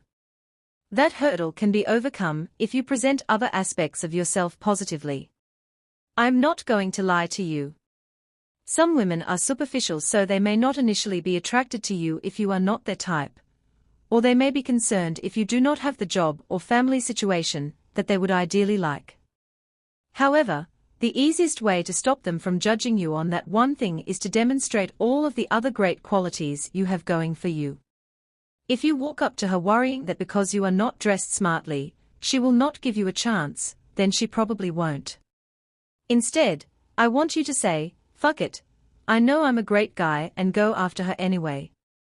Having this positive attitude, this charisma, this belief that she will get it, will make it very difficult for her not to turn around and say the same thing back. "Fuck it, let's see what this guy is all about." Seriously. Even if you have got a little something that makes it slightly tougher to meet women, you can still make it work by presenting all the other great qualities you have. Stand up, be counted, and put yourself out there. This is the way you will get the women you want to give you a chance. I am sure you know that when she gets to know you, she will like you more and more. So do not sweat the small stuff. Still unconvinced? Then let me tell you a quick story. When I was single, I went on several dates with men who had children. Some women will like the fact you have kids, others won't. Whether it is a deal breaker or not, though, will depend on how you tell them. Most guys I dated who had kids made a huge deal out of when they announced that they had kids. They made it so dramatic, as if I was going to flip out. They would say things like, "I have to tell you something that I should have been honest about before. I have a kid, but I really want to live my life still, and I want you to be a part of it." Because they made it out to be such a huge deal, I was caught up in the emotion of it, and allowed this one potential negative to influence how I felt about the guy as a whole. Not just because he had kids, but also because he presented a negative view of himself to me. Then I went out with the other guy who casually mentioned he had a daughter, and how being a dad made him an even better guy. I freaking love my daughter. She's what makes me wake up in the morning, but more importantly, she's helped me be smarter about the people I let into my life. He then flashed a small smile at me that made me melt before returning to our conversation. See how different the tone was between the first example and the second. With the second guy, I did not care that he had a kid. In fact, I was literally jumping out of my seat, excited and ready to be a stepmom. He used what could have been a deal breaker to show me a whole bunch of other qualities about him that were so attractive. He can remain grounded, has a strong character, and is a great dad. I want you to apply the same mentality to whatever you think is holding you back when you first meet women. I want you to think, "I've got it, so what? I know I'm an awesome guy and she's going to recognize that." Write this down on a piece of paper and stick it in your back pocket. For 2 weeks, before you go out and approach women, look at it, then stick it back in your pants. Go in with this attitude. It is going to be so attractive that any small negatives will be blown away by the great qualities you have demonstrated. Put yourself out there, be positive, and she will feel attracted to you. Should men pay for the first date? This is just one of many emails, texts, and calls I have gotten on this topic. Men are constantly wondering if they need to pay for both of them on the first date. This email in particular resonated because of the results of the date. Email: Dear Marnie, I was told never to pay for a girl on our first date, but I took out this gorgeous blonde the other night, and I am wondering if she is not returning my calls because we went Dutch. Thanks, Dutch Boy, 28 Sydney, Australia. How you handle this is a huge part of how this date will end for you. Trust me, you want to get this right. I strongly disagree with much of what other people say about this. Here is my response to this email. Dutch Boy, I will tell you, as a woman I feel that only a real man will pay for the first date. Boys will offer to go Dutch. I know that tons of other male experts scream and preach that men should not pay because they feel it sets a man up to be the cash cow for the remainder of the relationship. I am a woman and I aggressively disagree. If a man asks me out on a first date and then offers to go Dutch, or holds out for me to offer to pay, it is so over. On that first date I want to feel like a lady, and I want the man I am with to be a gentleman. Listen, I know that others have used this tactic on women, and it has been successful for them. Meaning they get laid after, but I will tell you why it works and when it will work, and then you can decide if that is what you want to get involved in. I do have to say that in my opinion this tactic is cruel, manipulative, and usually done by an insecure man. Men that I would never want to introduce to my female friends, and men that I feel should not be reading my newsletters. From a female point of view, if the date is going well and she is into a guy she is thinking, this is a great guy. I am attracted to him. I want him to kiss me at the end of the night and call me for another date. Then when the bill comes and he asks her to throw in cash she thinks, oh my God, what did I do? Does he not like me? This puts the female in a very insecure space, where she feels she must win him over again, and therefore will do things she would not normally do to win back his approval. Again, this is a negative space for both a man and a woman. Truth is she may sleep with you, but will feel horrible about herself afterward and possibly ashamed. She will not return your calls and any plans are lost. Not good, especially if you were hoping to continue dating her. I want to be clear, and let you know that I am not saying you have to take a woman out to an elaborate meal and wine and dine her, and then cover the whole night. What I am telling you is that a gentleman who asks a woman on a date will take care of the bill and let a woman feel feminine. When I feel feminine, I feel alive, relaxed, and happy. A man who allows me to feel feminine is my hero.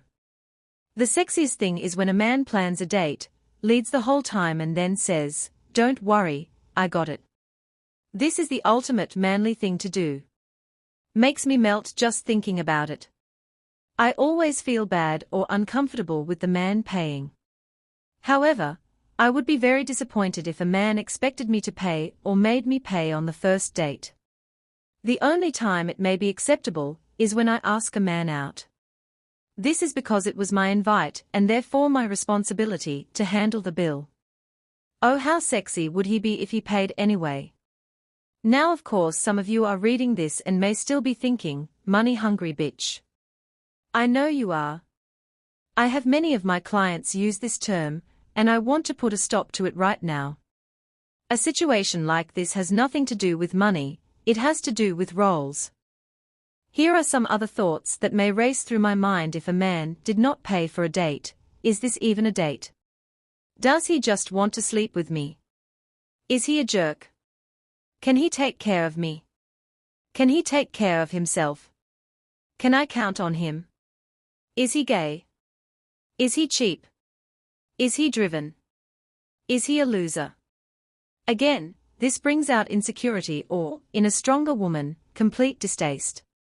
When a woman expects the first date to be taken care of by the man, it is not because she is only interested in his money. It is because she is looking for a man that knows how to respect and treat a woman. Again, in my opinion, the first few dates should always be taken care of by the man. Now, having said that, A tip for men is that they should take notice of how a woman is acting during the whole bill fiasco. Does she offer to pay, or does she look like she expects someone to purchase her meal? If the woman you are with just sits with no reaction, then you are with the wrong women. She may turn out to be money hungry, a gold digger, or someone that a great guy with character should not be with.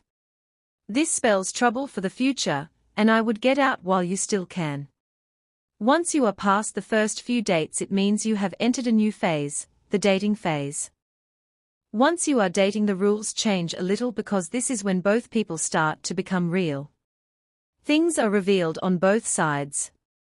The woman you are dating may have more money than you may, or she may have less. The men that I began dating in the past have been a mix. Some have more than I do, and some have had less, and therefore we paid for things accordingly. For example, with the men who had more than I did, I would buy breakfasts and he would buy dinners. We both contributed financially in the way that we could. The guys I dated never felt taken advantage of, and I never felt that I was spending beyond my means to impress. I would also offer to cook meals or do other things that may have not been equal to buying an expensive meal, but the sentiment was there. That is all that you really should be looking for. It has nothing to do with financials, it has to do with how much effort the other person is putting in. Before you jump to the conclusion that you are financially being taken advantage of, you have to ask yourself a couple of questions. How much is she able to contribute, and is she making an effort in other areas? No effort at all spells disaster. If she is going to take advantage of you now, she is always going to take advantage of you. Nice girls will work with you and do not take you for granted or take advantage of you. My advice is to spend what you feel comfortable with. If you end up in a situation where you feel you are being taken advantage of financially, politely say something. Communication is respectable. Only you can control whether or not the woman you are dating sees you as the cash cow. It is up to you to put up boundaries, set limits, and take control. How can I tell if she likes me? Email, "Hi, can you help me with a situation? There is a girl at the place I work." Our eyes met and she blushed. Since then there has been something between us, but I don't know what. I have clocked out for her at the end of the day, and she seems happy for me to do this. However, she only allowed me to do this once. She has winked at me and she has checked me out. She has also looked at me when I enter the room. At the end of the day, I say bye and she responds, but she does not initiate anything. A. What is she doing? B. What can I do? Yours, Dave. My response, Dave. Answer to B. You can ask her out. Answer to A. She is living her life and being friendly to a co-worker. From the actions you describe, it sounds like you may be creating this connection in your head. There is no indication that she is into you, but there is also no indication that she is not into you. See what I am saying? If you are waiting for her to pounce on you, it is not going to happen. If you want something, you have to go for it. Especially when it comes to women. Women, even successful women in business, still want to be feminine. Right now, you are playing it safe with her. You are taking little steps to test if she likes you, but in reality, you are actually just protecting yourself. Do not worry about it, we all do. As the famous Wayne Gretzky says, you miss 100% of the shots you never take. So start taking shots. Again, if you want her, go after her. Be masculine, be a leader, and tell her you want to take her out. P.S. No more punching her card for her. Mana signs that she wants to be kissed and signs that she doesn't are, that moment in the evening when you and your date finally test the physical chemistry between you, a.k.a. the first kiss. The setting is perfect, you have laughed and talked, maybe had a few drinks and some good food. Everything is mellow and romantic. You lean in. Further.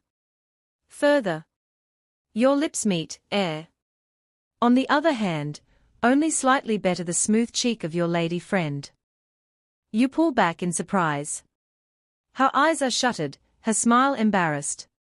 What happened? She laughed at your exploding pig joke, came back from the bathroom rather than sneaking out the side door, and agreed with your opinion that Triple H really needs to retire. Well, two explanations ultimately lead to the same situation. One, she did not feel an attraction to you that would warrant a kiss. Two, she did not yet feel comfortable enough with you. In either case, you have been shut down and are unsure why, right? The most likely reason is that you missed the all-important come-hither signals that women give out to let men know they want to be wooed. You missed the kissing code. Here is a breakdown of the language a woman uses when she is ready and wanting to be kissed. Signal 1. Her eyes are softened and slightly narrowed. This is the dreamy expression, and she keeps dropping her gaze to look at your mouth. This indicates that she is imagining her lips locked with yours. Signal 2. If she is licking or lightly biting her lips a lot, especially in combination with the first point, it means she is making sure they are soft and pliable. Signal 3. What your parents told you was true. If a girl hits you, it is because she likes you.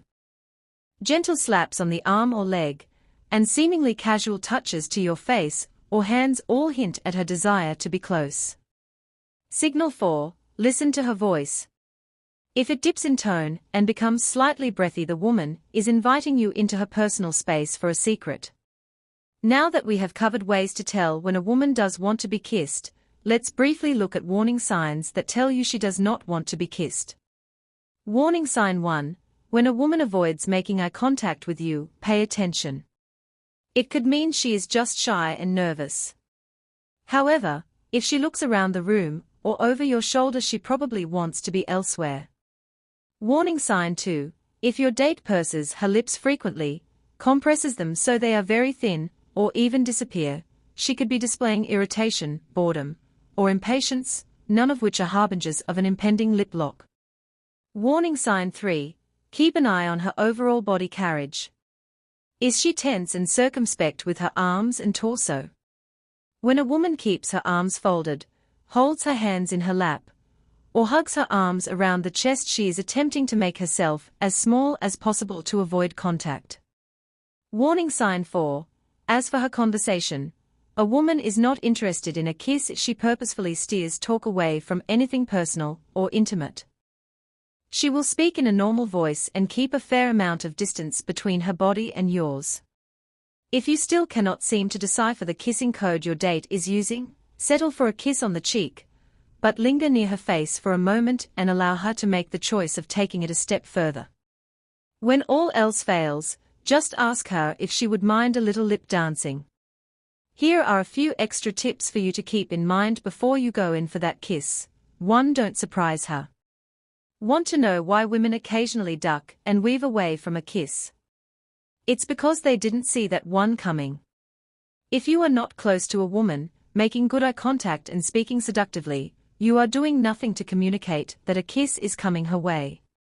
Try to make out with her out of the blue, and she will react with shock, not pleasant surprise. In addition, you will miss all the fantastic anticipation we feel as women when we know that a kiss is coming. 2. Don't use cheesy lines.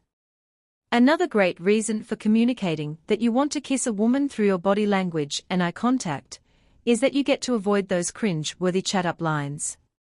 Lines like, "How would you rate yourself as a kisser? Just make my skin crawl."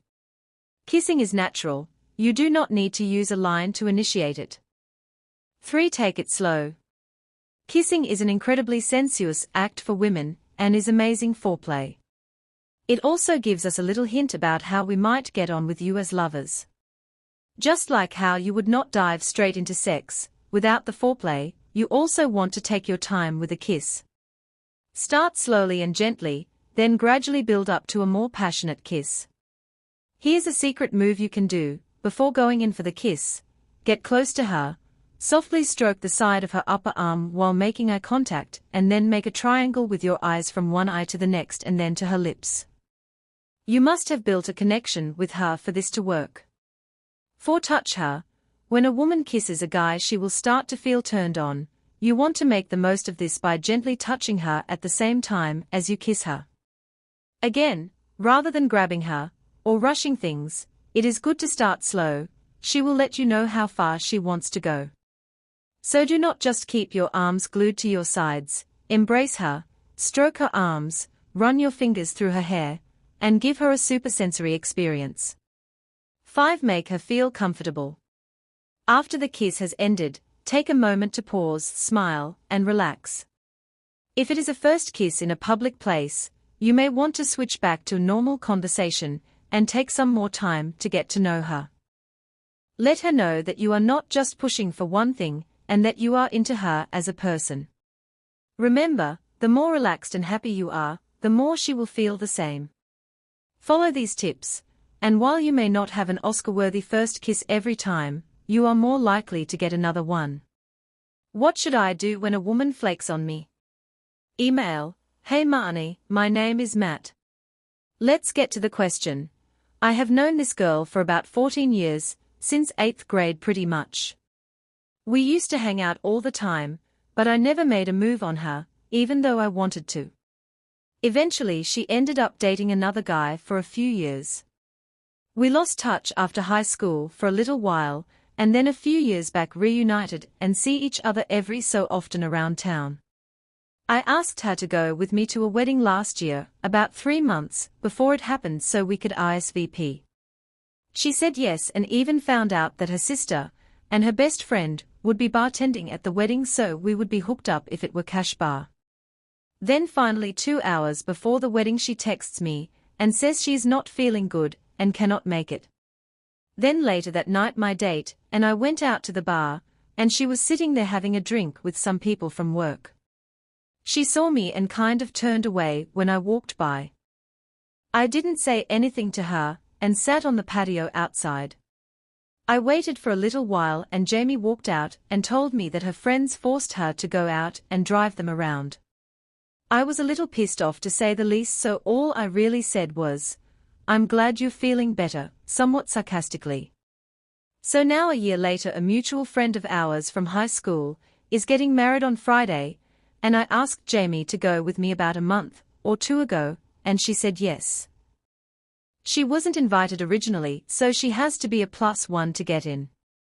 There will be a ton of our friends there, and I am kind of regretting asking her to go with me. Everyone is telling me I should not take her because of what she did to me last year.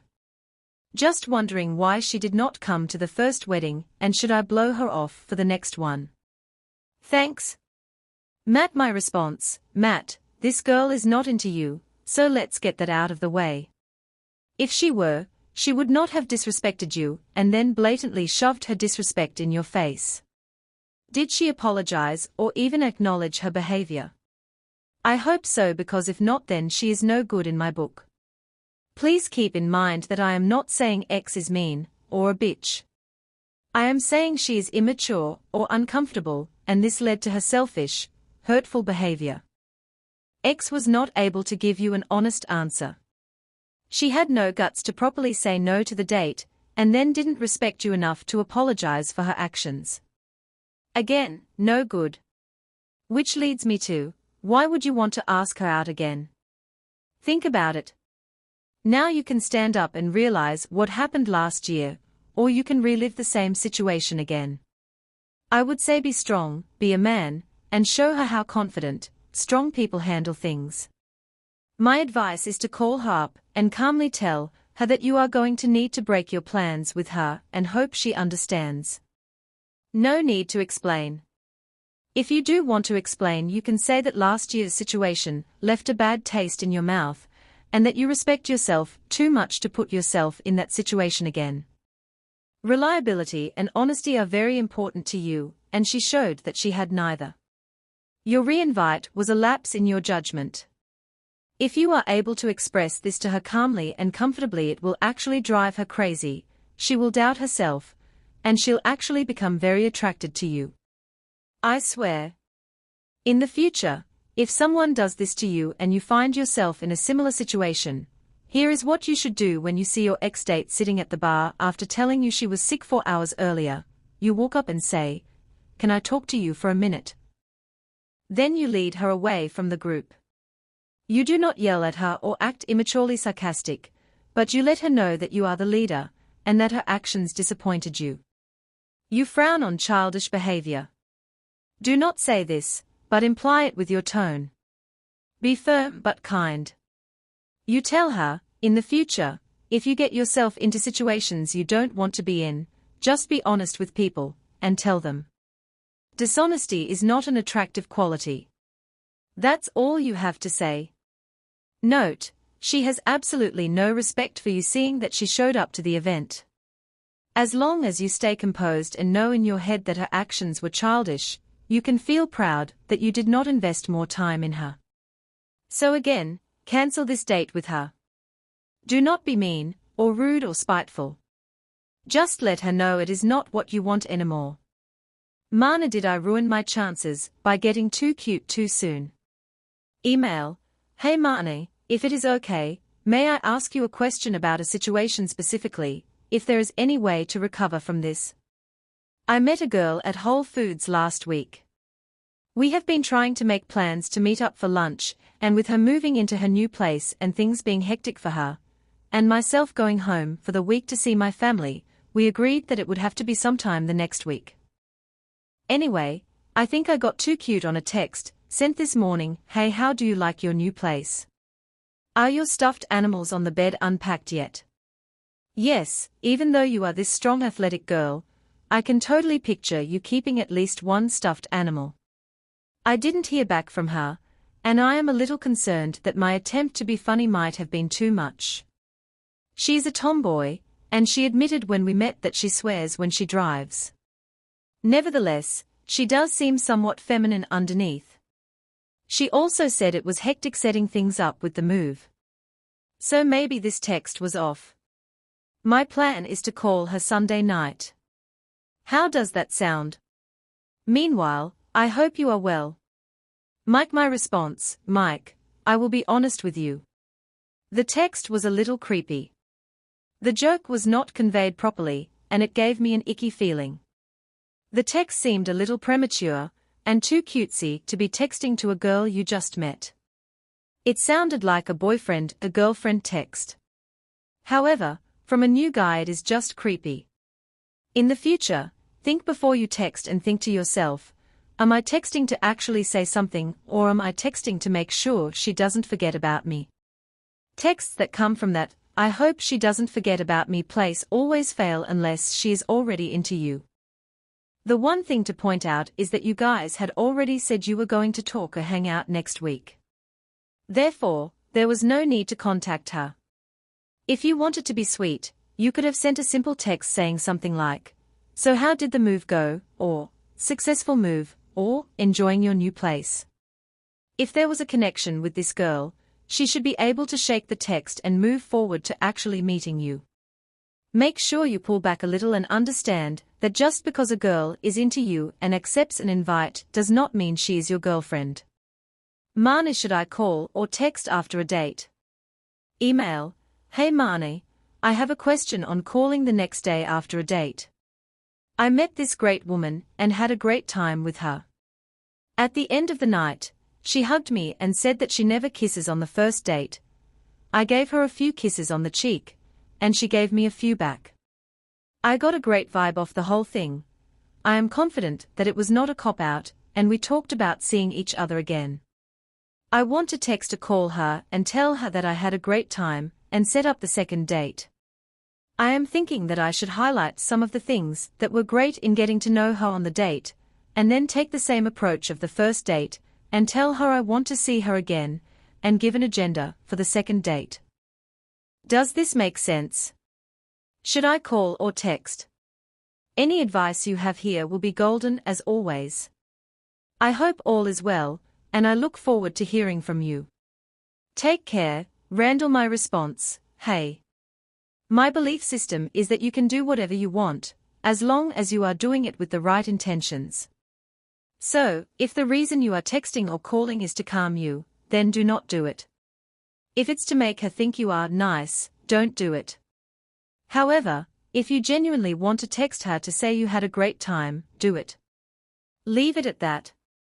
Say you had a great time, and it was great discovering her addiction to gummy bears.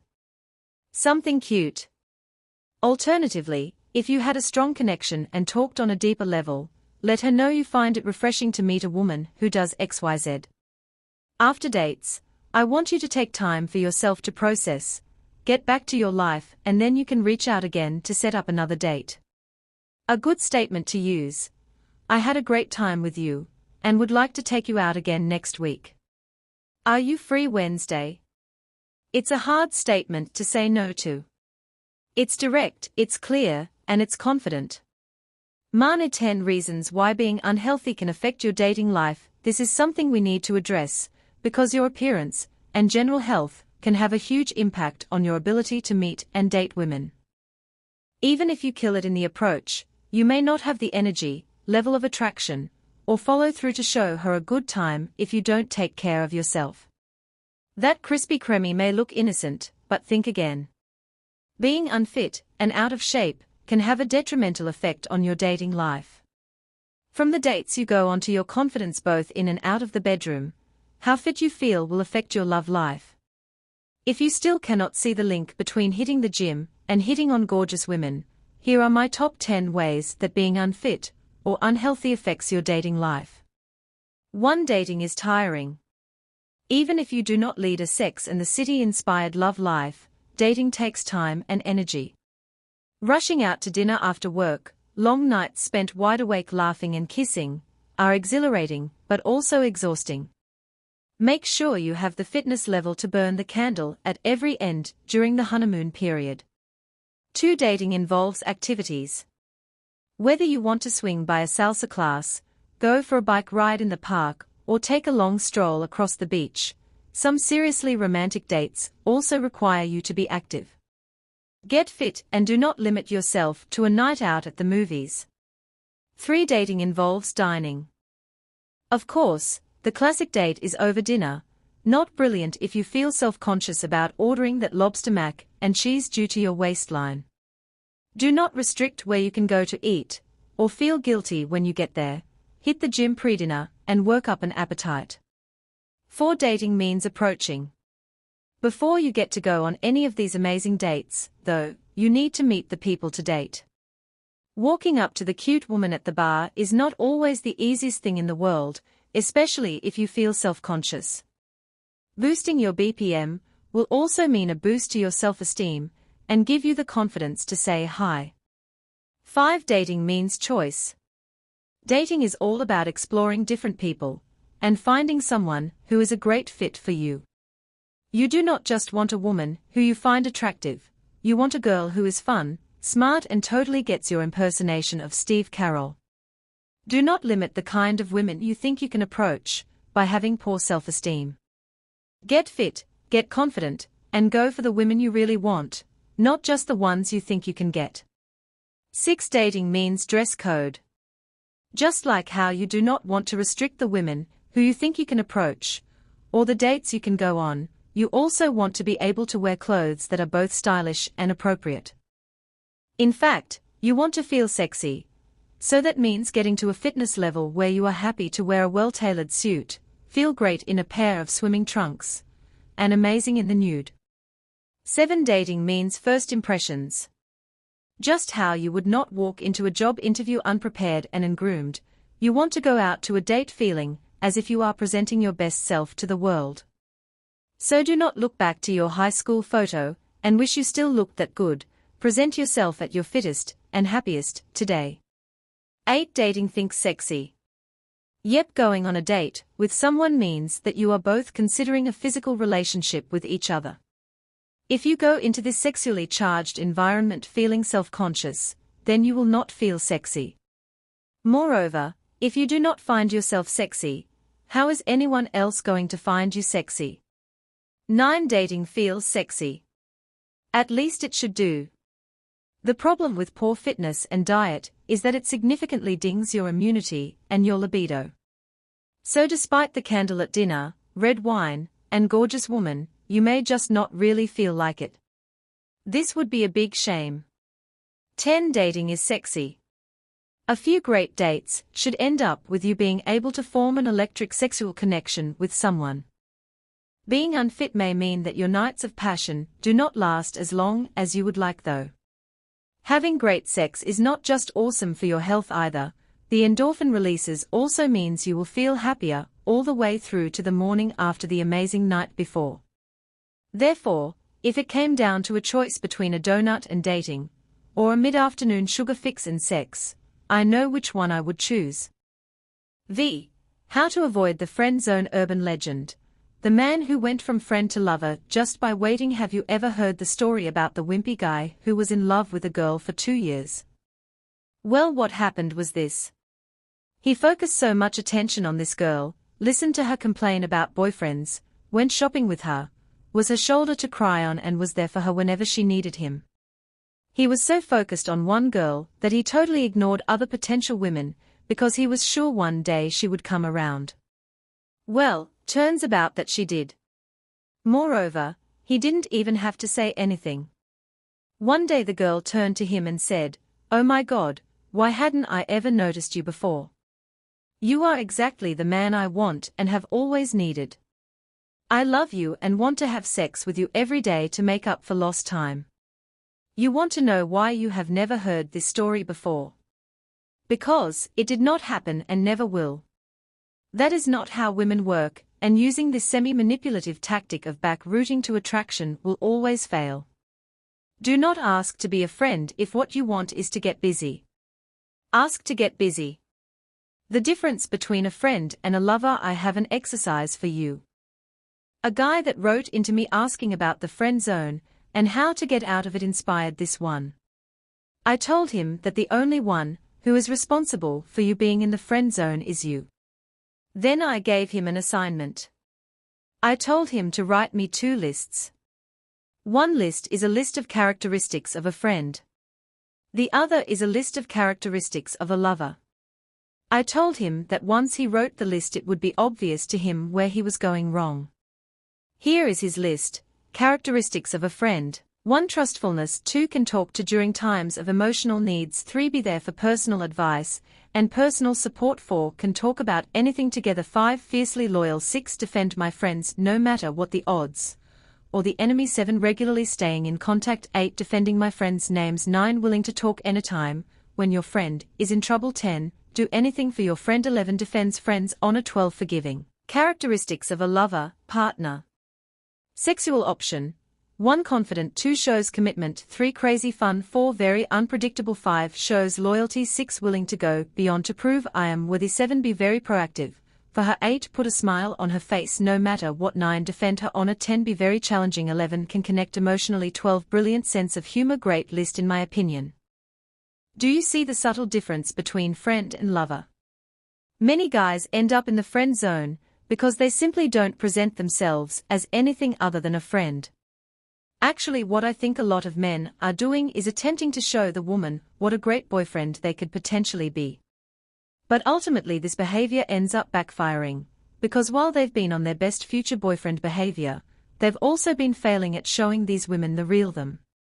Guys get so nervous to be in the friend zone that they freeze up and forget to put themselves in the sexual partner zone and ultimately stay in the safe friend zone. They are stuck because they do not know how to change their behavior so that the woman they want will see them as something more. Trust me when I say I feel the frustration of anyone in the friend zone. I have been on both ends of this scenario, and neither feel nice. However, wanting someone silently is definitely worse than having your friend want you. Therefore, I have an assignment for you. I gave the same assignment to this guy. This assignment will help you be clear on how to act with women you want and avoid being stuck in the friend zone. A simple assignment will help you decipher the difference between friend and lover. Assignment: I want you to write me 2 lists. One list is a list of the characteristics of a friend. The other is the characteristics of a lover, a partner, a sexual option. I know in your mind you know the difference, but I want you to be aware of the differences so that you will never present yourself as a friend to a woman you want to do again. This list will help you be clear on how a friend acts versus how a lover acts. Do I stay in the friend zone and wait? Email: Hey Marnie, I'm writing to get your advice on an LJBF case I have here. I have known this girl for the last 2 years. It seems that we are able to spend time together, and then eventually we get close and she all of a sudden she seems to freak, puts up a barrier, and bust out the "I don't see you that way" line, "let's just be friends," etc. That has happened a couple of times over the years. Now, in part one, realize that it's to do with me not attracting her enough, especially the first time that happened. I am also feeling it has partly to do with her trying to cover up her insecurities too. We went away together, first time, about a month ago. We had been getting close before that, but no kissing or intimacy of that level. During our trip, we got intimate. We did not sleep together, but she was naked. After which she started crying, and saying how we shouldn't have done that and she doesn't want to lead me on. Since then she has been a bit distant again. I have been direct with her about it, and she said the usual LJBF thing, and how she thought I knew that it was just friendship. She said she knows I want more, and even said she would only feel comfortable spending time with me if others were there as well. I have heard that line from her before though. My sticking point is how to approach this. Do I stick to the being friends approach? I have told her to just be my friend now, but that doesn't mean I don't ever want anything to happen. She knows I care about her. I have said as much, rightly or wrongly. So would you say I should do the friends thing, and just try to build up slowly again? Or, would you suggest going with no contact for at least 3 or 4 weeks and trying to reset things after that? My response, I guess the first question to ask is, are you okay with just being friends with her for the rest of your life? Meaning there isn't a wait a year and then. It's an, I'm her friend and only her friend and I'm okay with it. If the answer to this is yes, then totally be her friend. However, if you want something else from her, then the friendship is false, which is unfair to you and to her. She may have her issues with men, but she does not need to work them all out with you, especially if all you get is lead on and used for sexual pleasure. Trust me, I have been in her shoes and I know that is what is happening right now. She is not purposely trying to hurt you or lead you on, but it is what is happening and you seem to be okay with it. My advice is to think honestly. Are you okay being just friends? If the answer is no, then it is time to separate from this girl. Give yourself some distance, and do not be her faux boyfriend. Date other girls, sleep with other girls, and keep in touch with this girl. I pretty much guarantee there will be a shift in her attraction to you, and if not, then you are out dating other girls, so she doesn't matter. Mane, have I become the friend? If so, how do I escape the friend zone? Email, Hi Mane, I am in Mexico, and I met a girl at a friend's party last Friday. She came over to where I was chatting with someone and started to use the ashtray. Anyway, it was 11 p.m., and we got talking, and then it was 1 a.m., and we were still talking. At this point, she had to leave, but we exchanged details. She got in contact with me over the weekend, and we met up last night. From the moment we arrived, I was making her laugh. We shared a food platter and worked our way through crab claws, oysters, lobster, messy hands, bits of shell everywhere. A new experience for both of us, especially the oysters. We were having a great time making such a mess. However, after a while, we got chatting a bit more deeply, and I think this is where I went a bit wrong. She talked about her son and then her ex, who she had had a row with that very morning because he will not get the message that it is over. She told me the difficulties of their relationship. She then started crying as she talked about the fact that she had gone through so much without having her family around to support. It was obviously very emotional. I comforted her and was understanding. Should I have done something different here? However, thinking purely of her, I think she found it a real release to be able to talk to me about it all. I find myself caring about her. I am a naturally caring person. At the end of the night, after going for a walk, during which we messed around, I touched her lots, pushing, poking, flirting, etc. We ended up at a little bar and chatted some more. It was then getting late, so I walked her to a taxi. This is the bit that I have so little experience of, having only ever actually kissed about 5 women in my entire life, and having been an incredibly shy guy. But I wanted to kiss her.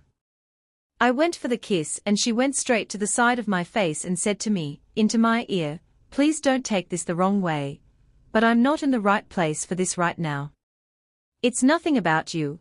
I told her it was fine and we had a huge hug, and she got into the taxi and left. At 1 she sent me a message to say this: "I'd like to apologize if I seemed overly reserved at the end of the evening. It's hard to explain, although I'm sure you probably understand given the conversation earlier in the evening. Sorry, I know I barely shut up. Next time you get to speak more, promise. Right now I really am looking to make friends and keep things as simple as possible for the time being, as I really have nothing to offer anyone until I have repaired myself a little more and feel more grounded and secure. I hope you're not offended and that you understand." I told her all was fine and that I totally understood.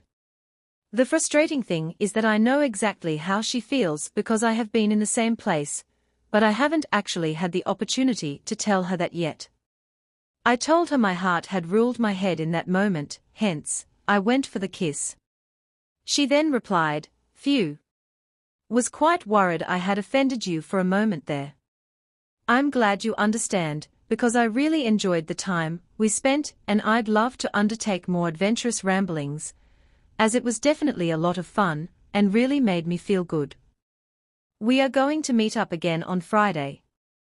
Her communication towards me definitely shows interest, and, having admitted to me that she hasn't done anything remotely exciting for a long time, we enjoyed and created a memorable experience together. My question is this: am I doing things right, or have I just become an agony aunt and a friend? Thank you, Marnie. Alistair. My response: Alistair, I don't know this woman, but I can get a feeling for where she is at right now. In fact, I am sure that you can understand it better than me because you have been there yourself. To put myself in her shoes, I would think that on vacation, I just want to get away from it all. I would love if some man were able to lead me away from it all, rather than help me dive further into it. On this next date, I do not want you to worry about exchanging sob stories with her about your past. I would love for you to touch on it, but I would also love for you to let her know that on vacation the rule is to leave your woes behind. Then lead her towards fun. Touch her, look at her with smooth smirks, do the triangle, look from eye to eye then down to lips while she is talking, and keep it light. This is not going to guarantee it will go to a romantic place, but this gives you a better chance of taking it there. If you go in for the kiss again, and she gives you the cheek, I want you to look her in the eyes, and tell her something you appreciate about her, and that you would be very mad at yourself if you didn't kiss her. I know I am always screaming to you guys to listen to women, but this time, stop listening, and start having fun. Marnie. How to be a bad friend, but a freaking good lover every now and then. You have a good conversation about a very important topic. So I have decided to include the full transcript of my chat with Ryan D about men who are stuck in the friend zone and how it can destroy your romantic chances. To listen to the full audio discussion and download the MP3, go to http://www.winggirlmethod.com. Free stuff. Enjoy. Ryan D. Hey everybody, Ryan here, and today I'm very excited because we will be talking about the friend zone, how to avoid it and how to get out of it. And to help me, I have my good friend, Marnie, from the Wing Girl Method.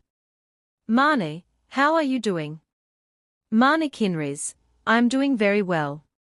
I'm glad that you reached out to me about this topic, because this is like one of the most pressing issues that I find men deal with every single day. So I love talking about it, and I myself have shoved many men into the friend zone over the years, so I am the insider, who definitely knows how to avoid it, and how to get yourself out of it. Ryan D. Fantastic, fantastic. For me, the friend zone is a tragedy. It's men's tragedy because you are in the space that causes desperation. Marnie Kinrys, exactly. Ryan D. I believe that there is no man on this planet who deserve that, who deserve to desperately wait for a woman to love him. That's why I want to do this product, an apprentice program, Friend Zone Break. Mannequinries, oh, I completely agree with you with everything that you just said. My belief system actually is that the only person who puts you in the friend zone is you. It's not the woman who is actually putting you into the friend zone. She's allowing you to be there because she knows for sure that you want her and want to be with her. But because you are not asking to be in any other zone, you are not going to be placed in any other zone because you are not displaying masculine qualities that would elevate you out of the friend zone. Ryan D. So let's get started by what is your definition of the friend zone? Mannequinries, okay, I say I'm not a religious person at all, but I know that many people are, so I relate the friend zone to purgatory. Purgatory is a holding space. I think it's a miserable space because it is not definite. You don't know where you are going. You don't know what you are doing. You are always living in fear. You are watching what you say. You are watching what you do because one small little thing that you do could put you into heaven or put you into hell. So it's like the horrible waiting space. It's awful. It's boring and bland. So hell is rejection. Hell is not getting the girl that you want, not being with the girl that you want, not having sex with the girl that you want, but it's definitive. You know exactly if you are not going to, it's rejection. Ryan D. Yes. Mannequinries, you know you are not getting that girl, which means that you can open up your eyes to a world of what ifs. On the flip side, there is heaven and you do get what you want. You get sex. You get a relationship. You get dating. Whatever it is, those are definitive places, so purgatory is what I relate the friend zone to. It's the awful holding space that nobody wants to be in. Ryan D. Yeah. I agree, and I would like to add that the friend zone steals your most precious resource, that is time. Mannequinries, yes. Ryan D. Because you keep waiting. You are in a space where nothing is really happening, okay. Mannequinries, right. Ryan D. And it's a tragedy. It's really a tragedy, and there are two aspects to it. On one side, you have to avoid getting into the friend zone first, or you can try to get out of the friend zone, and that's what we will be talking during this interview. Mannequinries, yeah. Ryan D. So Marnie, how can a male not know if he is heading to the friend zone before it is too late? Mannequinries, yeah, that's actually a good question. The telltale signs that you are heading to a friend zone is when a girl is talking to you about an ex-boyfriend or a current boyfriend. She's calling you at 10 o'clock at night, possibly to cry or to talk and not hang out. Another sign is you go over to her place, you cuddle for an evening, and you do that multiple times in a row. You become her girlfriend. You go shopping with her. She's very comfortable in her pajamas around you. She's comfortable like making a mess of herself around you, and ultimately what it is, it's like that's great. If you want to be friends with the woman and she gets to be that way with you, that's wonderful. However, the telltale sign is when you are in that position and you actually want to be making out with this girl, sleeping with her and dating her. Ryan D. Yes. Mannequinries, when you are not getting what you want out of the situation, which is the number one sign to you that you are in the friend zone. So stop worrying about what she's doing, be more concerned with what you are thinking, feeling, and doing. Ryan D. Wow. So what can someone do when you first meet a woman to make sure that she doesn't label his as a friend, or just to put him in a platonic relationship? Mannequinries, yeah.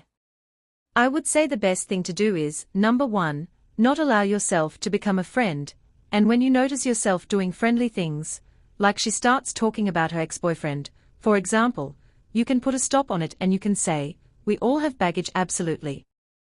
Let's talk about something more interesting. Tell me about your panties, or something like that. Do you know what I'm saying? Ryan D. Yeah. Mannequinries, like pull it back and leave the conversation so that you are not always following her. You are not letting her take the lead. You are not letting her tell you who you are to her, and what it is that you can do together. A lot of men that I work with, when they approach a woman, they fire questions at her, and when a woman asks questions back, they are so worried about stating their opinion on something, because they feel like if they say the wrong thing, they could lose her forever, that they just become bland and boring and they never state their opinions and they do whatever this girl wants, and that ultimately wins them up in the friend zone because they wait for her lead. They wait until she reaches out.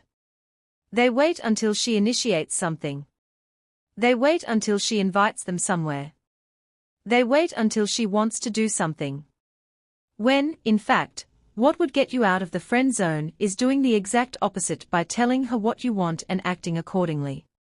Not quite being an asshole and not listening and compromising, but by actually taking the lead and saying, you know what?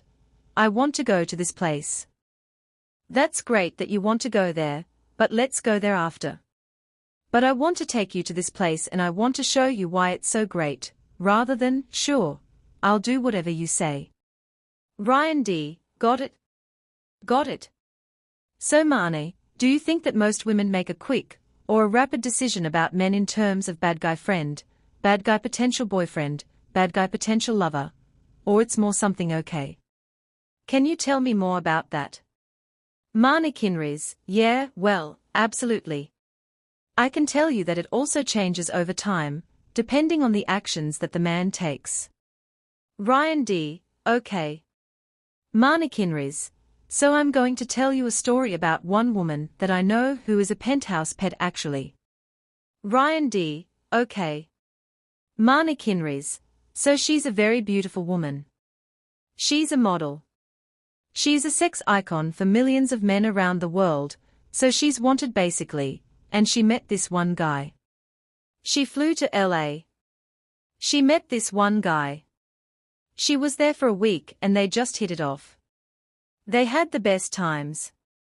She was totally into him having so much, but he never made a move. He never initiated a kiss. He never led her in any way, and by the end of that week, she got frustrated because subconsciously what that woman is thinking is, I'm not attractive. He doesn't want me. Why won't he man up? I'm not going to approach him and make this happen. Even though I am who I am, I still want to be feminine. I don't want to lunge after some guy and chase after a guy. It's all the things that men think as well. So she got pissed off at him. She was very angered by him at the very end. When women get angry, their tension comes out in a kind of cool way because they don't want to give anything to that guy. They are just like so bitter and they cannot say it aloud like, why won't you just kiss me?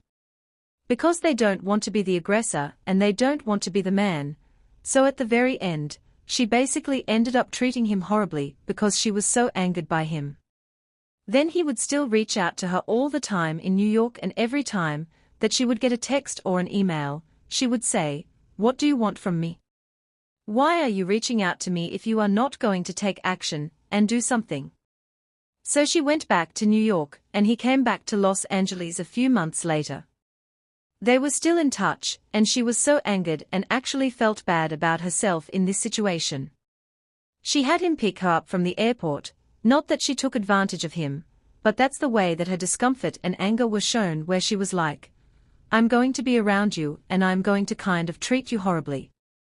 It's not meant to be that way at all, but she was just angered and she said to me at the very end, she's like, yes, I've had all of this happen. I'm so frustrated and so turned off by him, but if we were driving back to the airport, and he pulled the car over the side of the road and said, listen, I don't want any of this bullshit anymore. I want you. I want to be with you, and kissed her. She's like, I would be with him in 2 seconds. She's like, all I want him to do is man up and be the man. I don't want to be the man in this situation. I don't. And I'm frustrated by the fact that he won't take action. I think that that story really shows how easy it is to get into the possible friend zone. By taking action, you can get whatever you want, and either you take action and the woman says, yuck, I'm not into it, and then you go away and move on to somebody else who is into it, or you take action, and you get what you want. But staying in this friend zone is just a safe space for both people. Ryan D. Oh yeah.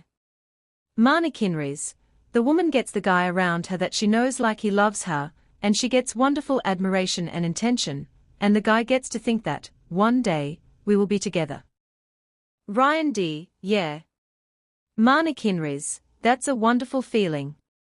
So it's a safe space for both people, but it actually ends up hurting both people in the end. Ryan D. So Marnie, what you are saying is that many men put themselves into the friend zone by not being aggressive enough. Marnie Kinrys, assertive enough. I don't like the word aggressive. Ryan D. Right, yeah. Marnie Kinrys, but assertive. So there is one other story that I'm going to tell because I want to paint a picture first, and so hopefully people will get lessons out of these stories. So that's the way that I learn best. Ryan D. Yeah. Marnie Kinrys, so there was one client that I worked with, and this is like a common thing. So he was out and he met this girl at a bar and they are talking, and within the first 4 minutes, she mentioned, oh my boyfriend. So when a woman says, I have a boyfriend in conversation, that to her is a silent contract saying to this man, I have a boyfriend. I'm letting you know that I'm taken, but if you continue talking to me, then you are signing this contract saying you are okay with being friends with me, okay? Ryan D. Wow, okay. Marnie Kinrys, so for many guys, on the flip side, they think, oh, she's saying she has a boyfriend, but she's trying to challenge me to see if I can push the boyfriend away, so I'm going to still pursue her. So do you see how they are both coming at this friendship state? They just take friendship from different angles. One is pursuing and getting frustrated if he's not getting what he wants, and the girl is pursuing a friendship with the guy who she thinks, or believes understands that she's taken. So again, it's a no-win situation. So the guy that I was working with was getting so frustrated because he would say he would reach out to her to go out, and she would go out with him, like go out with a whole group of friends, and he didn't understand why she wouldn't want to date him, and so he kept pursuing her. When he said something to her, and she's like, no, I have a boyfriend. I'm really just interested in being friends with you. And he was so angered and so upset with her because he's like, oh, she's leading me on. She's being horrible. She's treating me badly, even though she said in the very beginning, I'm taken. They signed that silent contract that they are going to be friends. Ryan D. Yeah. Marnie Kinrys, even if she's talking bad about her boyfriend that things aren't working, it doesn't mean that you are ultimately going to be the one to be with her. Ryan D. Yeah. Marnie Kinrys, it means that she is seeing you as a friend, and it's the same way that we talked about girlfriends. She's talking about the things that are bothering her, and you are her girlfriend to listen, not because she wants you to help her get out of her relationship, okay? Ryan D. Yeah. Marnie Kinrys, so that's like a different situation of the friend zone. Ryan D. Yeah. Marnie Kinrys, but it's commonly what I see as well with guys. Ryan D. Okay, again, do you have seen a woman consciously or subconsciously enjoy the idea to have many male friends? Marnie Kinrys, absolutely, I loved it when I was younger. I love having guys around me. First of all, I love the guys in general. They are so much easier to hang out with. There wasn't as much pressure. The reason I actually started my company, I think, was that back then I didn't understand how to connect with women. So I learned how to, and then how I coach other men how to. I'm married to a man, so I'm not pursuing them for sex or relationships, but it's still the same thing, it's connecting with women and attracting them overall for a long-term basis. So yeah, I love hanging out with guys. I also loved being around guys that I knew kind of wanted me. I love that my friends, some of them at certain times that I know that I could have had my choice if I wanted them.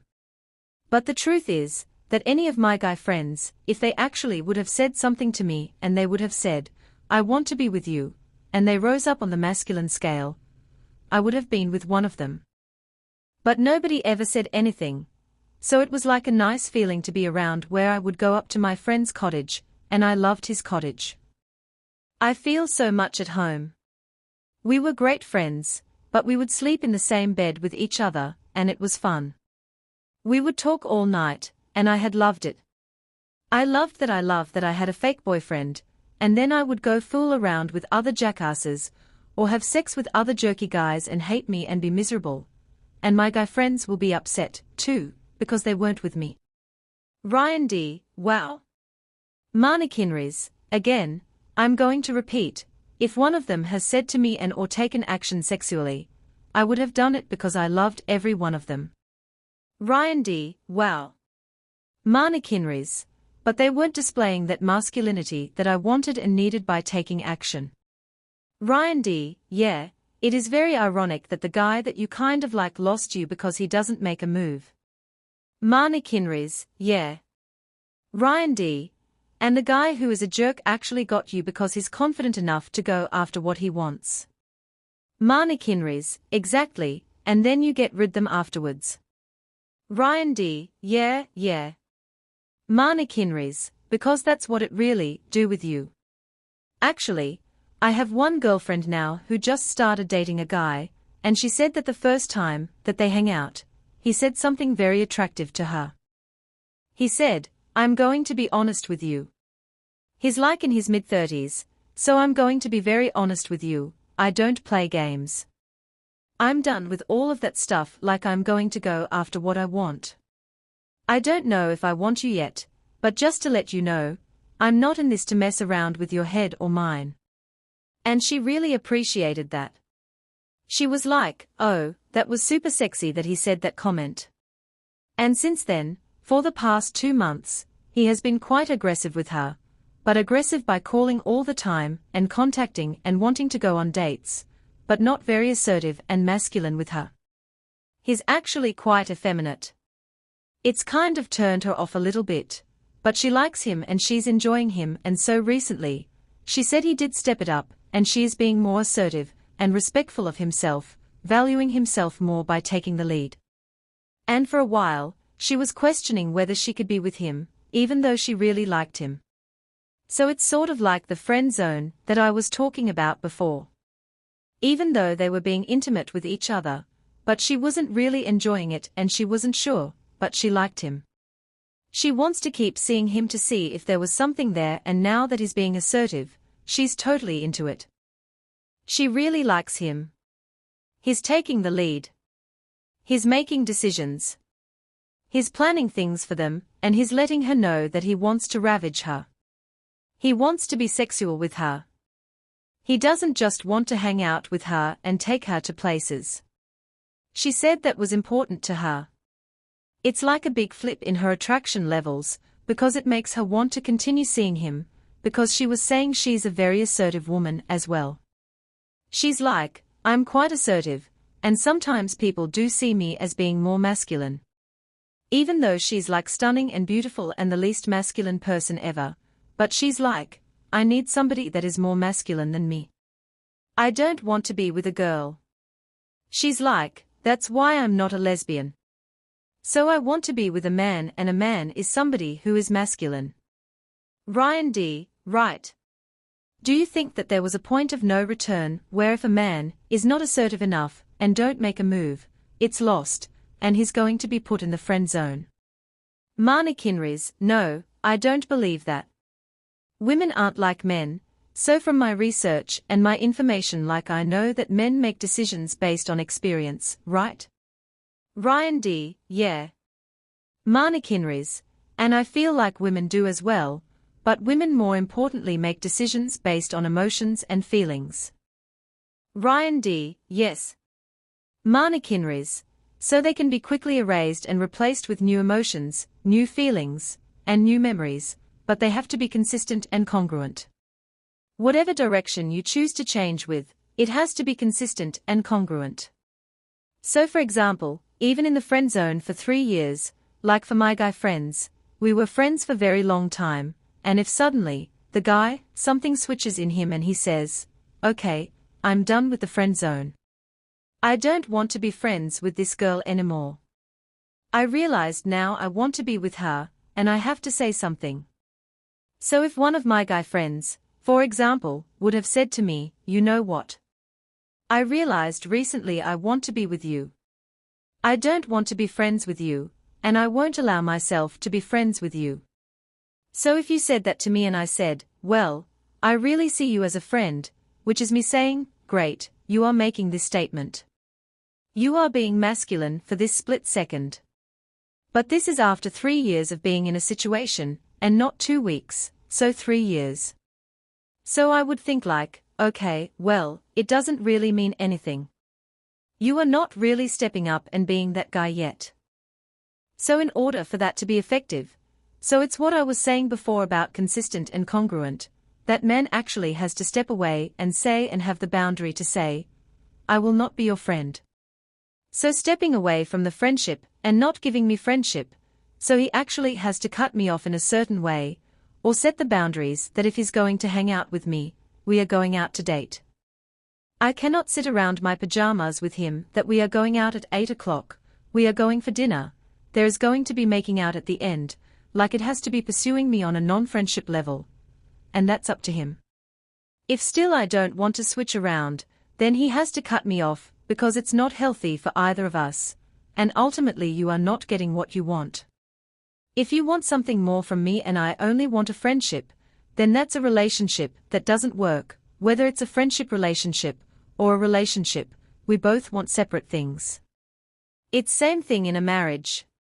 If you want different things and you cannot compromise and work together, then you are not meant to be together. You have to separate and go find what you want. Ryan D., yeah. Marni Kinrys, so again, everything can be switched around as long as the man is consistent and congruent with what he says. If he says he wants more than a friendship, he has to act that way. Ryan D., yeah.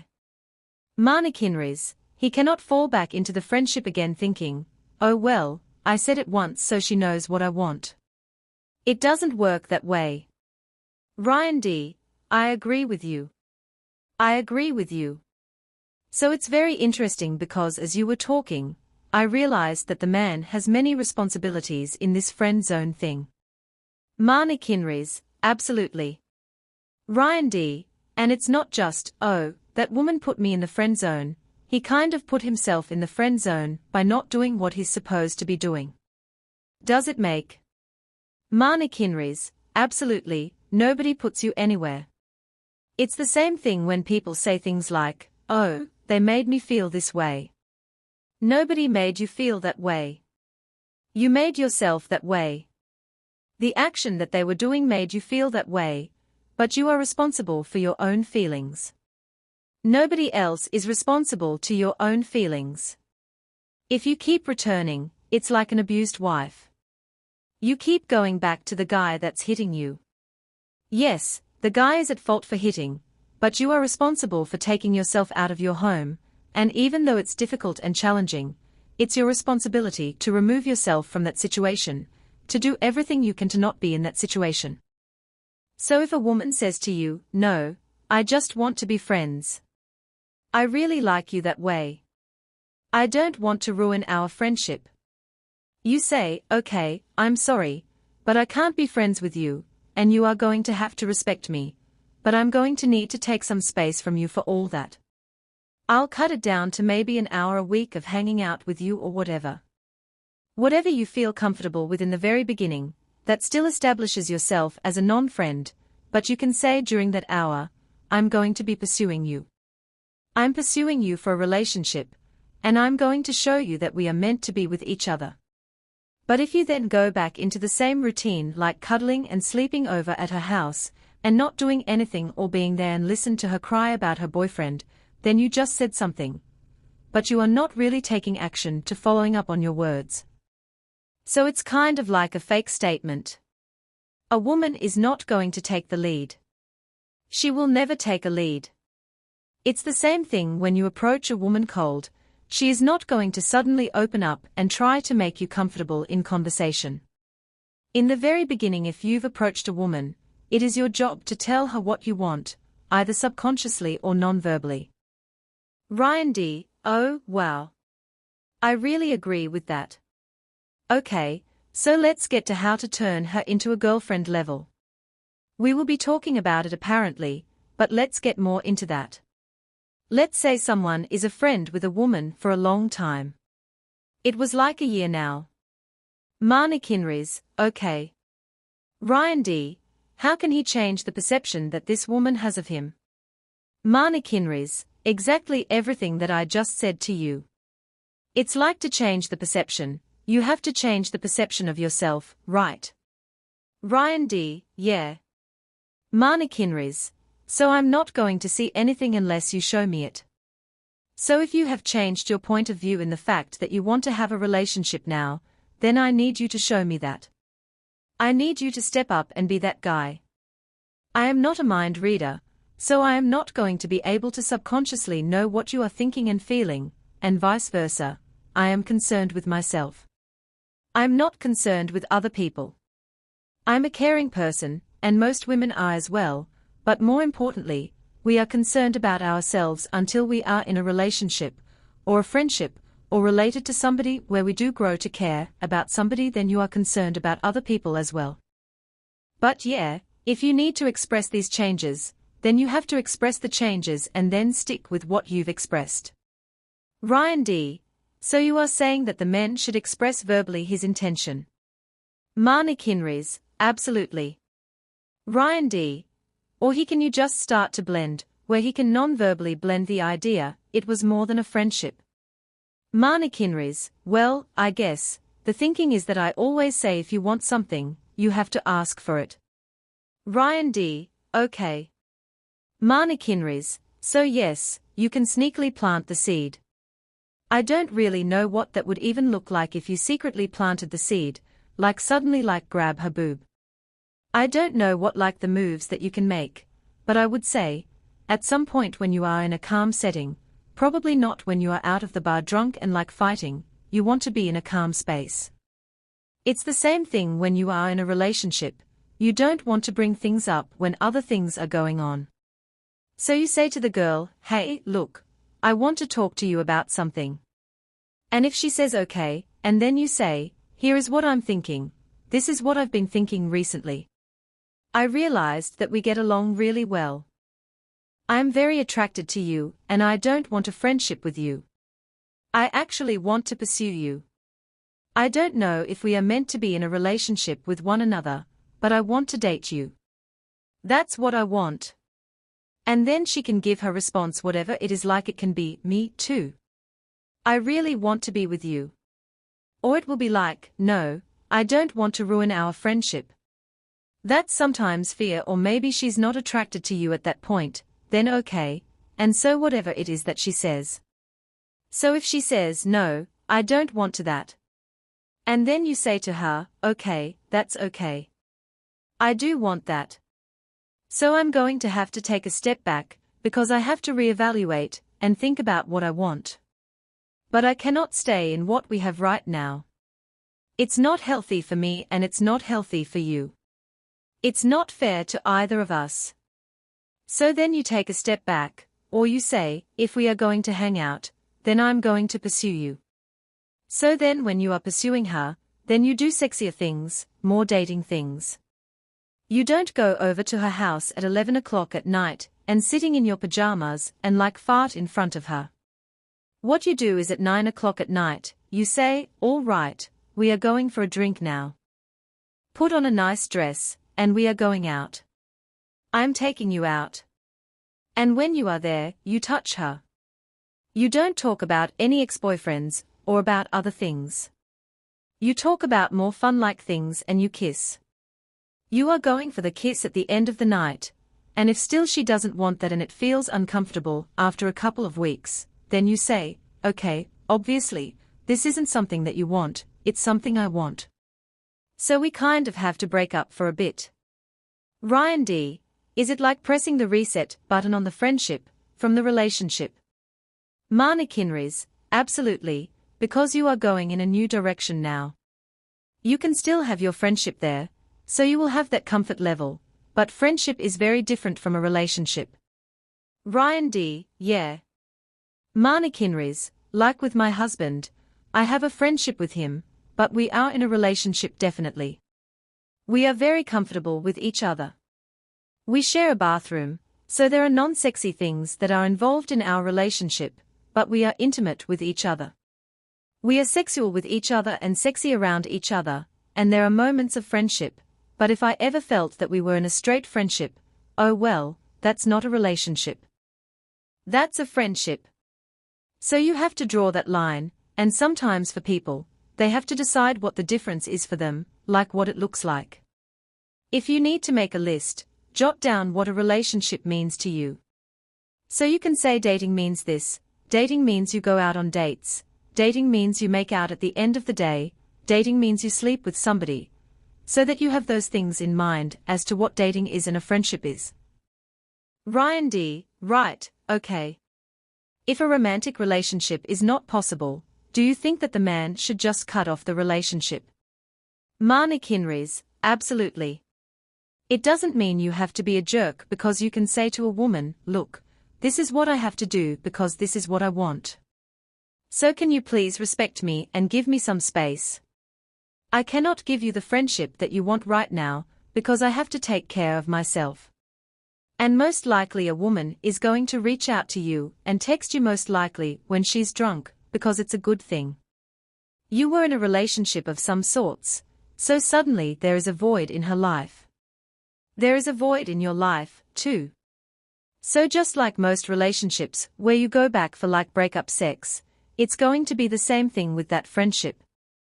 She suddenly are going to reach out to you because you are in her routine, but the thing is that if you make a decision you have to be strong with your decision, and you have to have those boundaries up, and you can't help comfort her while you are trying to get over the breakup as well. She has to go and reach out to her other friends and fill that void on her own. It's not your responsibility to help her get through with it. Ryan D. It's very interesting because I feel subconsciously a lot of men stay in the friend zone because they are afraid of what you just said, that if you don't want the relationship, you would have to cut off the woman from their life. Marnie Kinrys, yeah. Ryan D. And I think it is very tough. It's not easy. What can you tell to the men who are listening, who are scared of losing that woman because they will have to make a decision? Marnie Kinrys, well, you've already lost her basically, and then you lose your manhood if you keep going back to her. Ryan D. Right. Marnie Kinrys, that's all I have to tell them. That's why it's amazing. It's like you cannot say one thing and then still do another. It's like if you want somebody to believe you and take your word for things and trust what you say, then you can't say, okay, I can only be with you if we are in a relationship, and then you start hanging out as friends again. What does that show a woman? On the flip side, think about it, as someone was to do that to you. If someone says to you, yeah, I won't be able to be your gardener anymore, and then comes back every day and gardens for you, what does that mean? It means, okay, well, now, you can be my gardener for free. Okay, fine. I'm going to take advantage of that. If you are going to be my gardener, I'll ask you to do certain things. So the thing is that if you are not true to your word, then how can anybody else be? Ryan D. Yeah, it's true. I agree with that. I really agree with that. Marnie Kinrys, cool. Ryan D. So let's go to the other side, and when a romantic relationship happened, because she likes you and everything is okay. So what can you tell, or what kind of advice and tips can you give to make sure that the relationship works well in the future? Marnie Kinrys, to make sure that the relationship works well in the future. Ooh. Ryan D. I mean, because they were friends, girlfriend or boyfriend, so it has changed the dynamic of the relationship. Marnie Kinrys, I really believe, and I know everybody says communication is key, but it really is key, communication, and removing your ego from a relationship. A relationship will never succeed if you have your ego inside of that relationship. There is no room for four people in a relationship. So communication, like for me, before I got into a marriage, in a relationship, I really thought communication was just talking to your partner, not like actually talking about things that are uncomfortable and awkward, and shoving your ego aside. So I think that for anybody who is shifting, I'm changing my chair, so maybe I'm making noises shifting from friendship to a relationship, I think there needs to be a discussion about expectations. Ryan D. Yeah. Marna Kinrys, again, what it looks like, and like having check-ins every once in a while and sit down with each other and just say like, okay, what is this new relationship for us look like? Like, what do you want in a relationship? And then vice versa, what do the other person wants? And then check in maybe a month later and say it like, how is everything going? I'm really enjoying this relationship. I like where it's going. I would like to see more of X, Y, and Z, Ryan D. Wow. Marna Kinrys, and then you talk about it in a very safe place. If you already have that friendship and you know each other, it is easier to have those conversations. That takes a while in the beginning of the relationship, because most people are afraid to rock the boat by saying what their needs are, what they want, so it gets a little scary. But overall, communication about what you want and need out of a relationship, and then hearing the other person's point of view, and coming to a compromise, or understanding in general, is the way that relationships succeed. It's the same thing with friendships. It's the same thing in family, although family is a whole other different, but with everything, working relationships. You constantly have to express what you are thinking and wanting because you two are not mind readers, so they are not going to know to give you something if they don't know that you want it. Or they may not even know to do it because they didn't grow up that way. So they don't know that those things are acceptable in your eyes unless you tell them. Ryan D. Yeah. Marna Kinrys, so it's constant communication. Sorry, that's a long answer for a short question, but yeah. Ryan D. Yeah, so making sure that you've gotten all of your expectations. Marna Kinrys, exactly. Ryan D. Okay. Marna, I have one last question for you. Marna Kinrys, okay. Ryan D. Do you believe that men and women can be just friends? Marna Kinrys, absolutely, if that's what both people want. I think that there is always that question, because if it is a male-female dynamic, you are always thinking, is this person for me in that way? Should they be? Should he be my boyfriend? Should he be my partner? Ryan D. Yeah. Marna Kinrys, but yeah, I think that male-female friendships can definitely exist. It just depends like what the other person wants. If both people are honestly and truly really satisfied and happy with the friendship, then absolutely. But if one person wants something more and isn't saying anything, that's not a real friendship. Like I'm home for the holidays right now visiting my friends, and my friends are guys. I went over to my friend Steve the other day to his house. He bought a house.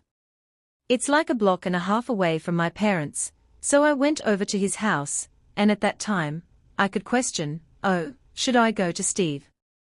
Should I not go to Steve? I didn't have that obviously. He's married now. I'm married now and it was asexual when we were in there, and it was nice. I like that you can move past that phase and actually be friends.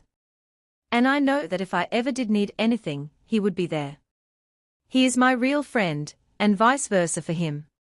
Ryan D. Oh, wow.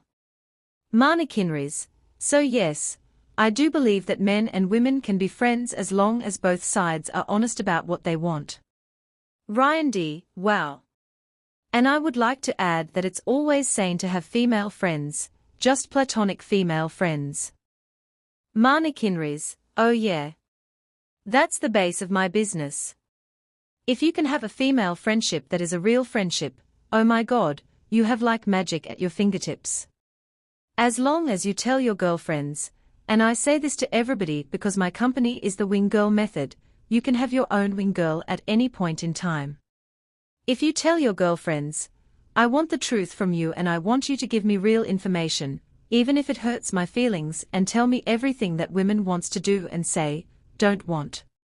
You have to train your women to be honest with you, and it's the same thing in a relationship. You can let them know that you can handle what they are going to say, because women are going to tell you the truth if you are very clear on the fact that you want it. Ryan D. Okay. Marnie, I already told you that before. What I like about you is how you give the real, like, no BS female perspective. As I said, not the socially accepted female perspective like, oh, just be you with this kind of stuff. But really the real stuff, the real stuff. Marnie Kinrys, oh, thank you. I really appreciate that. Ryan D., and you are being honest with guys, and that's why you are awesome. Marnie Kinrys, thank you.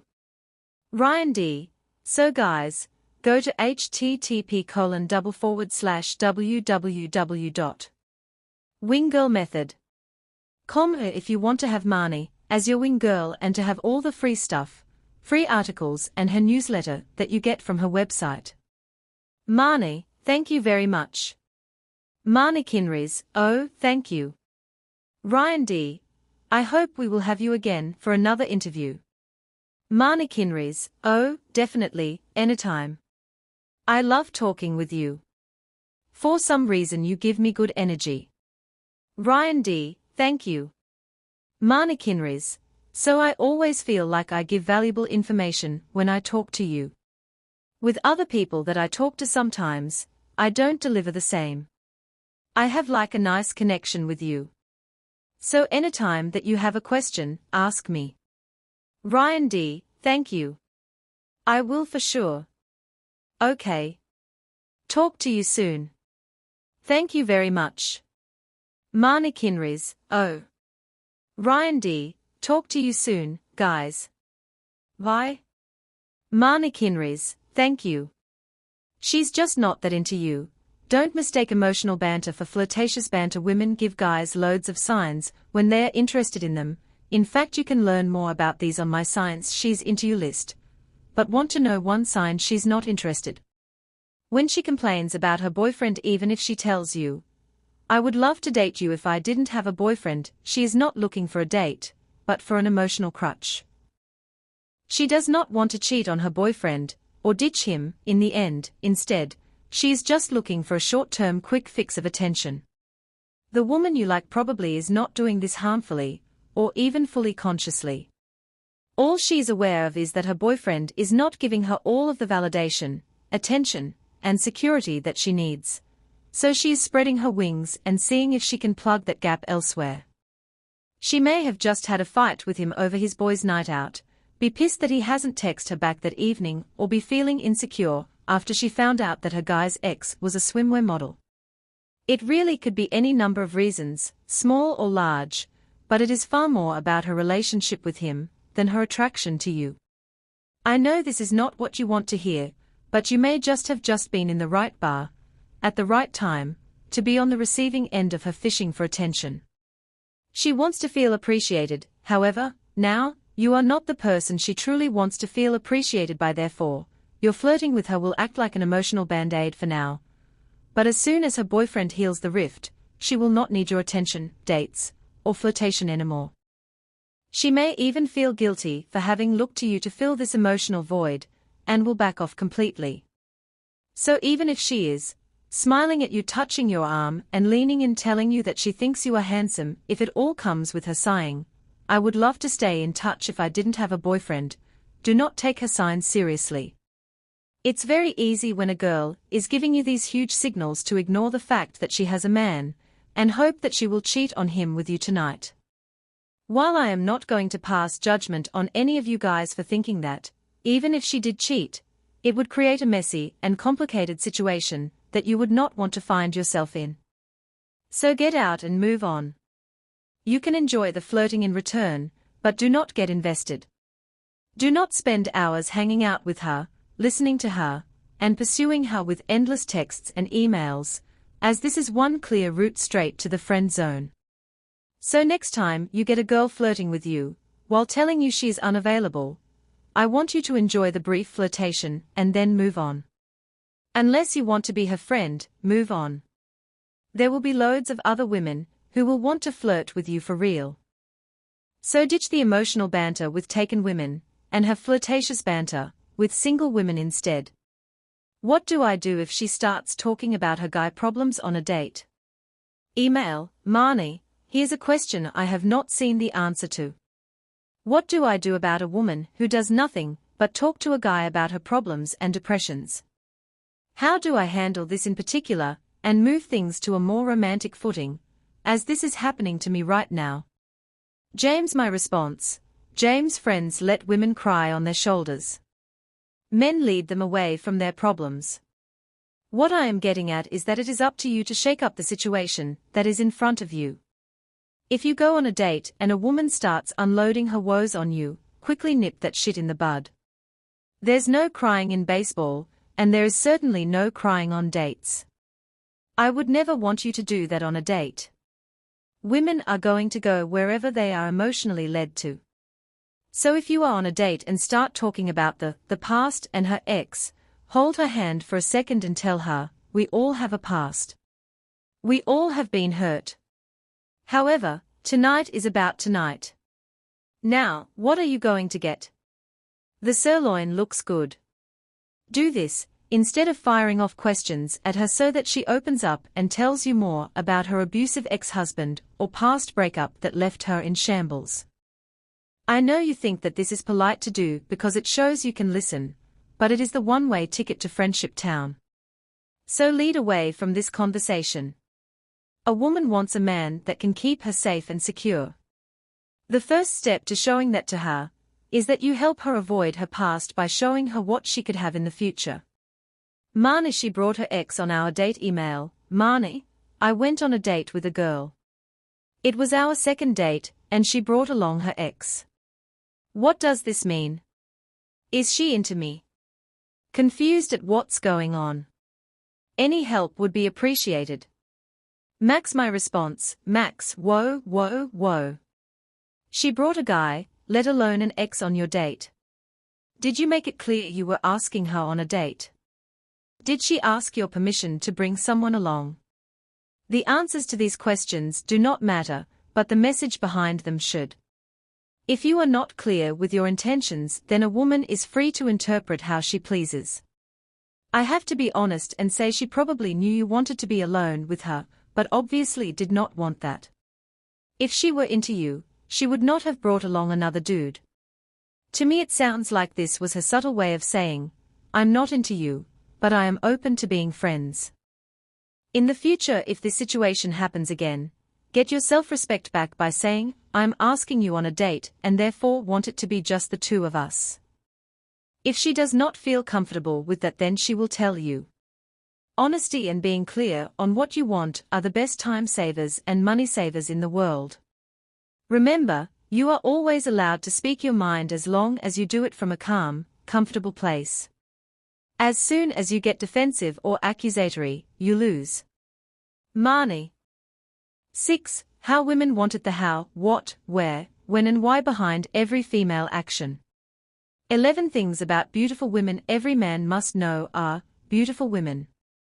They are pretty freaking amazing to look at, aren't they? Even I look at them.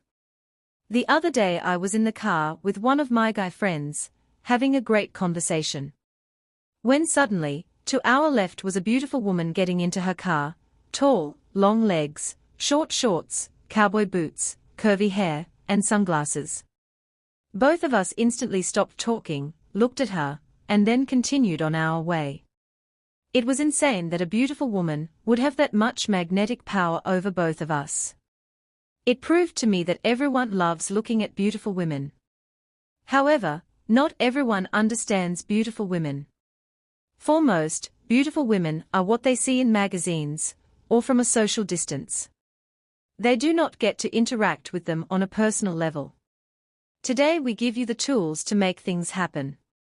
Here are 11 things every man must know about quality, beautiful women. 1. Beautiful women don't have secret powers. Yes, they may look great in tight spandex leggings, But contrary to popular belief, beautiful women do not have superpowers. The only power they have is their attractiveness, and that can only get a person so far. Two beautiful women want to be approached. I am friends with a super hot Hollywood actress, whose name I will not disclose, but trust me, she's gorgeous and you know her, and she told me that if she ever wants to be alone, she goes out in public.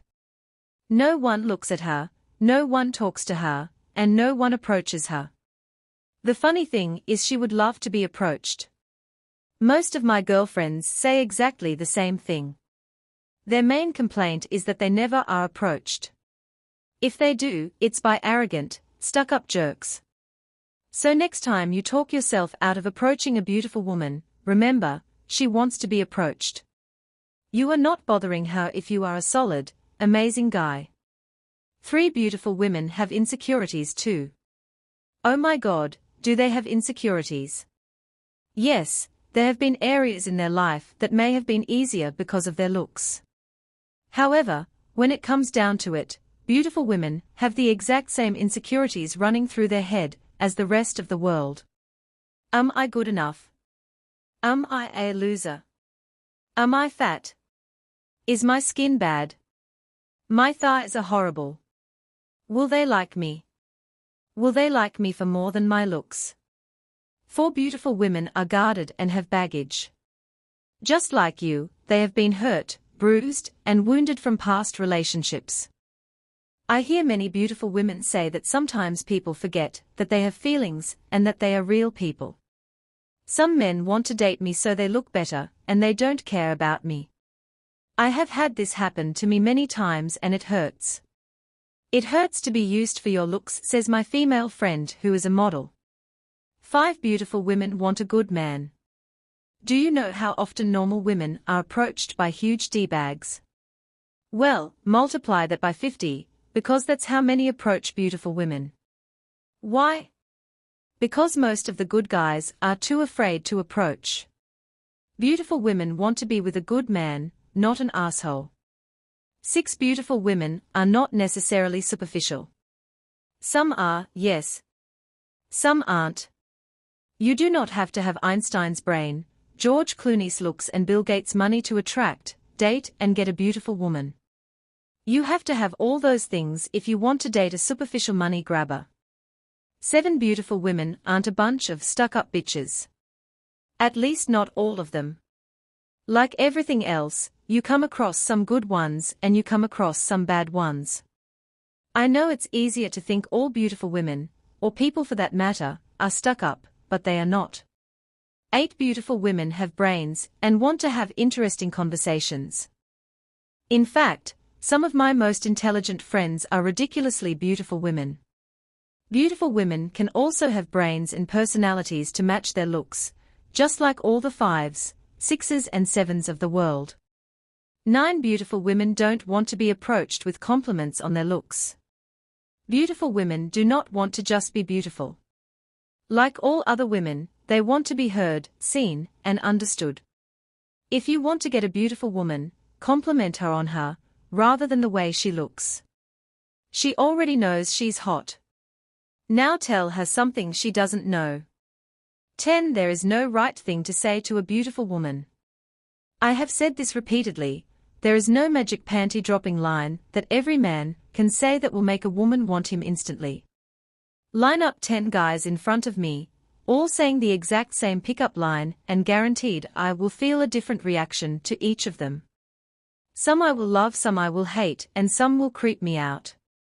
It's not about what you say, it's about the man who says it.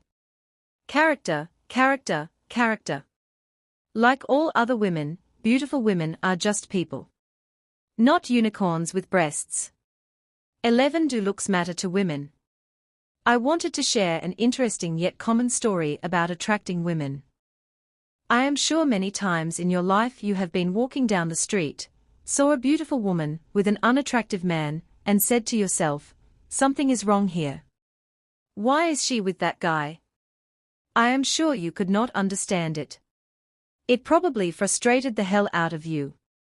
That is because you were using your male eyes instead of your female eyes to evaluate the situation. Let me explain. Unlike men, women are not primarily driven by looks. Looks can be and most often are overridden by personality to a point where a man's features can totally transform in the eyes of a woman. Men make decisions based on facts and women make their decisions based on feelings. Therefore, when meeting a new man, women will decide if they are attracted to them because of how that man makes them feel. In man terms, this means looks are not as important to women as they are to men. When a man first approaches a woman, she judges him entirely on his looks and how he presents himself. What else does she have to judge from? It has only been 5 seconds. However, something interesting happens to a woman when she interacts with others. She starts to feel the other person, and from that feeling, she can interpret a person's character and value within a matter of seconds. Their looks start to blur and their appearance changes depending on how they make her feel. I call this energy, but it is also known as character. Regardless of whether you are rich or poor, good-looking or plain, fat or thin, bald or hairy, if you can master the art of projecting a quality energy that women can feel, you can light up a woman's primal attraction circuitry like a Christmas tree. Trust me when I tell you this. All of my girlfriends are with men who are not nearly as attractive as they are. Nor are they rolling in dough. What each of them does have is a strong character that can be sniffed out by women from a mile away. What do women find sexy? I am about to shatter a lot of male fantasies right now by revealing that the things women find sexiest are not at all related to sex. So set aside your hopes of women being turned on by boxer briefs and waxes. In fact, for many women, turn-ons come from simple everyday rituals, mannerisms, and idiosyncrasies.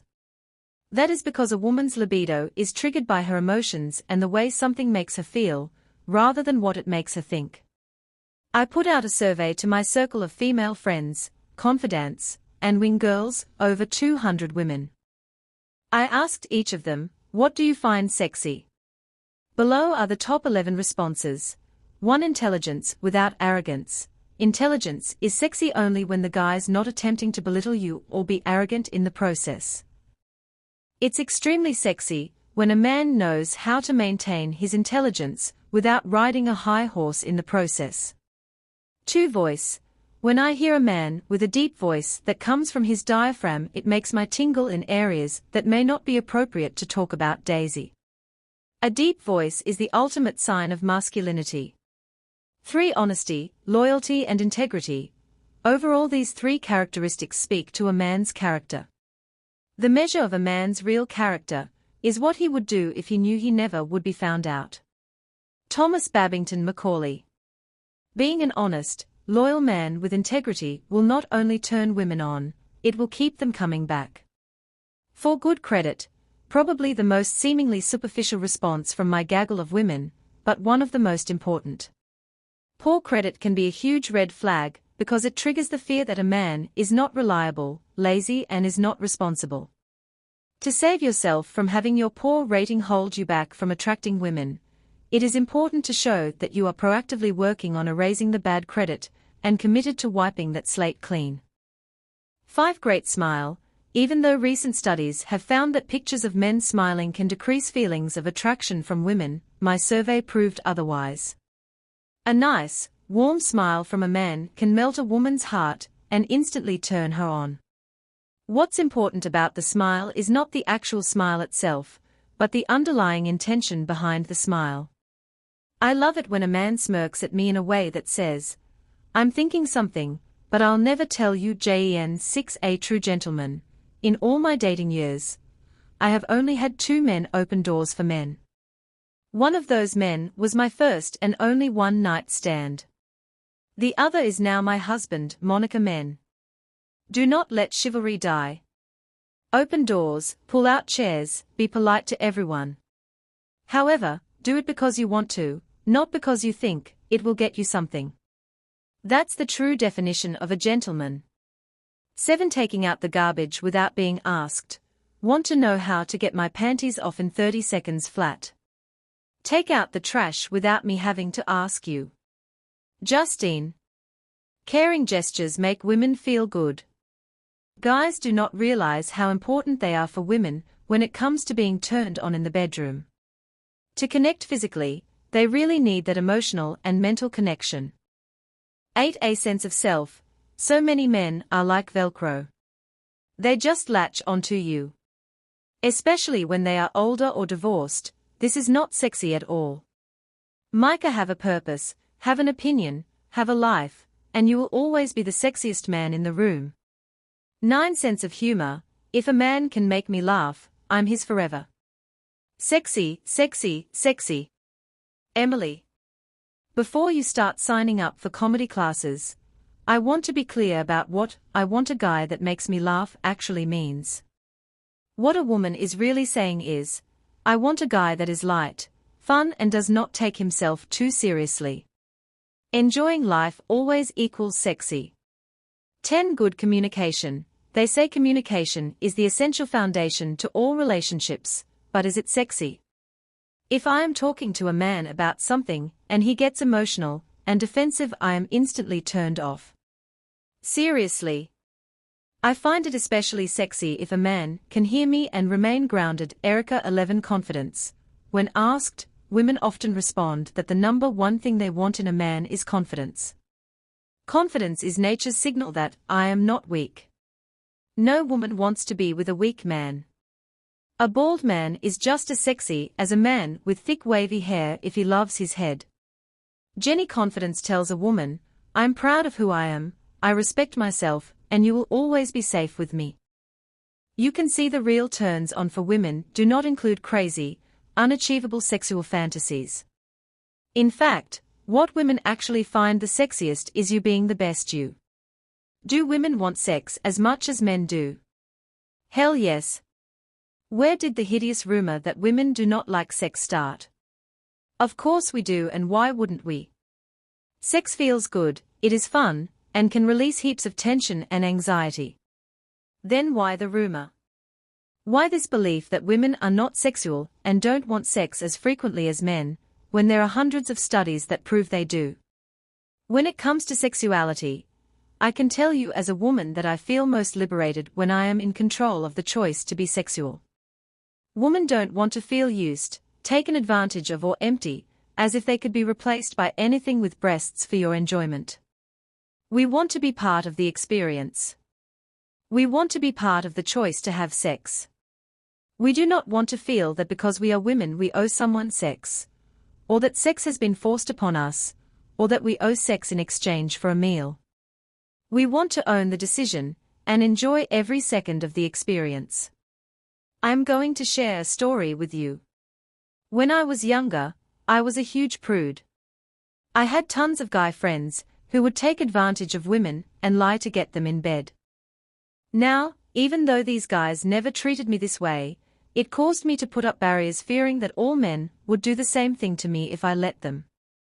I never wanted to be taken advantage of or seen as a slut. I became the kissing bandit and made a rule to only kiss men until they proved they really liked me and would never use me. I made men jump through hoops to get any more from me. That was until I went backpacking and met a man who changed it all for me. A man that got me to open up in just one night. I was out with my girlfriends one night in a little town called Byron Bay that was filled with tons of other backpackers from around the world. We got to one bar that we loved and planted ourselves in our usual spot, when I suddenly spotted this cute blonde guy across the bar. Now this guy was not attractive because of his looks. In fact, this guy was 5'5", super skinny, and not my type at all.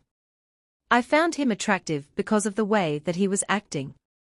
I could tell right away he was the leader of his group, and he was ensuring his whole group was having a great time. He didn't focus on girls, in fact, he didn't seem concerned with anyone other than his friends. He was focused on having fun and getting the most out of his evening. I immediately thought, I want him. I grabbed my girlfriend and made her come with me so that we could stand near the group and catch his attention. 5 minutes later and nothing had happened. I was pissed and felt unattractive. Then suddenly he walked by us, said something, which I cannot even remember, and went back to enjoying his friends. I was extremely turned on. Towards the end of the night, as we were ready to leave, he approached me and we started talking. He offered to walk me back to my hostel, which he happened to be staying at as well, and I of course said yes. We got back to my place, I invited him in, and we instantly started kissing and moved our way to my bed.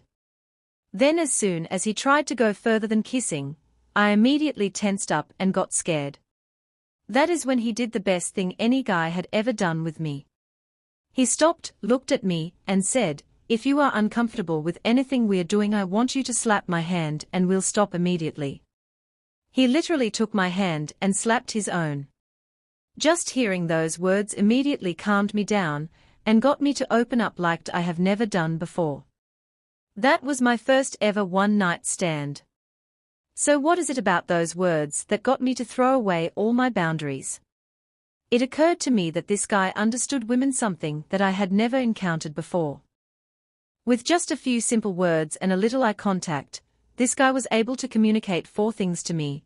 1. I was in control of my sexuality. 2. I could choose what I wanted. 3. He wasn't going to force me to do anything I didn't want to do. 4. Most importantly, he was okay with whatever I chose. This immediately took away the pressure and allowed me to do something I had never done before, be in control of my own sexuality. It was amazing. Choosing to be sexual can be empowering and liberating. So learn from this advice above and stay calm, cool, and collected. You will start to see women reacting differently to you both in the bedroom and in the rest of the world. 10 ways to get her in the mood. I am about to rock your world by revealing the number 1 myth about women and sex. Ready for it? Women want sex just as much, if not more than men do. Women are sexual, sensual beasts waiting to be released by the right man in just the right way. Here are 10 ways to get her in the mood, whether you are dating, simply seducing, or in a long-term relationship. 1. Get her out of her head. The number 1 thing that blocks or stops women from enjoying a sexual or sensual experience is that thing on top of her shoulders. Her head. For women, sex is far more mental than physical. The more you help make women feel accepted, attractive and safe during any sexual act, the freer she will be. When you provide a safe space, it allows a woman's mind to free itself of insecurities and actually enjoy being in the moment. If you ease her mind, you will loosen her body. 2. Calm her nerves. My nickname in high school was the Kissing Bandit, which was a fancy way of calling me a prude. When I was 18, I went backpacking in Australia and safely kissed my way up the East Coast. That is, until I met a guy who broke me out of my shell. I met him at a club, we went back to our hostel and started making out. Prude Mania kicked in. I clenched and got uncomfortable. He noticed my quick change in behavior and said to me, "I want you to be comfortable. If I do anything that makes you nervous or uncomfortable, just slap my hand and I will stop immediately." I can tell you there was no hand slapping that night, and I quickly got rid of my childhood nickname. 3. Tell her exactly what you want. It drives me wild when a man tells me exactly what he wants to do to me. It's exciting and sexy. Be a man, say exactly what they want, and you will get to beat around the bush, but in a very different way. 4. Pay her a real compliment, not an exaggerated one. Give a woman a real compliment about her inner core rather than her exterior. Evolutionary psychologists show that women are programmed to be skeptical of what men say. It's their way of protecting themselves from manipulative men who do not want to commit to relationships. The more a compliment is tailored to that specific woman, the more intimate and effective it is, says Tammy Nelson Ph.D. Kinrys, 2012. 5. Treat her like a lady. Whether it's for a one-night stand or for a partner of 6 years, no woman wants to feel like she's a slut, a whore, or a stupid female that's been used. Make sure to treat every woman with respect. Be honest, do not manipulate, and treat her like a lady. 6. Whip out your intelligence. Now this may just be me, but I get hard on for men who are intelligent. Not the arrogant ones who want to attempt to school me on how much they know. The ones that just seem to know about stuff and talk about it with confidence and authority. 7 tease her in public. I'm not talking about pulling her hair and telling her she smells. I'm talking about being covertly inappropriate while out in public. For example, while sitting across the table from friends, talking about politics, slide your fingers up her thigh and just around her underwear line. Do this for about 15 seconds and then remove your hand. Do a couple of these in a night, and she will attack you as soon as you walk in the door. 8. Bring out your inner caveman. Nothing puts me in the mood faster than when I can feel my man craving me. Women love to feel the desire of a man they are into. Give your girl an unexpected, passionate kiss. Grab her hair gently, and run your hands through it as your lips lock. Moreover, when dinner's over, pick her up over your shoulder, carry her into the bedroom, and toss her onto the bed. A little spank won't hurt along the way. Christian Hudson, The Social Man. 9. Start flirting at 9 a.m. Anticipation is one of the most amazing aphrodisiacs. Send her 3 to 4 texts throughout the day telling her what you are going to do to her in the evening. Tell her how hot she is, that she turns you on, and then tell her you like it when she does X. X is the thing that is unique to just her so that she knows your lines aren't canned. One note: do not get offended if she does not respond right away, or even at all. Many women are not comfortable with this type of forwardness because they do not know how to respond. Just keep going. This shows how you are comfortable being sexual, and she can be too. 10. Touch her slowly. I just got shivers writing this one. Nothing turns me on more than when a man slowly touches me all over my body. Starting with a light massage of my feet.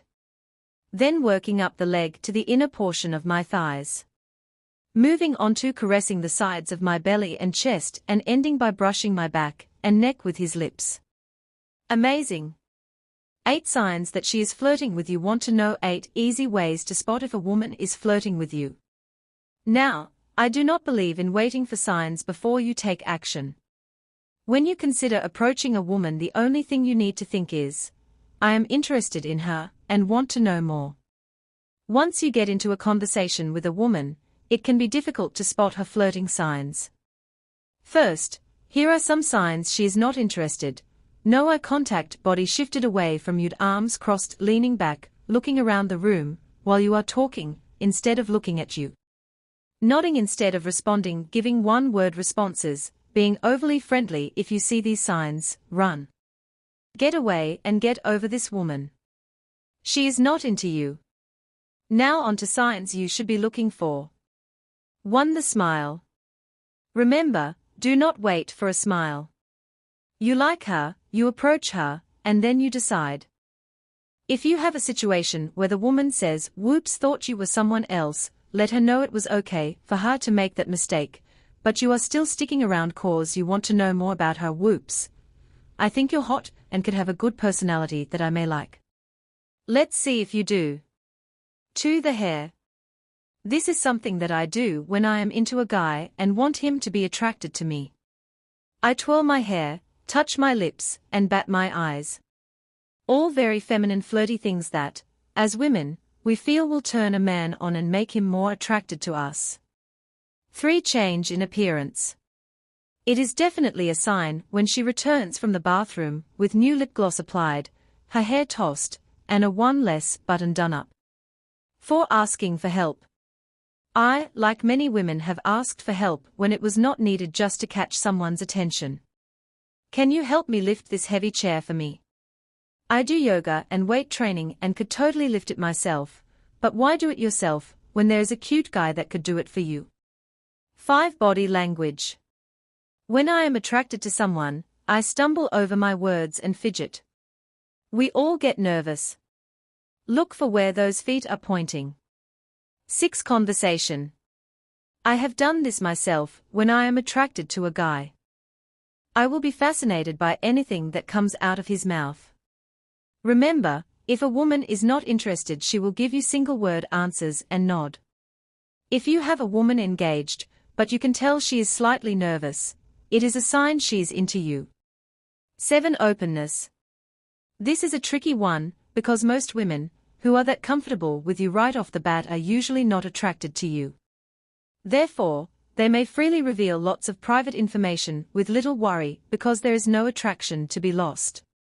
Make sure that the woman is showing you at least 3 other flirting signs before viewing this as a positive indicator. 8. Showing off. This is a huge sign that you have created attraction. When a woman starts to validate herself to you, slipping in facts about why she's great, it's a surefire sign that you have ignited the fire within. You have her bubbling, and it is showing through her nerves and desire for you to pay attention to her. This is probably the most important sign of all that lets you know a woman is totally into you. When in the approach phase, if a woman starts bragging about something off topic from what you are discussing, she is attempting to show value. She is attracted. The 3 magic words every woman wants to hear. Want to know the 3 most important words you can say to a woman that will keep her wanting you forever? I appreciate you. Seriously. These 3 magic words are what every woman wants to hear, whether you're talking to her for the first time, on your 3rd date, getting your sexy time on, or are deep in a relationship. Why? Because being appreciated makes a woman feel seen, heard, and understood. I will break it down a little further for you. When you tell a woman you appreciate her, especially for a quality other than her looks, here's what she hears: I see something special in you even if you don't see it in yourself. Verbal gold. Just writing those made me tingle. Believe it or not, when you genuinely express to a woman that there is something special about her, she will slowly become addicted to you. She will do anything to be around you so she can experience that feeling repeatedly and over again. I wanted to paint you a clear picture of the many different ways you can express the 3 magic words to a woman. I reached out to my network of beautiful, sexy, amazing women and asked them to give me their best examples. Here are 10 ways to express these 3 magic words to a woman and keep her coming back for more. 1. I met a guy at Starbucks last week who told me I had the most unique way of ordering my coffee. He said it with a little smirk and warm eyes and lightly grazed my upper arm. I honestly got chills. Good chills. Brenda, 32. I love it when my boyfriend tells me I do something better than his ex. I know it's childish, but I love it. It makes me want to continue doing those things and happy to be with him. Justine, 27. I screwed up and asked my man the "do I look fat" question. He responded by looking me up and down with a devious grin on his face, threw me on the bed, and told me he wanted to ravage me. Best sex we've ever had. Jen, 28. 4 Gentlemen are honestly a dying breed. The men that keep me coming back for more are the ones who open car doors, have something to say and listen to me when I talk. These men are rare. So when you find one, keep him. Melanie, 31. 5 I think because I am so assertive or masculine in my day-to-day life, I really like to feel feminine and lead in my relationships with men. Men who appreciate that about me are men I will continue to be with. Danielle, 28. 6 My husband appreciates me for the stupid little things that I do, like putting his clothes in the dryer. I believe it's what keeps our marriage strong and healthy. Sherry, 43. 7 Just because you are in a relationship does not mean you stop flirting. My boyfriend walks into our home about twice a week, slaps my ass and tells me how freaking sexy I am, and that he cannot wait to get me in the bedroom. Now that definitely keeps me coming back for more. Kelly, 28. 8 I can tell when a guy is approaching me with his penis. I feel it instantly. A guy who's present and can stay in the conversation with me is a guy whose phone call I'll be answering the next day. Heather, 26. 9 The men that take the time to connect to my mind first, then my body, are the men that get to see my wild side, the bedroom. If they aren't in it with me, I close up all over. Stacy, 33:10 The best thing any man has ever said to me was, "I don't know what's going on, but I want you to know I care about you even when you're at your worst. Just know I'm not going anywhere." Jordan, 36 Being appreciative of a woman for who she is may not seem glamorous or sexy. I guarantee it is the quickest way to impress her and keep her coming back for more. Communication is so important in a relationship. Heck, it's important in every aspect of life, and if you learn how to communicate with her just right, you can be her hero without even trying. How to be her hero? Nothing is the worst word a man can possibly hear coming out of a woman's mouth. What's wrong? Nothing. Gives you shivers, doesn't it? It doesn't have to be the bane of your existence. I want to tell you what this nothing really means, why we say it, and how it has nothing to do with you. If you can learn how to handle the nothing with class, comfort, and ease, you will be a woman's hero for life. I will explain it by using an email that I received. Email from E. Hey Marnie, I'm curious about something. When you can see that something is on a woman's mind or is troubling her, when you ask her, "Is something wrong?" or "What's on your mind?" females usually say, "It's nothing." However, my gut feeling is that nothing is something she does not want to tell you. If I am right, Marnie, what is the best way to handle that situation? Should I just let it go?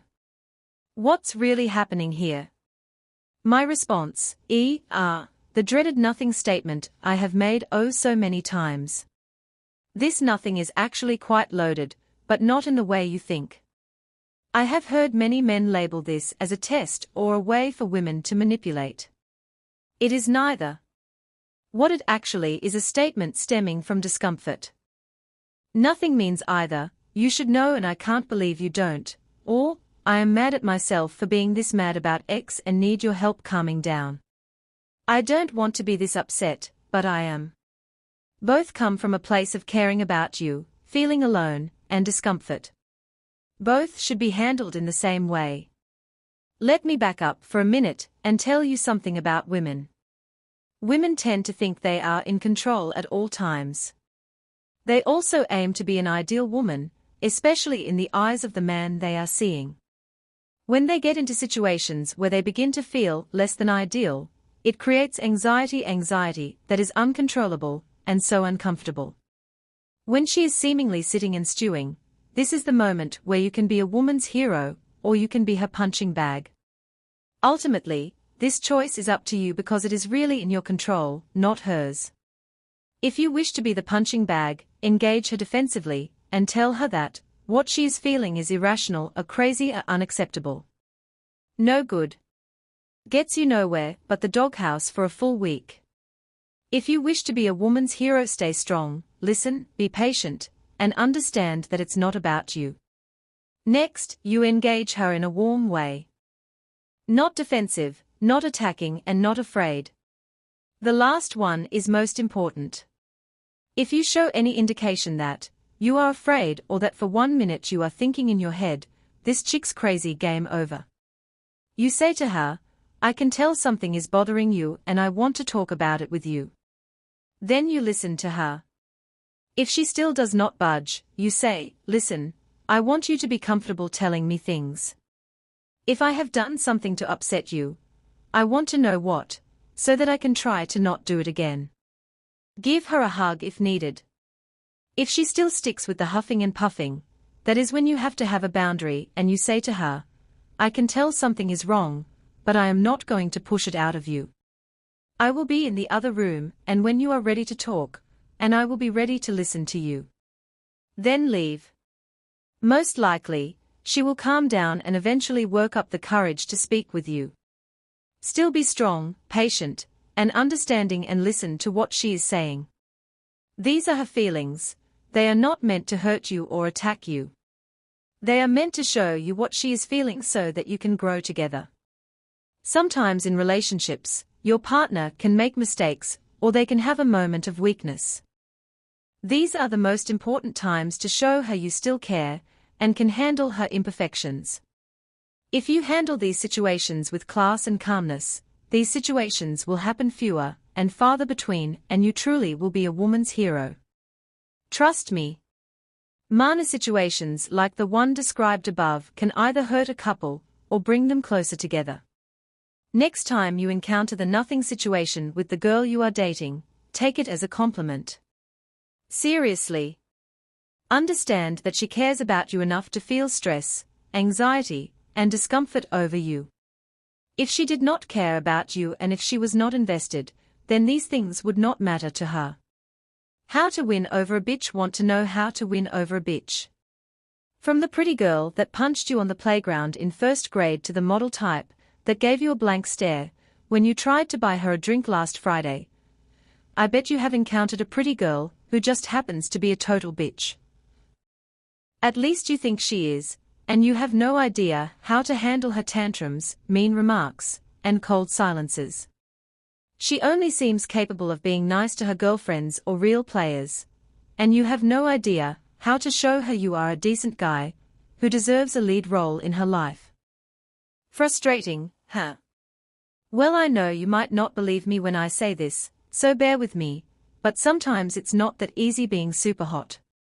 You may think that it is all queue jumping, free drinks, and apparently a license to be mean to strangers, but if you speak to hot girls, they will paint you a much less glamorous picture. I am good friends with many seriously hot women. I am talking Victoria's Secret hot, and they always complain to me about being judged in the same way. They tell me about how people often assume they are dumb, bitchy, or easy. Each of them will have a story to tell about a guy that only dated them for how they looked, their opinions not being taken seriously at work, and another woman being a real bitch to them, all because of how they look. You can guess their reaction to always being isolated because of how they look, developing a shield of guarded, thorny behavior that will sting you if you get too close. In keeping you at arm's length, they are not trying to attack you, though they are defending themselves. Okay, I know what you are thinking as you read, well, that's stupid, as that bitchy behavior is keeping me away. I'm a really, genuine guy who would never mistreat a girl.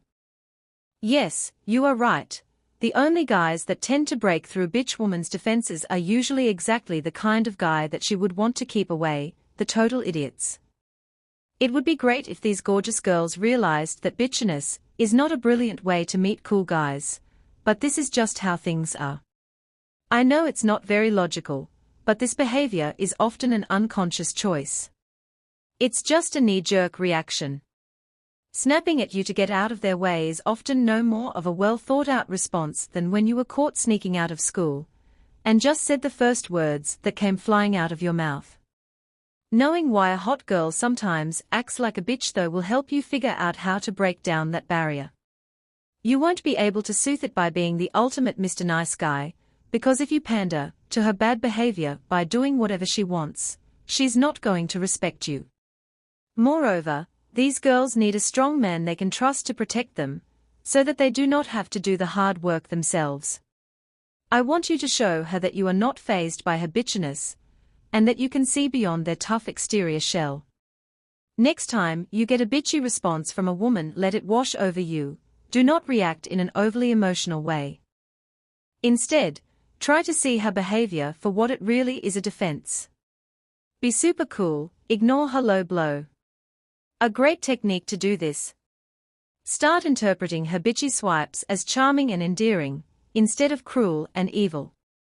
Realize they are not really aimed at you, and fall for the girl that wants to be cared for, not the great pair of legs she comes with.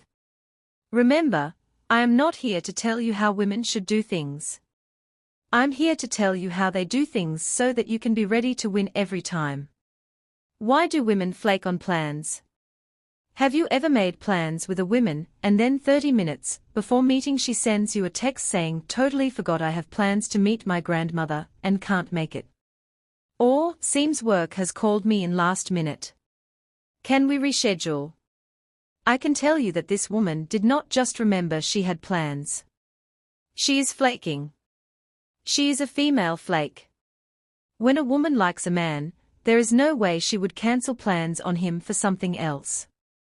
If she does cancel, she will make certain they have concrete plans in the future. How do I know? I know because I have done this to men several times. So have each of my wing girls and so have each of my female friends. So the question is, why do women do this? Unbeknownst to them, women do this because they are selfish. To avoid their own discomfort, they will be polite and accept an invite with absolutely no plans of ever following through. I do want to add that this is not intended to be malicious behavior. It is in no way planned or meant to be cruel. Women are not trying to embarrass you. It is simply done to avoid an awkward situation. It is easier to say yes to an invite or give out a phone number than to say no. At least that is what most women feel, and what I felt in the past. They would much rather avoid the phone or flake on a date rather than being rude and saying no to your face. Again, this is selfish behavior based in female insecurity. Women do not realize how hurtful these actions are to another person. They do not realize the frustration, annoyance and hurt men experience when a woman flakes on them. They think they have avoided being mean and rude when in fact their actions were actually crueler. I cannot teach the women of the world why this is so painful to the men they hurt, but I can provide you with tips on how to protect yourself against the flakes.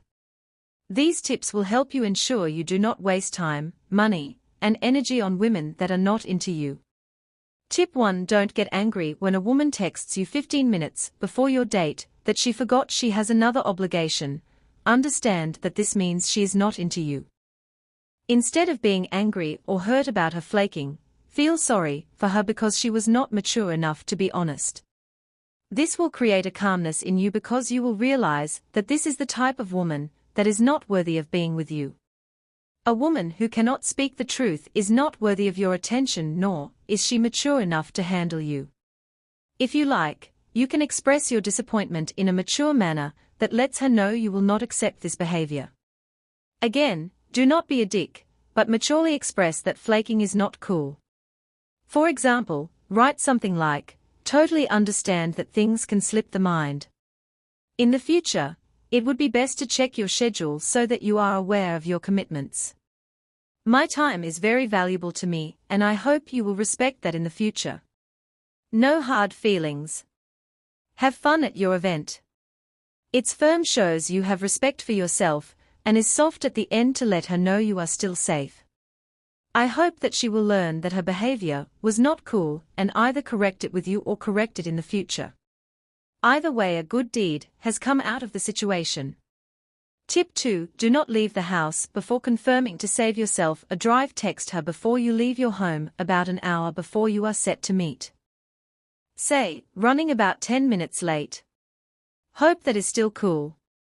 This text gives her the time to take her out if she wants it.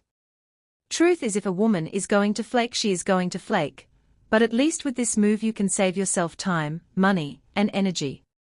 Tip 3: Learn to spot signs of interest. The possible flake date can be avoided by knowing what it looks like when a woman is interested in you. I must add that these are not foolproof signs to look for because circumstance can play a role in many interactions. She may be on the rocks with an ex, she may be super stressed in her own life, she may be getting over a breakup, she may have just been up for flirting that evening. There are many reasons why she is very hot for you one night and not the next. Another example is meeting someone else. Attractive, quality women may meet someone else that they are more interested in. Therefore, they will now put their energy into this new guy. To make sure you are on the right track, look for these signs that she is interested in you: making eye contact, ignoring her friends even if it is a girls' night, slightly touching you. Too much means friend zone danger, engagement in conversation, twirling her hair, puckering her lips, going to the bathroom to get all touched up and looking fresh. Once you ask for her phone number, listen for the pause. The awkward pause where she debates whether to give you a real number or a fake number. Most women who want you to call have been waiting for this question to come out of your mouth. Meaning there should be no pause. A pause usually translates into possible flake. These tips will assist you in determining whether a woman flakes on you and will assist you in dealing with a flake. The important thing to remember is that when a woman is a flake, it is a reflection of her as a person, not you. It shows that she is not confident enough in herself to give a real honest answer, and is scared to look bad in someone's eyes. I have learned my lesson about flaking and try to teach every woman I encounter the importance of being upfront and honest. Again, I will do my part to stop this from happening, and you should do your part to stop it from happening to you. Why do women test men? The shit test explained doesn't sound like something you want to deal with when you're just trying to take a girl out on a date, or when you've just got home from work, does it? This is why so many times when men are hit with the shit test, they react negatively to what they see as a woman using catty remarks to keep a scorecard on them. Nevertheless, what if I was to tell you that the shit test is really just a strong indicator of a woman's feelings of vulnerability about herself and her attraction towards you? The problem is that most guys fail to realize that when a woman is slinging all these challenges at them, she is not trying to be a bitch, and that they are not being a chump for putting up with it. Yes, it can be a way of sorting out the men from the pussies and testing that you are a guy worthy of her. Yes, it can be a way of her saying, I'm queen, and I have the power to choose. However, that's only half the story. Another important thing to consider is that shit tests often demonstrates a woman's attraction for you and the fact that she feels vulnerable about that attraction. A woman will use a shit test as a way of seeing if you are a man that will stand by her and accept her, warts and all. While you see her as the prettiest, smartest girl at the party, she'll be testing you with roadblocks like, I'm thirsty. I can't talk with a man until he buys me a drink. I wish I was hotter, younger, slimmer, pretty like that waitress. She's beautiful, don't you think? You're far too charming. I think you must be quite the player. Do you want me to tell that joke again more slowly? You're a little slow, aren't you? A lot of the time, these mean remarks serve to hide her insecurities about whether you'll stick around when she's got no makeup on and has morning breath. Sometimes consciously, sometimes subconsciously, she is testing your attraction and commitment to her. She wants to know that you will still adore her, above all the other girls, when you hit the inevitable trials a relationship brings up later. Most pickup artists would tell you to change the subject if she shit tests you. That is great if you are only interested in a fast route into her pants, which you are not guaranteed to get, but real, long-lasting attraction is about taking the strong, masculine position and reassuring her, it's okay, calm down, you're amazing just as you are. Keep your tone of voice confident. This is not being weak. This is being strong and smart. You need to understand that she's not angry with you when she snaps at you for not remembering the shopping, or glares at you for catching the server's eye. The shit tests that come later on in the dating stage are an expression of her insecurities. Realize that this moment is about her, not you. A lot of the time, she may not realize her needs are there until they creep up on her in a moment of insecurity. She might need to be loved, to have passion in her life, to have someone send a simple text message to say good night. What may seem like a minor offense to you, like sneaking a peek at a passing server's, but can become a major crime if the woman you are with already feels insecure about herself or her relationship with you. While the initial moment of that shit test is the worst, it does not necessarily get better. It can continue to worsen and you probably cannot help but wonder why she is still mad. You are frustrated and she is still upset, and will continue to be upset as long as she thinks about you witnessing her vulnerability. Do not try to rationalize everything. Do not try to fix things.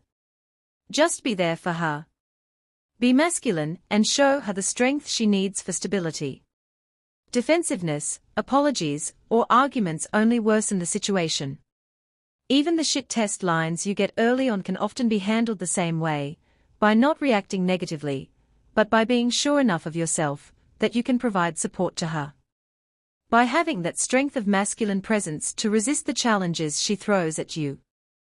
By seeing her snide remarks as a way of inciting sexual tension and desire in a man she is considering as a partner. By being James Bond cool, collected, and confident enough to turn her negative emotions into positive examples of your masculinity. Here are some great examples of how you could turn around the shit tests I discussed earlier and demonstrate how attractive you are as a man. Example 1. I'm thirsty. I can't talk with a man until he buys me a drink. I was about to get you a drink, but I didn't want you to think I wanted to get you drunk. I quite like you just like this, actually. Example 2.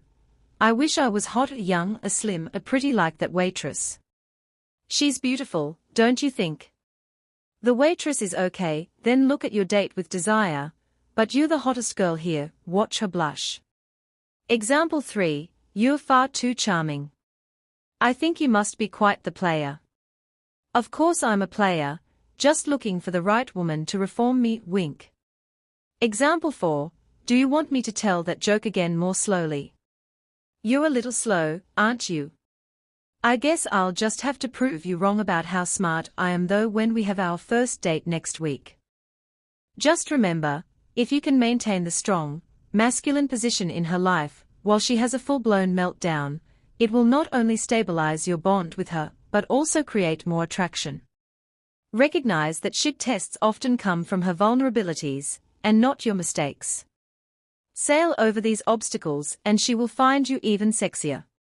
How to pass shit tests. Here's a question from another client. In the blog post on your site about shit tests, there are comments saying that women test men to get what they are due, and to try and weed out someone worthy right away. It also seems like there is very little sympathy at all for any guys who struggle with a test, at any point in the interaction. It is like, oh sorry, I'm not perfect either. I'm not going to come up with a suave answer that solves all your insecurities on cue, every time you have one come up. These are some questions I seriously could use some assistance in dealing with, and would love help understanding and getting over, especially from a knowledgeable person like you. I don't like having these negative thoughts, and I feel they hold back my development. Thanks for reading, Marnie. Dustin. My response, Dustin, when it comes to shit tests, my stance is that men should stop thinking of these actions from women as tests or manipulation. When women test a man, what they are really doing is covering up anxiety, insecurity, or discomfort. It is never a good woman's goal to hurt a man or put him through the ringer. What she is doing is protecting her first. This may come across as confusing and contradictory to men, but again it's for protection. So what do you do in this situation? You stay strong and grounded. My comments were not to tell men to simply man up and take what they get. The message was for men to understand that women are just as nervous and scared as you are. The sooner you can understand that about women, the better. Marnie, is she a gold digger? Email, hey Marnie, let me ask you a question. You have a relationship with a man. Essentially, it is a reciprocal relationship. The guy comes into a situation where he is able to negotiate a scenario where his salary is doubled. He was doing well already. Now he is doing, well, obscenely well. Do you think it is wrong for said man to feel insulted if, on mention of this advancement, that said woman starts discussing marriage? Topic never mentioned before. I personally feel this is a breakup situation, but I would love a woman's perspective. Josh. My response, Josh, not at all, and for numerous reasons. Do you think this is a gold-digging scenario? I obviously do not know full details of the story, or the two parties involved, but I do not think this is gold-digger scenario. I actually think it is a very typical scenario that men and women experience. I know that with my husband, his earnings were a big part of why we were not married. Or why we delayed marriage for 5 years. Not because I wanted him to earn more, but because he wanted to earn more for himself before we got married. You may or may not know this, but men are single-focused. This means they focus on one goal at a time, and when the goal is complete, they are ready to battle the next goal. For my husband, his first goal was financial and career stability. He felt that once he obtained this goal, then he would be ready to have support, love, and a family. I was part of this second goal, and after many conversations, I knew that For this woman, she may have been waiting for him to be more settled, and now that he is, she wants to go to the next stage as well. Let me ask you a question. How is it ever bad when a woman wants to marry you? When she wants to give everything to you? Sounds good to me. That means she thinks you are a great mate for life.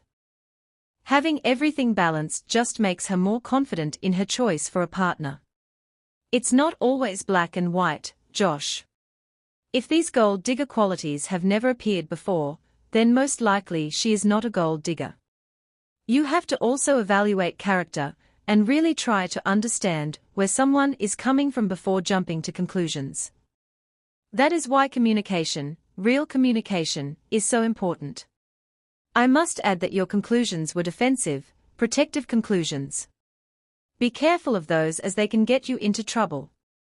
My advice is to have a conversation with your woman about these fears. Be sure to be calm and open, instead of protective and defensive. Give the woman a chance to explain her way of thinking. Marnie, how do I break up with a girl and still be friends?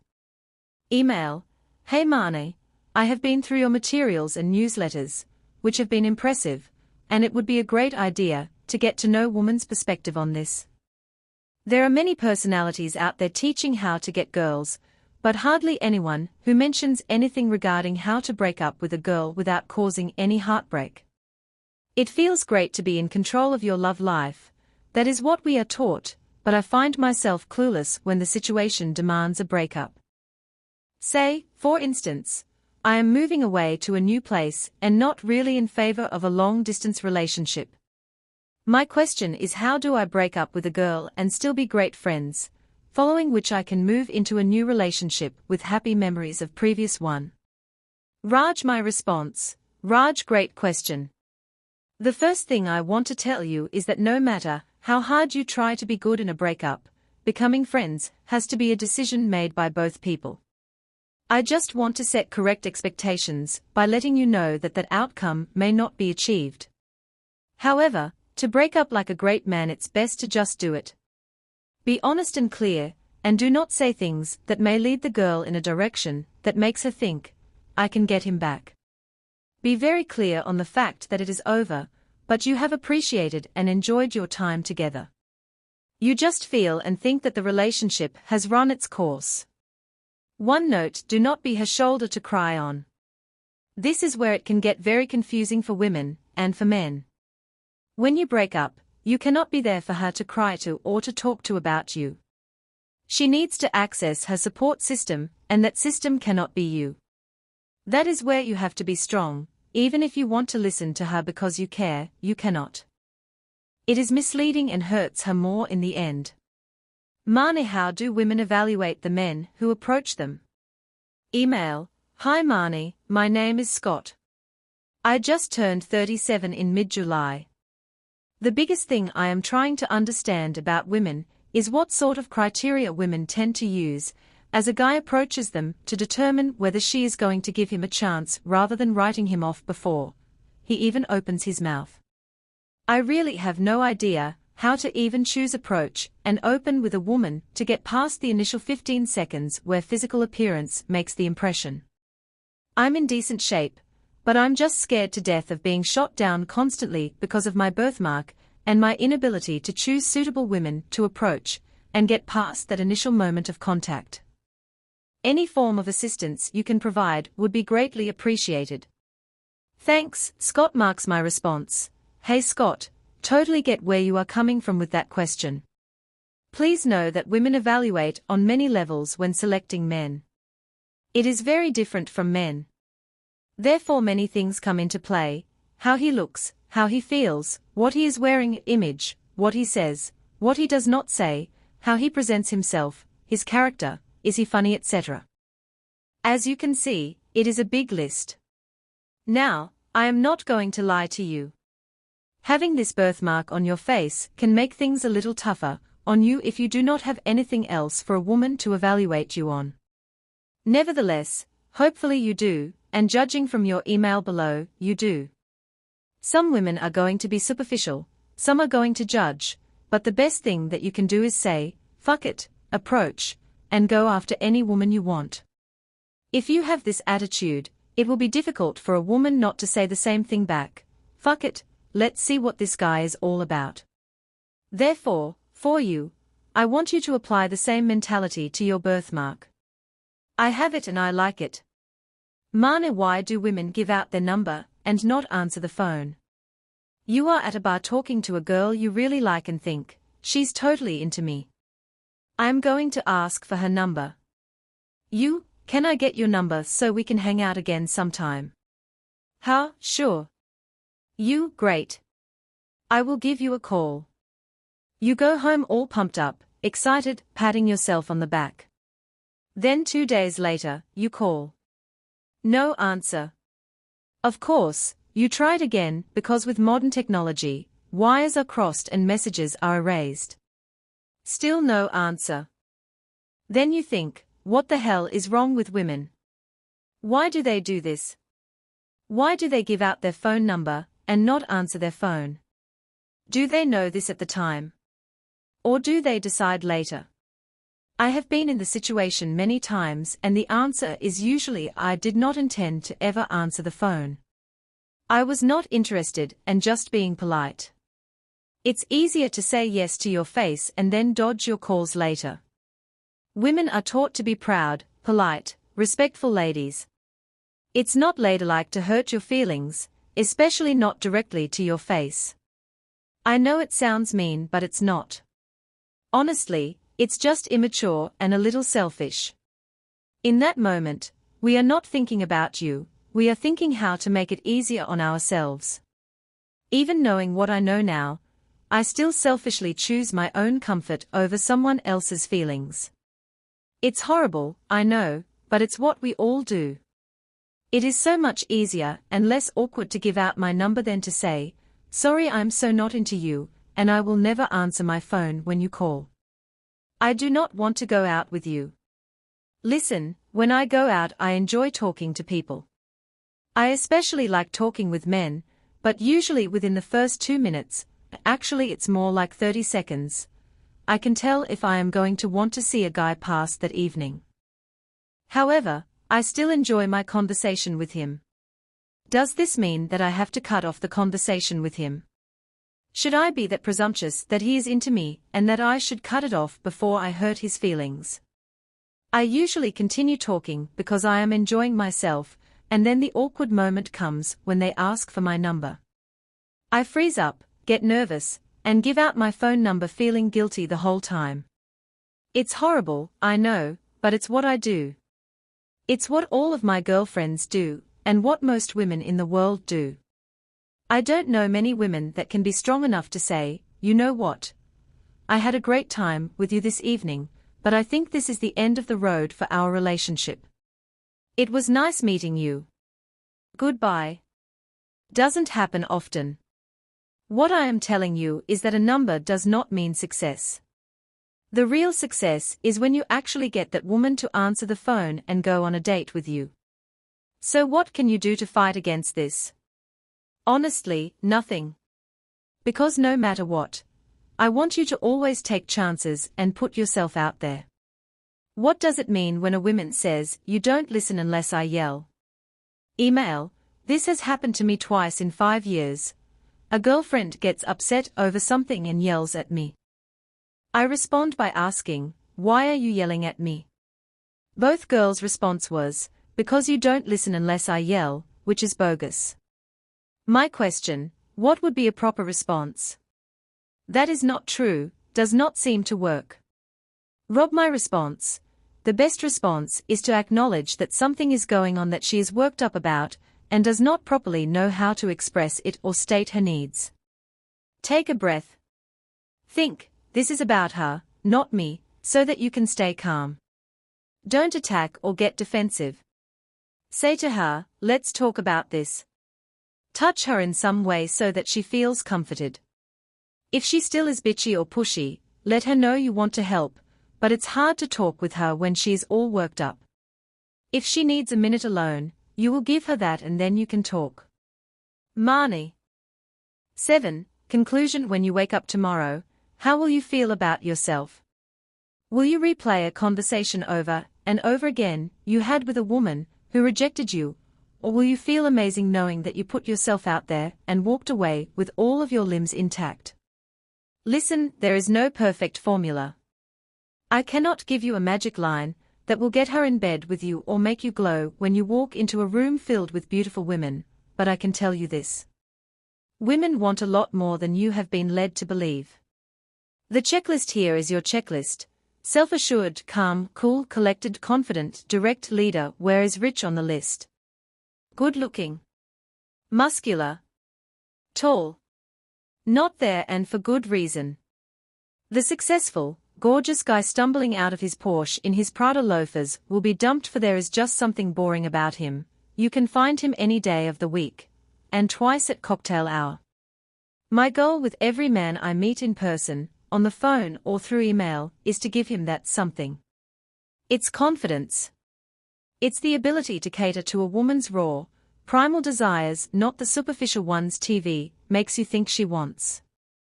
When you hit on the perfect mixture of bravado, kindness, and confidence, you create a feeling in her that's nearly impossible to describe, but that will put you front and center on her radar every time. Here's the best part, and the one thing I hope you take away from this book: these traits are not handed down by the gods of pickup lines. They are not genetic, and they certainly are not for sale. Any man can have them, if you take the time to turn yourself on and realize that you are the ultimate man for any woman you meet. The challenge is that you have to want to do it, you have to be dedicated to it, to covet a different demeanor, one that attracts women, and you have to take steps to attain it. The battle of the sexes is just that, a battle. It's not going to be easy. You won't go from John Doe to John Rambo overnight, but through basic training, building skills, endurance, and practice, you will surprise yourself. The formula for success: let's look at one possible formula for approaching women. Woman's behavior, variable, plus confident approach, constant, equals my attractiveness. As a man, emotional sabotage. Every woman you meet will be different, and even if you throw in a constant of doing the same thing, you still receive different results. Therefore, all you know for sure is that you have already made a decision. You are going out to receive feedback. What you can change is how you feel after the fact. Use this formula for dating instead. Your perceived value, constant, plus confident approach, constant, equals my dating opportunities, strengthened resolve. How do you create a heart-centered connection with someone close to you? I think the best way to do it is to let the other person see you naked. I do not mean this in the physical sense, but in the emotional or spiritual sense. As you converse with the other person, talk about your career, then let it go. Talk about your past, then let it go. Talk about your other relationships, then let those go as well. Keep talking and connecting without rehashing the same subjects. Eventually you will come upon a thought that is uncomfortable for you to explore. This is where you must summon the courage to delve in and share. If there is an end goal here, it has to reach the point where you feel so safe with each other that you can ask absolutely anything and get an emotionally deep and honest answer in response, no matter how embarrassing the questions may seem or how painful the inner wounds are. You become completely naked to each other with nothing left to hide. In practice, this involves a bit of a dance. Sometimes you will come upon new truths that are too intense or too difficult to face right away. Sometimes you will not feel very connected to your inner truth, so you will not be sure what to say. When that happens, you can back off a bit and discuss something easier and more mundane for a while, or simply take a break. Then later, when you feel ready, you can return to exploring the deeper levels of yourselves once again. As the woman shares herself with you, let her know that she is unconditionally loved and accepted by you. Do not judge her or invalidate her experience. Just keep your heart open and quietly observe. Making yourself vulnerable by sharing truths about yourself in turn makes it easier for the other person to feel accepted by you because you are giving her the chance to accept you first. Do not wait, initiate. When in doubt about who should take the next step to reveal something deeply personal, you go first. Prove to life, the universe, and your partner that you are willing to take a risk and that you are willing to trust. Magical things happen when you do that. Emotional risk-taking creates emotional depth.